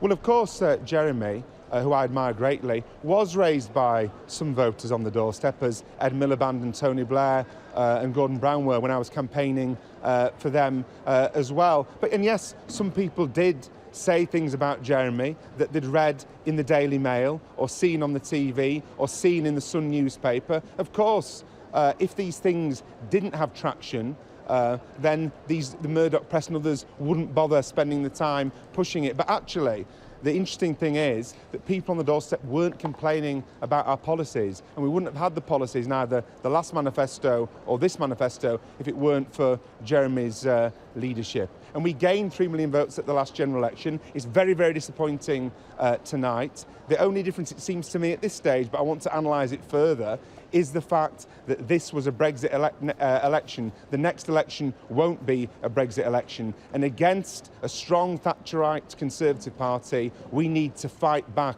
not triangulate, because the people who will lose out in communities across the country under 5 years of a Boris Johnson government deserve no less than a fighting Labour Party that will analyse a bad result but won't give up. OK, Richard Bergen, thank you very much indeed for joining us. Back to your account there in Leeds, the Shadow Justice Secretary. We've got Sal Brinton here, Baroness Brinton, the President of the Liberal Democrats. A very good evening to you, Baroness. Is it a good evening? It doesn't look like it for the Lib Dems, does it? I think, actually, we know that there are still 6 from the exit poll. There are still 65 seats that are too close to call. And we know that a number of those are ones where we are hotly in contention. And what's interesting about tonight is that they're seats that we've not been particularly strong in before. So Esher and Walton and Finchley and Golders Green are just 2 examples of that. So I'm going to wait and see what comes in. But, you know, well, let's look at the distance in terms of time between here we are with the results coming in and the beginning of the campaign. You must admit you've fallen from those mighty soaring heights of imagining that Jo Swinson might become Prime Minister. Now you're talking like you normally talk as Lib Dems, which is picking up a few seats here and there. I think the arithmetic changed when Nigel Farage and Boris Johnson did the deal to where they stood back in half the seat, where the Brexit Party stood back in half the seats. And clearly the polls started to reflect that. What we have said over the last few weeks is that we still remain determined to stop Brexit, that we still remain committed, as it's very clear in our manifesto, that we wanted a people's vote. Jo was only talking about revoking Article 50 if she was Prime Minister. That's, you know, Do you think that was a bit too happen. nuanced, though? Again, you know, against a pure slogan like "Get Brexit Done." We were our line was clear, but it often got cropped by other people. You just became the revoke party, didn't you? Well, in a lot of people's estimate. The front of our manifesto talked about stop Brexit, and the one thing that we do know is tonight we're seeing our vote share has gone up. Not much, but it's gone up, and that, I think, we're going to see is going to play very well for us in the strong Remain seats where we know we are heavily in contention. Okay. So we have all to play for. And I was talking to Richard Bergen there about leadership. I mean, are there any questions about leadership if she holds on to her seat, Jo Swinson? We're told she might be in some difficulty in East Dunbartonshire. Well, again, it's one... Would you look at that? Would that be on the list?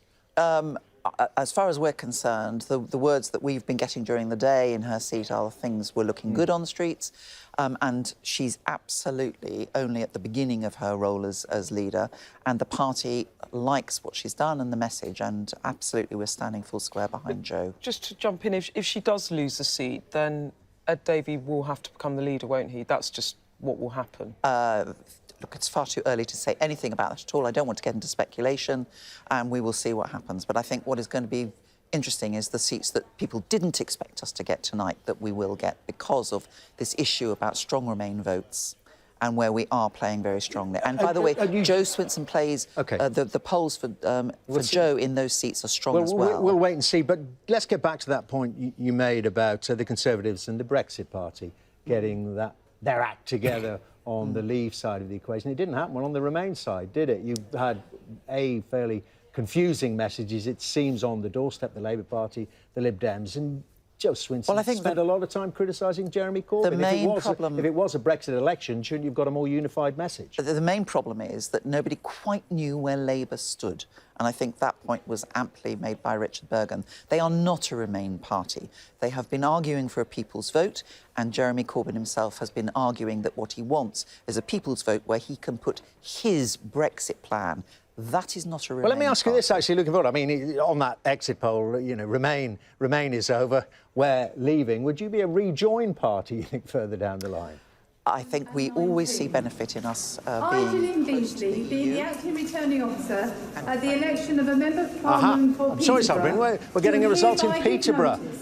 Scene of the by-election a few months back. Is as follows. Bristow Paul, the Conservative Party candidate, 22,300.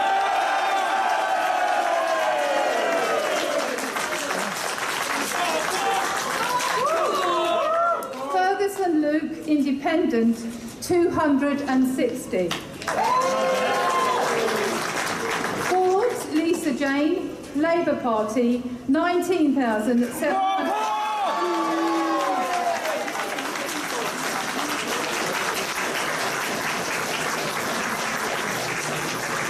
Green, Michael Thomas, Brexit Party, 2,127. Parkinson Martin John, the official monster raving loony party, 113. Rogers Thomas Andrew, Christian People's Alliance, 151. Selleck Rebecca Louise, Liberal Democrats to stop Brexit, 2,334. Wells Joseph Hamilton, Green Party, 728. And I do hereby declare that Paul Bristow is duly elected Member for Parliament.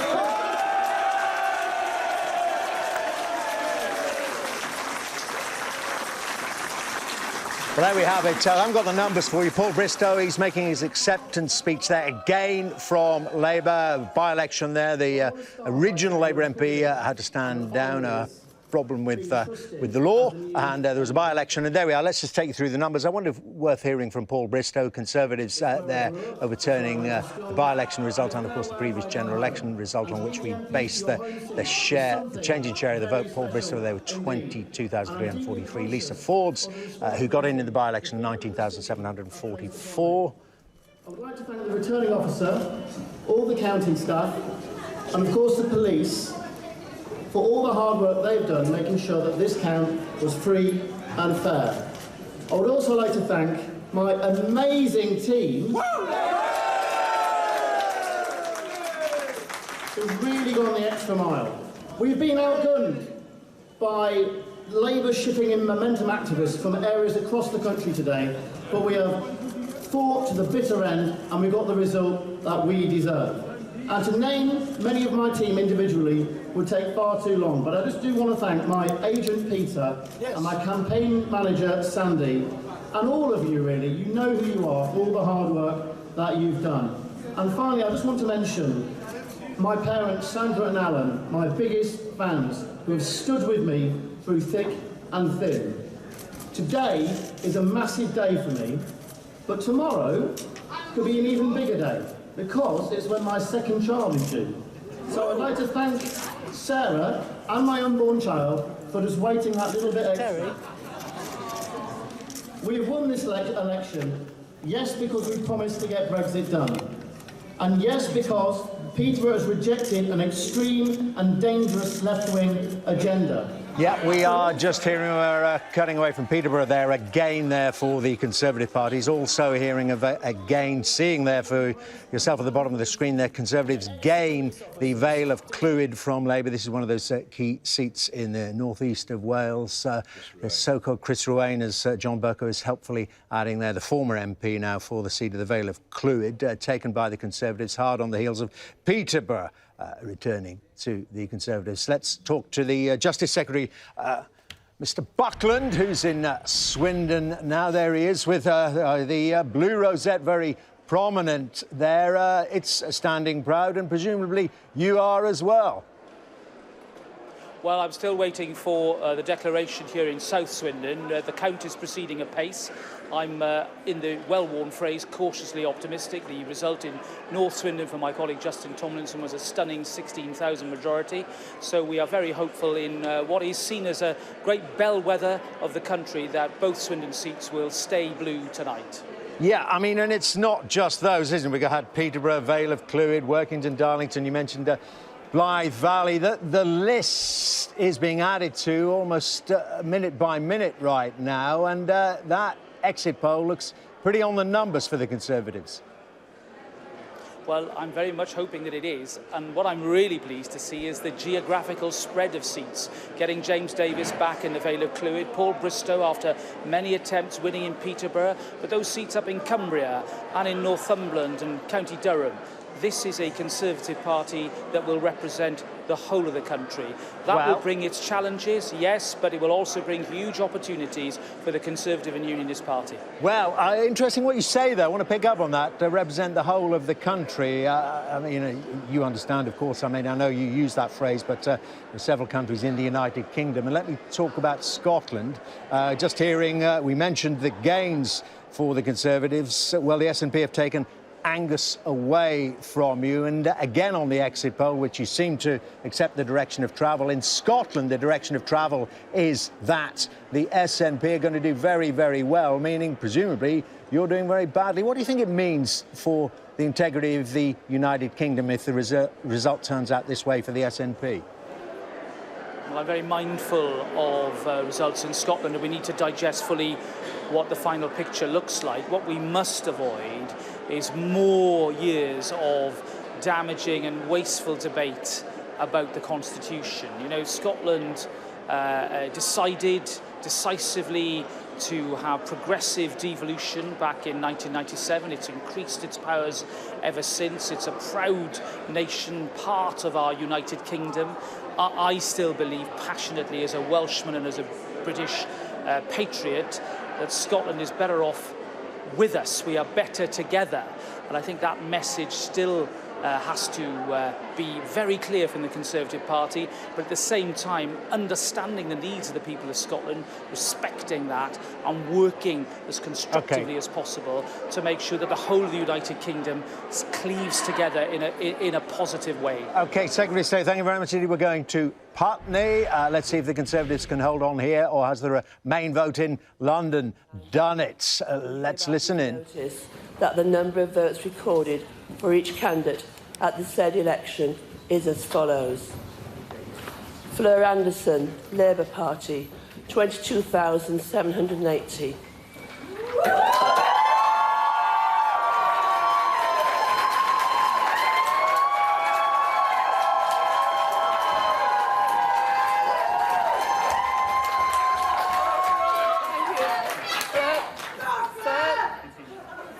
Joseph Mackenzie, Green Party, 1,133.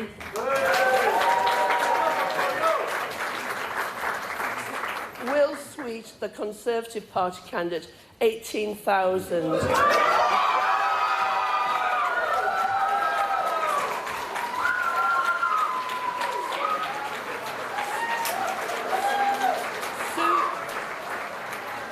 Sue Wixley, Liberal Democrats. Don't know if everybody heard that. Sue Wixley, Liberal Democrats, 8,548.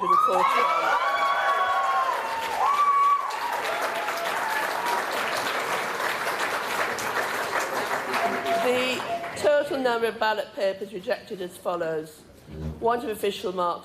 OK, well, they were going to get a new MP anyway because Justine Greening, who had held the seat, stood down, left the party and was not standing in Putney. But there you go, not all doom and gloom for the Labour Party. A gain there, a big gain there, 22,780 for the Labour candidates, around about 18,000 for the Conservatives. And John Bercow, so this is the mixed picture, isn't it? In a strongly Remain seat, a metropolitan Remain seat, the Labour Party vote holding up. But in so many of the seats, we haven't seen too many declared, so many seats in the North East, in Wales, Labour losing them altogether to the Conservatives. Yes, I mean, we were doing the arithmetic between ourselves, Dermot, you and I and Beth, earlier in the evening, and it was obvious that if the Conservatives were to have a majority that big of 86, and it remains to be seen, but it's looking likely, well, it meant that they were going to have to make huge gains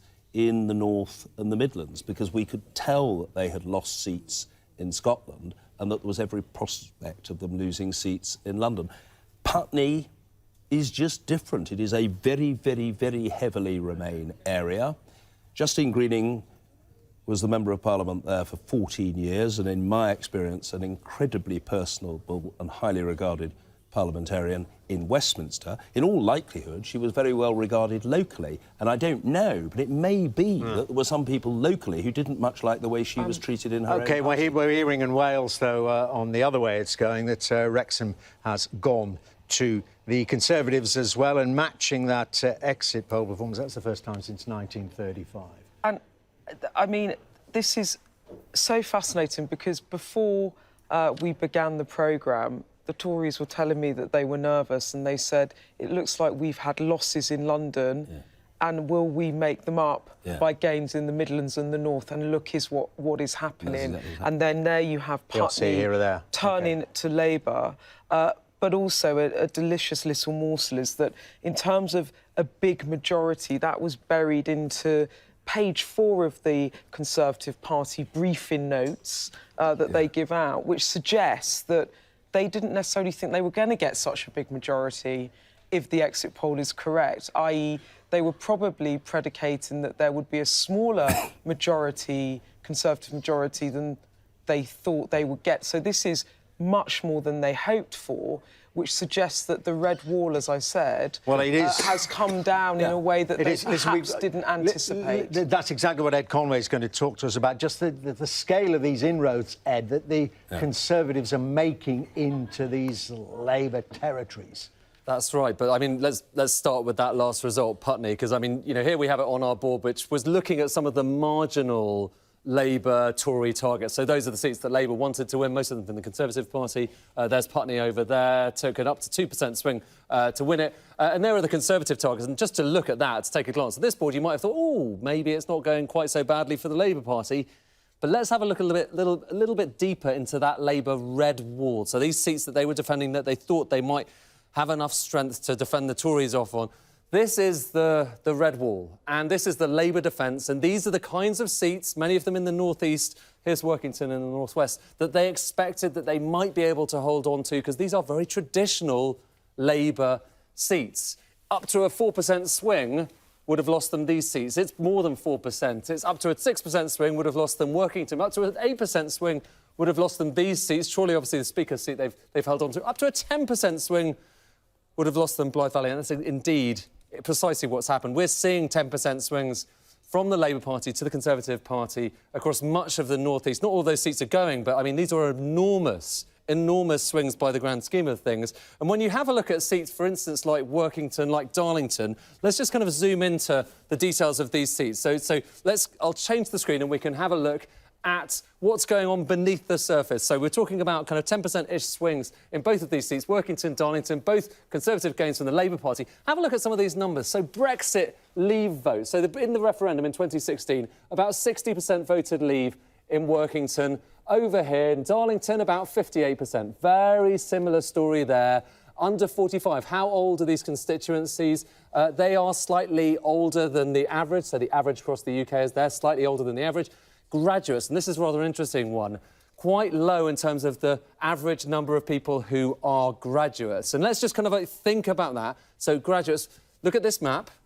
Here we have Workington over there. Let's take that map and plot all of these constituencies, so these are constituencies in the UK, against their percentage of graduate voters, because we'll get a sense here of where the Tory party are starting to pick up seats. Let's move those across here onto our chart. Now, the further you go here, the higher the percentage of graduates. So this is a measure of higher education. And the interesting thing is the Tories are starting to pick up seats here, around this kind of area of the chart. You've got Workington in there, around there, where they have, on average, lower levels of graduates in the population. That's a very different kind of distribution to what we've seen in the past. So this is an interesting way in which the map is changing. Now, the vast majority, as you've seen, of these seats are grey at the moment, have yet to declare. But as the night goes on, as the morning goes on, we'll see just what this map is looking like, and we'll also plot against other things as well. Just before I go, Dermot, and shout at me if anything's about to declare, but seats in which the Lib Dems have lost their deposit. Let's just have a look at that. Should we compare that, the number of seats where the Lib Dems have lost their deposit so far,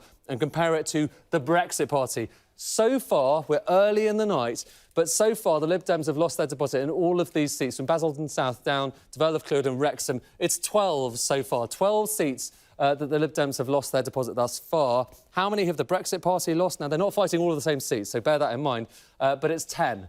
And the Brexit Party doing actually a little bit better than many people had expected, beneath the surface, as we were saying earlier, actually having an impact on the final result. Not necessarily winning any of those seats. The exit poll suggests they might not. But things are going on beneath the surface that suggests they are doing a little bit better than a lot of people had expected. And things are going on right now, Eddie. I'm going to cut you off. Thurrock is declaring. Got another one coming in. Here we go. Thurrock voted Leave and a declaration imminent. We'll wait for them to speak because other dramatic things have happened. Oh, they are reading it out. Recorded for each candidate at the said election is as follows. Doyle Price Jacqueline, the Conservative Party candidate, 27,795 votes. Harvey Ben, the Green Party, 807. Kent John George, Labour Party, 16,313. Stone Stuart Malcolm, Liberal Democrats, 1,510. Well, there we have it. It was a Conservative seat. It's staying a Conservative seat, and some Jackie Doyle Price returned there with a very much increased majority. It was, before the election happened, seen as something perhaps of a Labour target. John Kent, though, only getting 16,000. Jackie Doyle Price re-elected there with a majority of 11,482, coming in much more quickly now. Stockton North.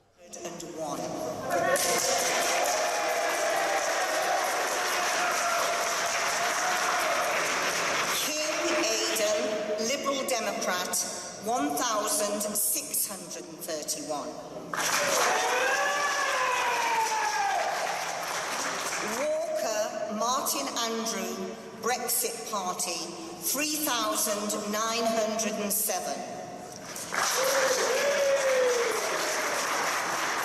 The number of ballot papers rejected was as follows: want of an official mark at 0, voting for more than one candidate 26, writing or mark by which the voter could be identified 2, unmarked or void for uncertainty 88. A total OK, of Vale of Glamorgan, a Conservative seat. Alan Cairns was the MP there. Let's listen in. We got a declaration underway. I etholaeth Bro Morgannwg yn datgan fod y cyfanswm o bleidleisiau a roddwyd I bob ymgeisydd fel y ganlyn. Cairns Alan, the Conservative Party candidate, 27,305. 27,305. Lovelock Edwards Belinda, Welsh Labour, Llafur Cymru, 23,743. 23,743. Slaughter Anthony David, the Green Party, Plaid Werth, 3,251. 3,251. Williams Lawrence, Gwlad, 508. 508. Therefore, I give public notice that Alan Cairns is duly elected as the Member of Parliament. Alan Cairns getting back in there in Vale of Glamorgan, slightly increased majority there, up to 3,562. Again, another rebuff for the Labour Party.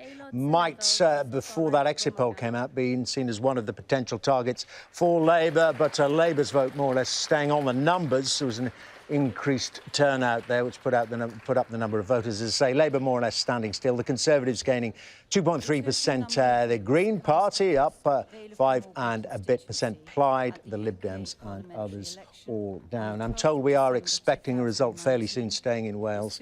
In Clwyd South, we've seen Vale of Clwyd change hands. Clwyd South, a Labour majority there of around about 4,300. But while we wait for more results to get in time, I think just to check in with our Deputy Political Editor, Sam Coates, who's feeding it all in. Well, we got Putney there again for the Labour Party, but apart from that... It's a pretty grim night, Dermot, that's right. I want to draw your attention to one result that we've had in the last 10 minutes or so, and that is of Lee in Greater Manchester. It's the seat that Andy Burnham used to hold before he became Mayor of Manchester, Greater Manchester. That has turned Conservative on a massive swing. If you look at the list of targets for the Conservative Party that they wanted to take from Labour, that was 91 on their list. It truly does suggest a dire evening for the Conservatives. Now, a few moments ago, you saw from Ed Conway on his wall how the red wall for Labour was tumbling. Some of the seats that people really didn't think at the start of this campaign would fall have now gone blue. Lee is the furthest along that list of any of them. But I think the point that Labour folk tonight are just coming to terms with is that these seats haven't been taken by tiny majorities. They've been taken by really rather big majorities. So Wrexham, 2,000 votes. Vale of Clwyd, 1,800. Lee, nearly 2,000 votes. Workington, 4,000 votes. Now, the point about that is that it's going to take not just one election, but maybe 2 or 3 general elections for the Labour Party to know that they can get places like that back. We've got shadow cabinet ministers. We've got the first one, Sue Hayman, went in Workington. But on the watch list, we've got Laura Pidcock in Durham North West, and in Kirkcaldy, Leslie Laird, the shadow Scottish secretary. I think the bloodbath is starting to dawn on Labour figures. That's why I'm being urged to mention that already figures like Lisa Nandy are under pressure to stand for the leadership if there's a vacancy anytime soon. OK, Sam, thank you very much indeed. May have missed our attention. Some results from Northern Ireland have been coming in. The Alliance Party, first seat for them, gained from the independent. Sylvia Herman stood down there, but in North Down, taken there. DUP had hopes of that, but the Alliance Party getting in there up against two Unionist Party, Ulster Unionist Party and the Democratic Unionist Party, Sinn Féin, have held on in Tyrone West. I want to talk now to the leader of the Brexit Party, Nigel Farage. Well, Nigel Farage, I mean, it's clear that in Boris Johnson's terms, Brexit is going to get done if this exit poll is to be believed, and it looks like it is to be. Are you happy about that? Well, look, the last thing I wanted was a second referendum. That would have been absolutely dreadful for the country. And that was the main reason why I said we should stand down in those 317 seats, because they were in areas like the south of England, the southwest of England. The Liberal Democrats would have won lots of them, and they themselves now say that it rather poleaxed their campaign. So, of course, I'd prefer Boris Johnson to be Prime Minister, talking in positive terms about Brexit.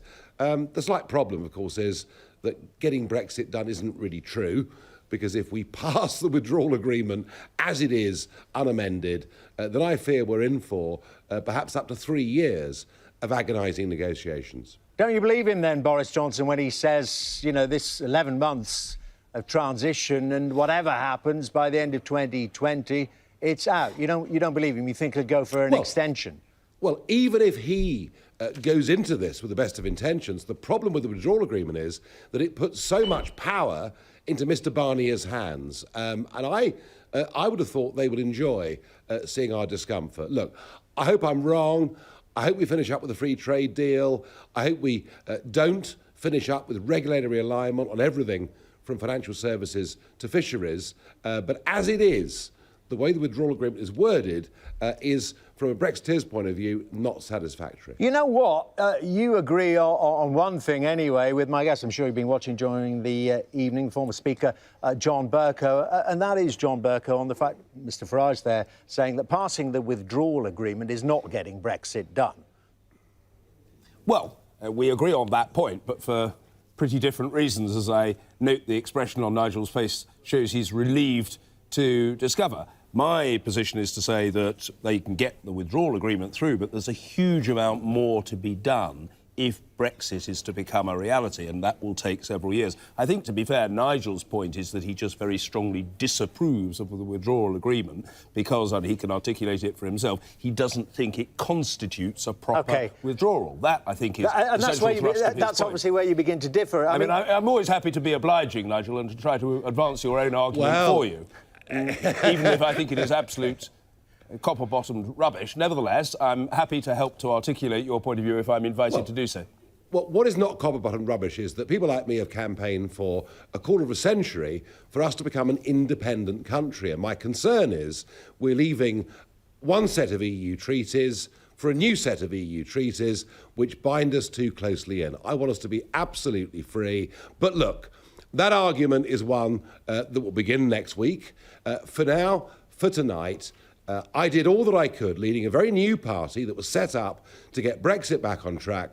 I tried to use whatever influence I could to stop a second referendum, and I think I've had some success. Let me put another point to you. Well, I'll let John Bercow put it as well. Another point that John Bercow has been made about the size of the majority which is forming here potentially, and if it is on the exit poll of 86 seats. John Bercow, you put it to Nigel Farage that it frees Boris Johnson to do more or less whatever he wants. Yeah, I'm sure the point will have occurred to Nigel. Boris Johnson can pivot either way on the back of a very large majority. He can either take the attitude, I'm going to go ahead, I'm going to insist on what I've said so far, no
extension to the transition period. There will be an agreement on trade and will be out by the end of 2020. And that way he would be holding firm to what he's been saying over a period of months. And that will probably strike Nigel as more or less satisfactory. Or alternatively, he could say, I've got a big majority, it's going to take longer, I don't care what I said in the past, what matters is what I'm saying now, and I'm going to change tack. And that, I think, will bring a scowl from Mr. Well, let's see if it does. I mean, look, that is a very, very good point to make. The truth of it is that half the cabinet voted Remain. Michael Gove, I was with him earlier, clearly wants the softest of all Brexits. Boris, whilst he's committed to leave, has never really, I don't think, been keen on leaving on WTO terms. And my view is a big majority means that the influence of the ERG, the influence of those who are committed Eurosceptics, becomes a lot weaker. And I would expect, I'll predict, that by the 1st of July, we will be extending the transition period out till 2022. Well, I hate to say so, Nigel, and I'm sure it's embarrassing for you too, but I think we might agree about that. Here we go again. So let me put another point to you, though. Given the performance of the Brexit Party and the seats you've stood in against those Labour MPs, doing fairly well, aren't you? I mean, would you be tempted to join the Green Party, the Lib Dems and others who are coming on this programme saying we urgently need electoral reform? It doesn't look like you're going to get any seats. Oh, look, you know, I led UKIP in 2015. We stood across the whole country. We got 4 million votes and 1 seat. That needs to change. I do believe that. I think the postal voting system is so open to fraud and intimidation. That needs to change. I think the House of Lords, the ability of governments these days to use, patronage in terms of peerages is outrageous, outdated and wrong, and that needs to change. And I also think we're going to need a written constitution because we now have a Supreme Court making political decisions without any rule book to work from. So, look, I'm a radical. I think British politics is living with a set of 19th century institutions that need to be brought into the 21st century. The problem is it doesn't suit a Conservative Party with a big majority to do any of those things. Nigel, let me tease you. You spoke with seamless and undiluted eloquence in opposition to the use of patronage, and you referenced the House of Lords. Therefore, I think we can take it from you at 2:12 in the morning that if you are offered a peerage, you will in fact turn it down as a matter of absolute and unbending Faragian principle. Well, that's the difference, John, isn't it? They won't even offer you one. And they keep trying to buy me off with one, and I keep telling them I'm not for sale, all right?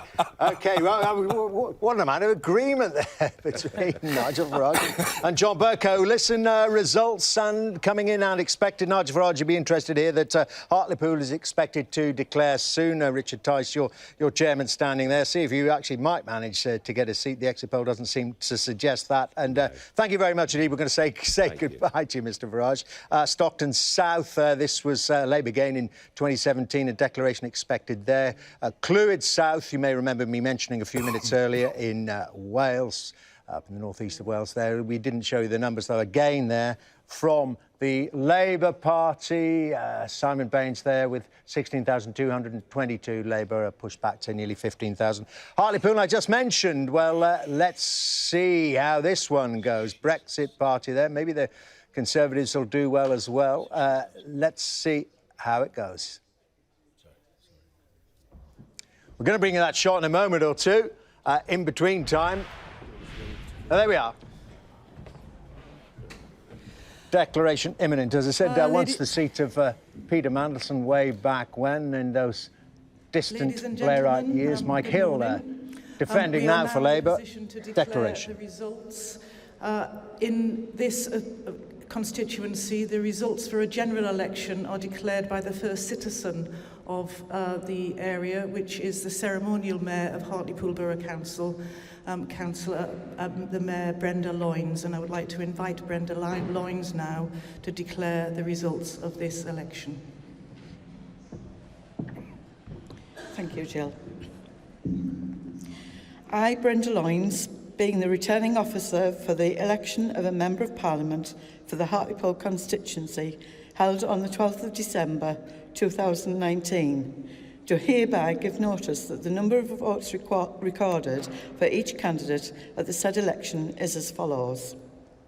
Bousfield, Joseph Alexander, commonly known as Bousfield Joe, Independent, 911 votes.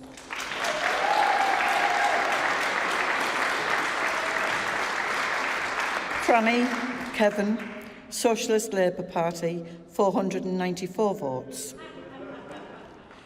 Hagan Andrew Michael, commonly known as Hagan Andy, Liberal Democrat, 1,696 votes.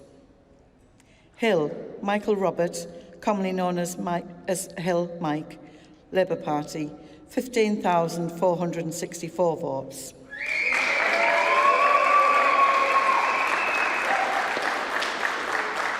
Horton Stefan Richard, the Conservative Party candidate, 11,869 votes.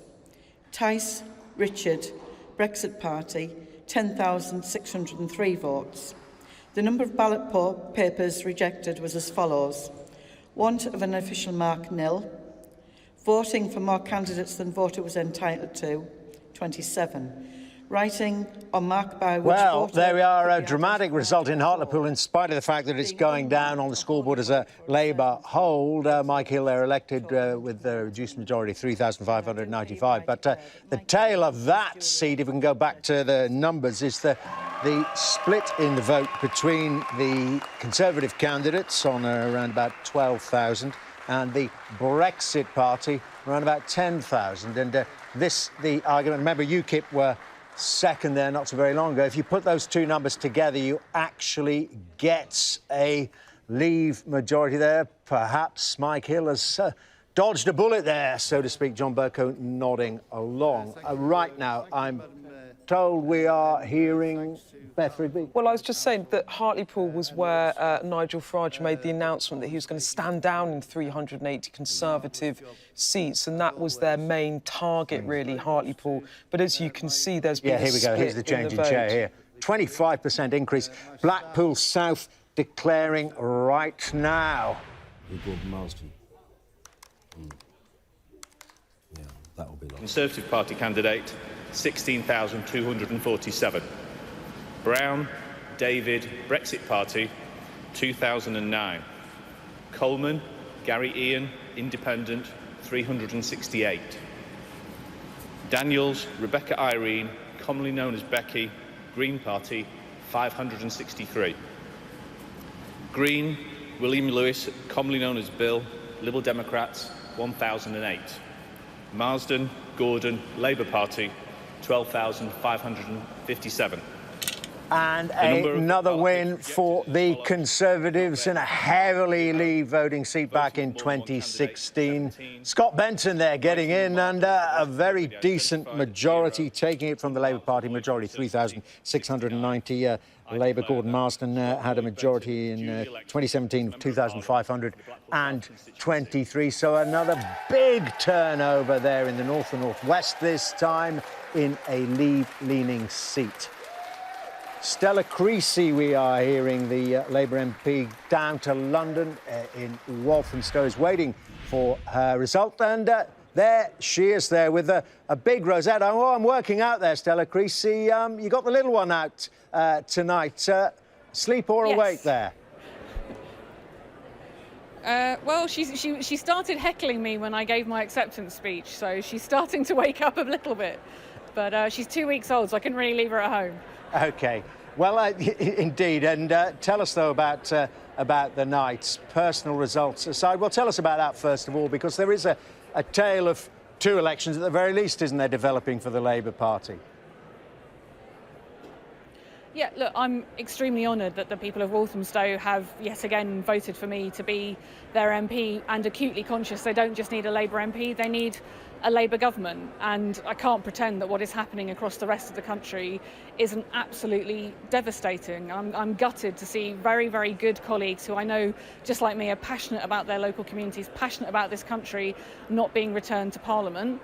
I am very concerned about what Boris Johnson could do, especially if he gets the majority people are talking about. Questions need to be asked about Jeremy Corbyn.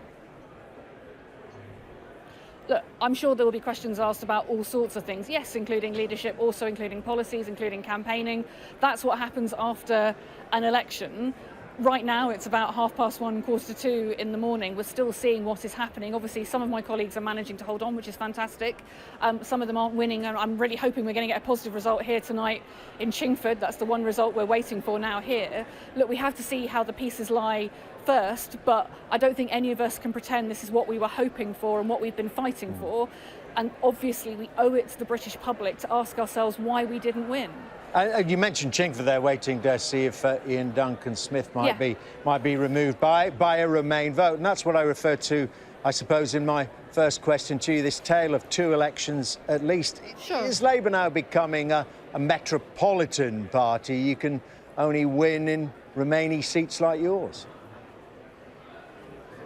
Look, let's see how the results go. From what I understand, we've just held on in Hartlepool, which I think you would argue is a very different type of seat.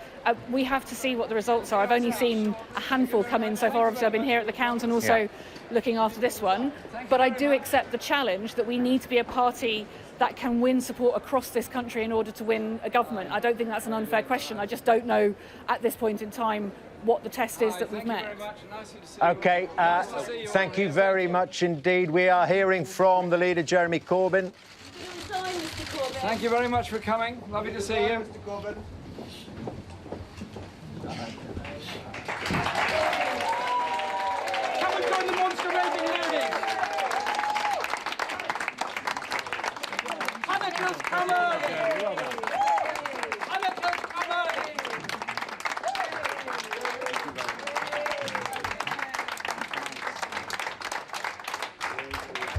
Well, Jeremy Corbyn arriving at his count there in Islington in North London. We'll see how he's done when they declare there. A round of applause from the party activists. Some shouts there from some of the journalists in there about asking him if he was going to resign. No answer specifically on that issue from Jeremy Corbyn. And as I say, some cheering, not too much of it from the party activists. And I want to talk now to Labour's Jess Phillips, the Labour candidate, one of the Labour candidates in Birmingham. And Jess Phillips, let's stay because we're looking at pictures of your leader. Hello. Would you be cheering him? Would you be clapping him if you were there this evening?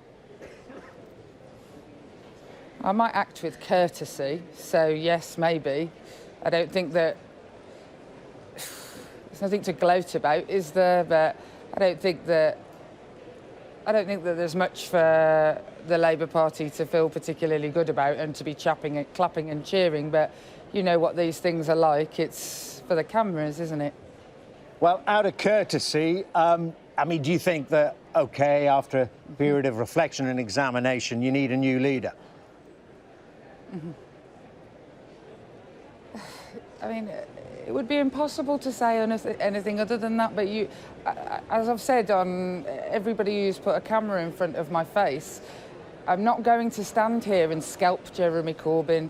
The country, once all the results are in, it appears it is making quite a clear statement about how it feels about the Labour Party, the Labour Party's offer, the Labour Party for quite some time, and you know, I'm not going to be the person who writes your headlines, because actually I think that there are other people. I'm just a mere backbencher. There are other people who probably aren't letting you put cameras in front of their faces, who probably should be talking about what they think has gone wrong.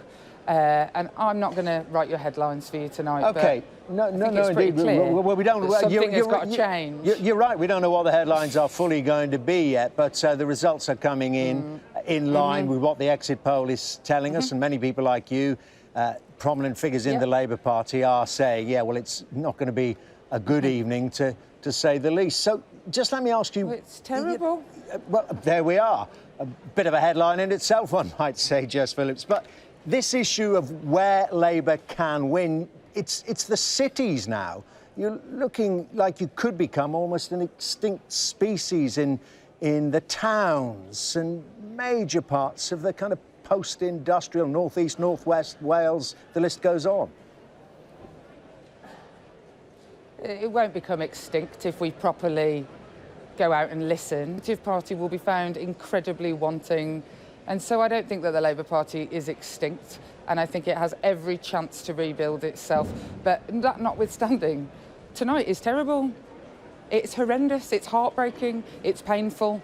It's painful for the people that I need to serve. It's painful for all of my constituents who are facing real challenges because of decisions made by the people who have governed us for nearly a decade.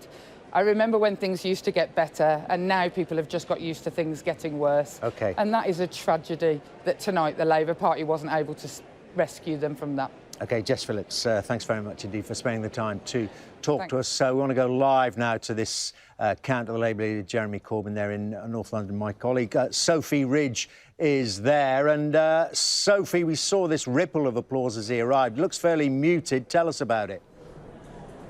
I think it does feel quite muted here. I mean, this really is, you know, Jeremy Corbyn's stomping ground. He's held this seat since 1983. He's certainly not under pressure here if the number of red papers being counted up or anything to go by. But certainly when he came in, although he was greeted by supporters, by colleagues, there was a ripple of applause, it does feel muted. And that is clearly because of the exit poll and the results coming in so far. He may not be under pressure here in Islington North, but he is certainly under pressure nationally, and I think there'll be questions asked of his leadership as the night unfolds, because 71 seats losses that the exit poll is predicting, their worst result for many decades. We've seen some of these results coming out soon.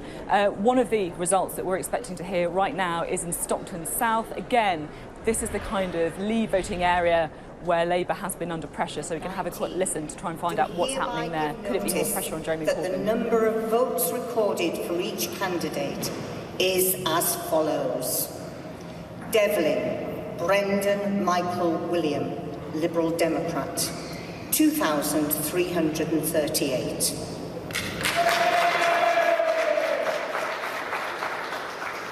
Prescott, John. OK, we need to leave that go to Chingford. Ian Duncan Smith, a target for the Remainers. 144.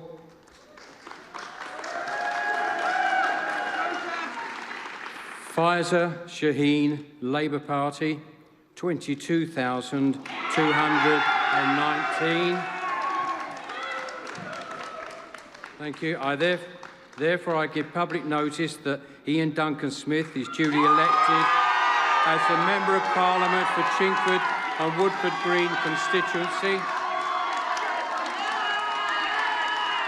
Ian Duncan Smith back there, one of the top targets there for Labour and the Remain-inclined vote. Former leader of the Conservative Party, of course, leading Leaver Brexiteer, member of the European Research Group. Well, he's back, and what did I see him breathing almost a sigh of relief there? We'll get you the numbers specifically on that constituency very soon, but just there at the bottom of your screen.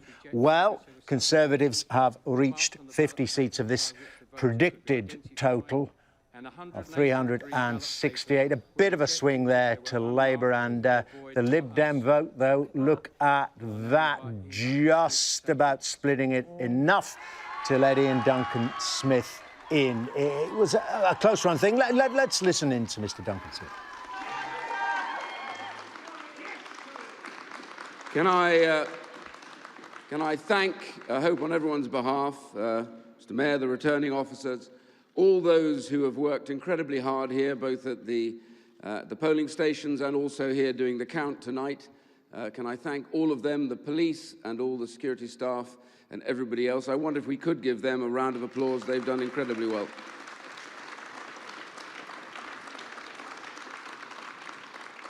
I'd personally like to thank my wife, Betsy, who's been with me through thick and thin through all these years. And also the incredible team, my team, who have worked unbelievably hard to get the results. So my thanks go to all of you, heartfelt thanks for the hard work that you've all put in. Can I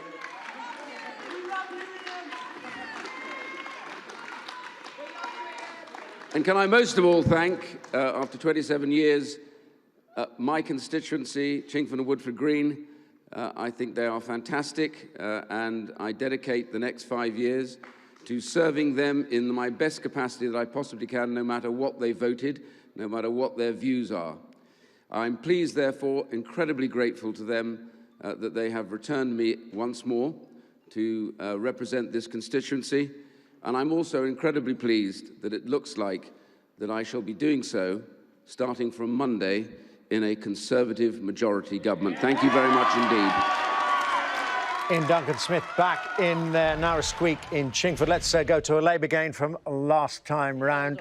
Back to see. December 2019, do hereby give notice that the number of votes recorded for each candidate at the said election is as follows.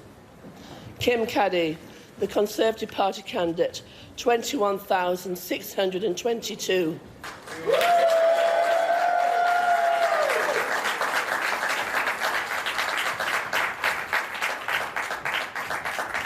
Lois Elaine Davis, Green Party, 1,529.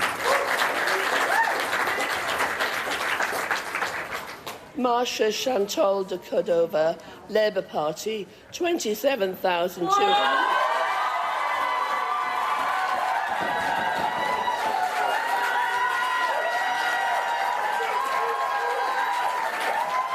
Well, you can hear it for yourself, raucous cheering there by the relieved Labour supporters, Marsha de Cordova, who took the seat in 2017. An increased majority there in heavily Remain voting seats there returned. We haven't got the numbers for you, but there we are. They are back, and they've also reached 50 seats. I've also got to alert you to another of the big turnouts, big turn-ups from 2017. Canterbury, you may remember when that was declared that Labour had gained that with a very slim majority of 187. We are hearing that Rosie Duffield, yes, John Bercow, Rosie Duffield has got back in there.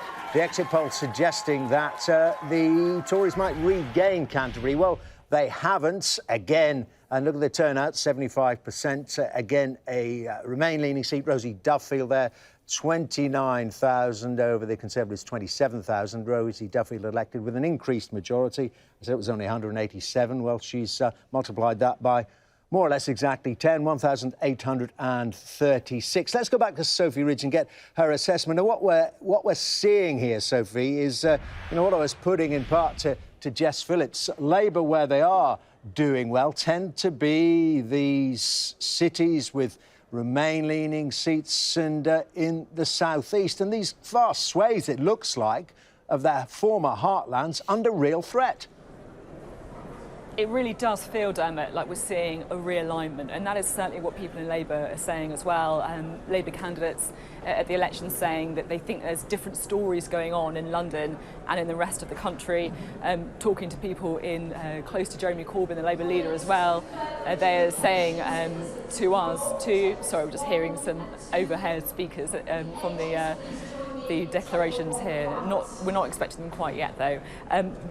People close to Jeremy Corbyn also saying that just look at the areas where we're losing. That goes to the heart of the problem. And I think it is Brexit, but it also perhaps goes a bit further about identity as well. Do they feel that the Labour Party really represents the identity that they feel politically, as opposed to being perhaps a bit too much of the kind of liberal metropolitan party that some feel it's becoming. Certainly you're seeing that in some of the seats, Labour taking gains in places like Putney, but losing some of those really long-standing seats that they've held for a long time: Blythe Valley, Workington, Blackpool South, Darlington. We can bring in my colleague Jason Farrell now, who's been following Jeremy Corbyn. You're just looking at pictures there of him arriving at the count just a short time ago, about 10 minutes ago, wasn't it, Jason? Yeah. You were there. What did he look like? Well, I just got him getting out of the car, actually, so when he was still outside, and he was quite in a hurry to get in. I asked him, his reaction to the result. He just thanked me for the question, but didn't answer. Asked him if he was going to stand down. He was quite determined to get to the door. Asked him a few times. He didn't answer. Earlier, when I spoke to someone from his camp who was with him at the time of him seeing the exit results, he was apparently in shock. That person said he needed a bit of time to just absorb the result. But I think as his colleagues absorb it, especially those more in the centre of the party, they're reacting and blaming him. And he must be seeing that. He must be seeing some of his own MPs really turning on him now, especially those who tried to oust him back in 2016, saying a sense of "I told you so." Also, a lot of people, MPs I've spoken to in the north, saying that he's created a cabinet that was too London-centric, and saying, don't just blame this on Brexit. It's about more than that. It's about more than that, yeah. OK, thank you, Jason, very much for that analysis. Well, as Jason was just saying, pressure really growing on Jeremy Corbyn. Many feel that he should be considering his position if that exit poll is right, if the losses that they've seen so far continue throughout the night. Projected to lose 71 seats compared to in 2017. So certainly pressure growing on the Labour leadership now. Back to you for now. OK, Dan. yeah. Sophie, back with you soon. I just want to talk to John Bercow about some of those results we've just seen. First of all, the Labour holding and increasing their majority in Canterbury, holding on, we're seeing there as well in Norwich South. Again, what Sophie was saying, really, these remain seats. Labour holding on there, but not in a lot of other places. No, Sophie Ridge, of course, is absolutely right about that, Dermot. But I think there's just one other point to add in relation to Rosie Duffield boosting her majority in Canterbury and Clive Lewis being returned in Norwich South, and that is that it's not just a matter of Remain per se. It is that those two particular constituencies are, of course, university constituencies, a very significant student vote there. As far as Battersea is concerned, which happens to be my home seat, Marcia de Cordova has strengthened her position there, and that doesn't really come as a surprise. The demographic is just markedly different from that in so many other parts. Let's just reflect on and your overall thoughts as well, Beth Rigby, our political editor there. In Chingford, Ian Duncan-Smith getting back in, a feature there of the, I called it the Remain vote, let's call it the referendum vote. But Labour and the Lib Dems, well, if one of them hadn't stood, they had enough to take out Ian Duncan-Smith, and this was meant to be one of the top tactical voting I can tell targets. you they were very, very worried about that. Yeah. Priti Patel, the Home Secretary, was in that constituency leafleting with Ian Duncan-Smith. He has worked his socks off and he's only just hung on. But keep talking, but I'm going to throw this in there. Conservatives have gained Scunthorpe. We don't have the numbers yet, but they just keep coming in. I mean, look, this is really a seismic election here. We've become used to, certainly in my sort of lifetime of covering politics, narrow majorities, coalition governments, hung parliaments and party systems where there's give and take and compromise. This sort of majority is going to give Boris Johnson the kind of power, executive power, to really potentially reshape our country, to have a very different type of politics for the next 5 years. I can't overstate what a big change this is going to be for the country. And secondly, and the Scunthorpe result reflects it, the bases of the parties are changing. London is becoming metropolitan, university-educated, liberal, if you like.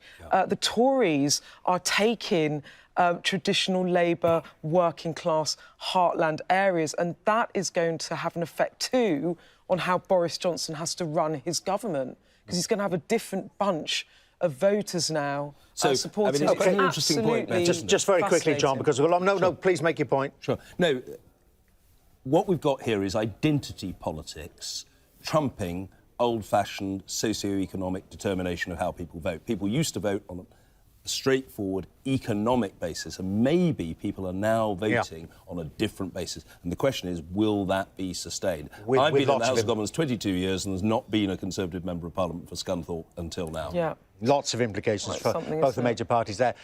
Another gain. Look, they just keep coming, as I say, Redcar, 15-point swing or so, again for the Conservatives, 15-point swing or so away from the Labour Party. There's the numbers for you, what reading that makes for Jeremy Corbyn and all the leadership of the Labour Party. Jacob Young in there at 18,811, and look at that change in share. Look, it's just the way that the Labour vote has been whacked down. 18% fall there. Brexit Party doing fairly well. The Brexit Party standing in these former Labour seats now. Redcar again, another gain. Listen, the Conservatives also doing well in Wales. We've seen held on in Vale of Glamorgan, took Wrexham, took Clwyd South, and Dan Whitehead is there to talk about the picture in Wales. Dan. Yeah, Dermot, what a fascinating evening we are having here in Wales. Vale of Glamorgan, Alan Cairns, the Conservative MP, holding on to his seat here despite controversies. He had to stand down, of course, as the Welsh Secretary at the start of November, but he held down this seat here, doubled his majority, in fact, to 4,000 votes. But we are seeing some significant Tory gains in Wales, and to discuss those, we are joined by the Head of Politics from Cardiff University, Roger Allen Scully. Thank you for joining us, Roger. I mean, let's start with Wrexham, for instance. What have we seen up there tonight?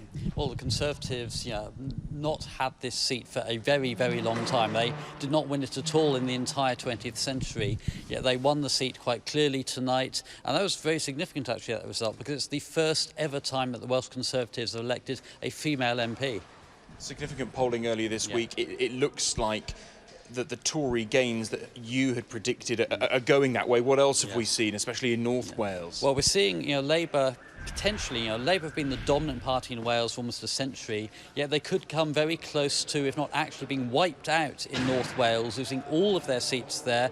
We're seeing also significant losses in terms of Labour vote share in some seats in South Wales, maybe one or two further seats going to the Conservatives, and it seems as if the Welsh Conservatives could equal Margaret Thatcher's record from 1983 of 14 Welsh Conservative MPs, the best they've done in any election since the war. And that's the record. Anything above 14 for the Tories in Wales is going to be a record. Yeah, absolutely. This would be genuinely historic. And seeing the results here, seeing the results in other parts of Wales, it's far from inconceivable when this night is done that they could actually do that. What's going on here, Roger? Is this Brexit?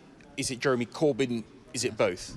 We're seeing, I think, in many parts of Wales, as we've seen in much of England as well, in those sort of smaller towns and some of those traditional Labour areas that voted for Brexit, people are deserting the Labour Party in significant numbers, going straight over to the Conservatives, the ultimate Labour nightmare. We're also seeing, though, I think, the Jeremy Corbyn leadership did not work in Wales, Labour's traditional bastion, any more than it's worked in many of Labour's other traditional areas of strength. We're just going to cross to Anglesey, I think. I believe we're getting the declaration there now.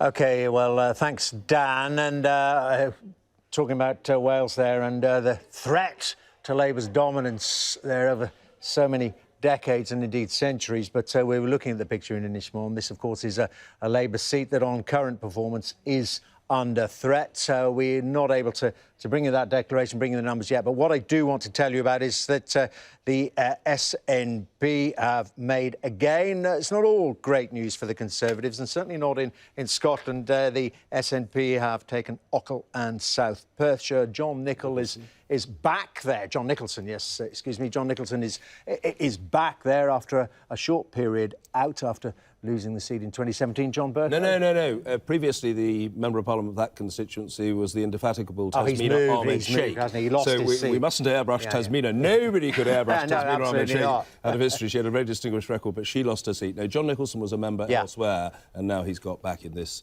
constituency. That's obviously very good news for the SNP. But the overall point being, Beth Rigby, that, yes, overall, a great picture it looks like for the Conservatives, but not in Scotland and, not in parts of the Romani South and the Romani capital and some of the cities. So, and if one theme of the election, it seems to be, will be this return to big majority government, if this plays out as it looks, I mean, that's going to be fascinating in terms of how our politics works.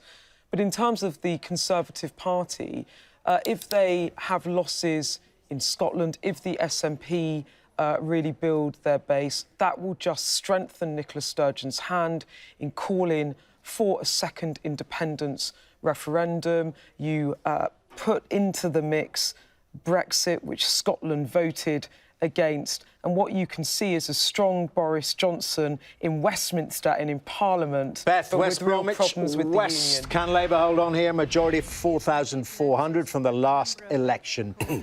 Candidate at the said election is as follows. Bailey Sean Stephen, the Conservative Party candidate, 1,700... 17,000, I beg your pardon, 17,419, and is elected.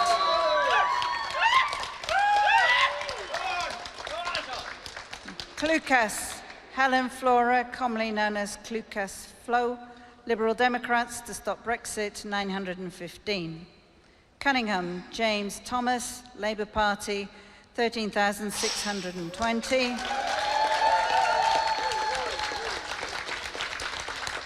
Dalerio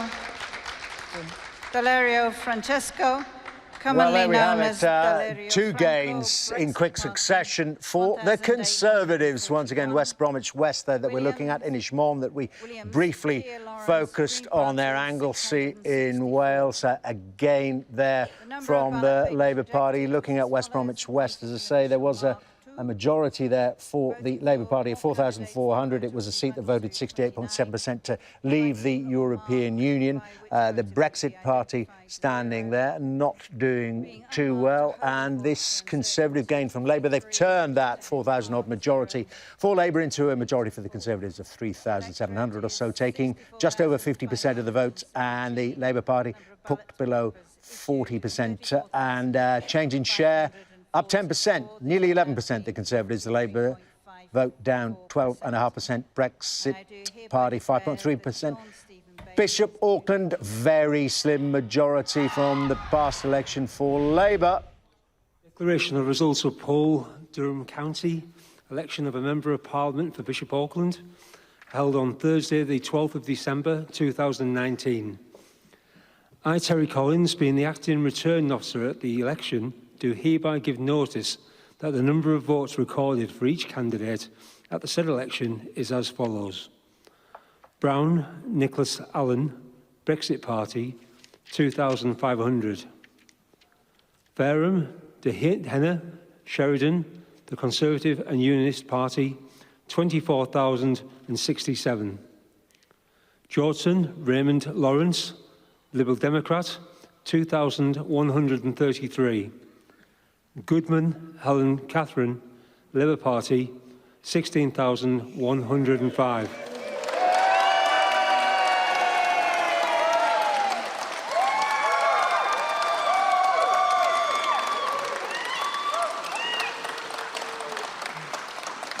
There were 131... Well, there we are again there, another gain for the Conservative Party in Bishop Auckland.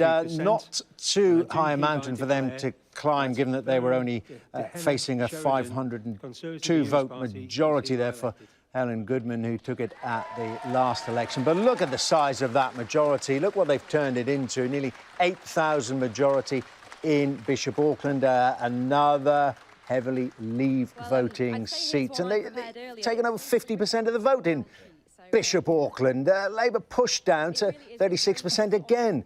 Labour down double digits, 12.1%. The Conservatives up 6.8%, and also the Brexit Party up 5.6%. Worth talking then now, going to Stoke and talking to Labour's Ruth Smeeth. First of all, your exit poll is the exit poll is suggesting that you're going to be in a bit of trouble, Ruth Smeeth. I mean, do you see it that way? Seems it could be. Oh no, I've definitely lost. Well, very frank of you. Thank you very much indeed for confirming that. That makes it then a grim night personally, and a really grim night for the party. This is, never mind the party, this is an appalling night for my constituents, and it's an appalling night for the country. And the Labour Party has huge, huge questions to answer by, first of all, having this general election when they were so ill-prepared for it, but then having this option available to the country, having this platform, having this leadership, and allowing this devastation that hit all of our communities. This is an appalling, heartbreaking night for the Labour Party, but I'm much, much more worried about now what happens to my constituents. Indeed. Well, you say more or less that the Labour Party's let them down. Where does the finger point first of all? Jeremy Corbyn. Has he got to go? Jeremy Corbyn should announce that he's resigning as leader of the Labour Party from his count today. I think he should have gone a while back. He should have gone, and he should have gone many, many, many months ago. I was the parliamentary chair of the Jewish Labour Movement. We passed a vote of no confidence in him in April. There is absolutely no justification for why he's still there, and his personal actions have delivered this result for my constituents and for swathes of the country overnight. Well, you're more or less saying the guilty man. What about this issue of dealing with anti-Semitism in the Labour Party? I mean, do you see, there was so much talk about it, but we never really seemed to see any evidence of solid disciplinary action being taken. Yeah.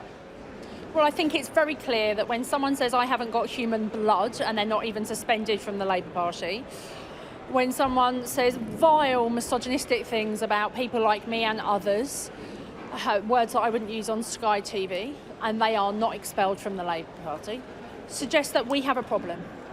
And I don't care what Jeremy Corbyn and Jenny Formby have said about anti-Semitism in the Labour Party and how they've dealt with it. They simply have not. And in terms of anti-Semitism, that was, you know, the internal party processes. How did that play from your perspective in this general election? Was it raised with you as an example of one of the faults of the leadership? Jeremy Corbyn's actions on anti-Semitism have made us the nasty party. We are the racist party. And when you've got a leader, a prime minister, that has said such vile Islamophobic comments, and we're the racist party because of the actions of my leader, the lack of actions of it, and who he's associated with and his friends are, then we have a real problem. The Labour Party now needs detoxified. We need to move on, and we need to make sure that this culture is destroyed within the Labour Party, that racism has no place, that there is no hierarchy of racism, and that everybody makes it clear that Jews have a safe space in the Labour Party, because quite frankly, they don't at the moment. You've got the recipe there. Do you see any prospect of it actually happening, given who's in control of the party apparatus? I'm sorry, Ruth Smith. Hopefully we would be able to continue that, but they're declaring its cities of London and Westminster. Now, this one of the hopes for Chuka Umunna, formerly of the Labour Party, now with the Lib Dems. 17,049. McLachlan, Gillian Mary McLachlan, commonly known as Jill McLachlan, Christian People's Alliance, 125. Nardell Gordon Lawrence, Labour Party, 11,624. Polanski, Zach, Green Party, 728. Umunna, Chuka Harrison, Liberal Democrats, 13,096. OK, well, there we are. Look at that. 13,000 for Chuka Umunna and the Lib Dems, and the Labour Party taking over 11,000. Would easily have outstripped Nicky Aiken, who've taken it, have held it for the Conservative Party. So much for tactical voting. All these websites and apps we were told about, that people were going to get their act together and take these kind of seats. And on that very note, want to go over to Chingford and talk to the former leader of the Conservative Party, Ian Duncan-Smith. There you are, Mr. Duncan-Smith, returned there in Chingford. Don't know if you can hear me, Mr. Duncan-Smith. Hello? Sky News. Sorry to be... Hello. Pay attention, Ian. Sorry to be... You may have heard John Bercow there, a familiar voice to you. On this issue... Hello, John. Hi. On this issue of the tactical voting and this Remain Alliance, or whatever it wanted to call itself, they came pretty close to getting rid of you. Well, I think that there was definitely some tactical voting in this seat, and I think the biggest problem is that we haven't settled Brexit. So now I hope and believe that with Boris Johnson getting what looks like an overall majority, I hope a good substantial one, then we have a chance now to bring this whole thing to an end, get Brexit done, get that trade deal that we talked about, finish it all off.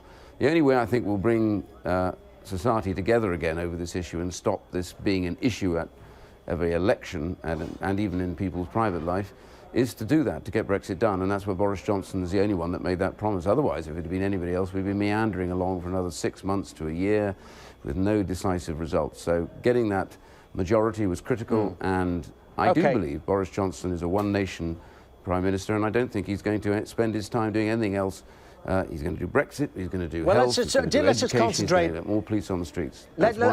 Sorry, Mr Duncan-Smith, I'm going to try and be snappy because a lot of results, as you know, coming in. But just on the issue of Brexit, which you've been so concerned about for so long, particularly under the previous leader. I mean, you've called it Get Brexit Done. We all know it's only the withdrawal agreement. Do you think then that it all can be done and dusted, the trade association and all that hangs off that, by the end of 2020?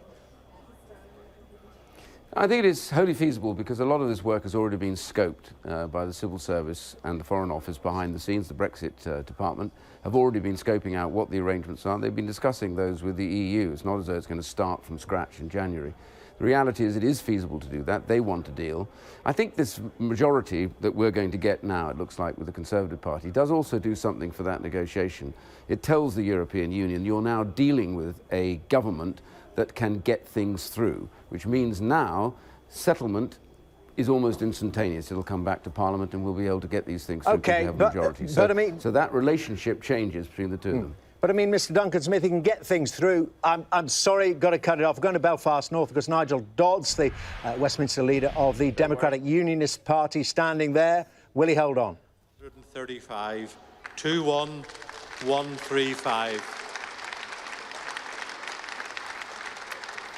Finucane John, Sinn Féin, 23,078. One might say the biggest scalp of the evening so far. Nigel Dodds, the leader at Westminster of the Democratic Unionist Party, lost his seat to John Finucane there of Sinn Féin, the Lord Mayor of Belfast. John Finucane, son of Pat Finucane, who was killed 30 years or so ago in a terrorist shooting. But he's taken the seat, 23,078. You may notice there, very few standing there. The SDLP stood down, a form of Remain alliance that was turned by Sinn Féin. They've taken the seat from Nigel Dodds, has gone in Belfast North. John Bercow. Well, that is the biggest scalp of the night. Nigel Dodds is a long-serving Member of Parliament. He has a very high profile. But with that high profile has come controversy. And if you are a big figure, you're a big target. And Nigel Dodds was a big target. And that's reflected not just in the identity of his Sinn Féin opponent, but in the fact that other candidates withdrew in order to give Sinn Féin the best possible chance. And what that really is about is very, very, very strong hostility, I think, to the DUP's position on Brexit. Beth. And just to pick up, I mean, I was watching that because we thought that Nigel Dodds might lose that seat, but we've talked a lot about Scotland and the issue of Brexit and how that affects Scotland, but of course Northern Ireland, and how will Boris Johnson's Brexit deal affect Northern Ireland, and will in the long term that also lead to a suggestion of perhaps a border poll in Northern Ireland as well? You know, that is another constitutional issue that comes out of this election. So one big constitutional crisis resolved and other ones bubble up. Beth, it's interesting, isn't it? Because one can't help but think that if forced to choose between the Union and Brexit, the DUP would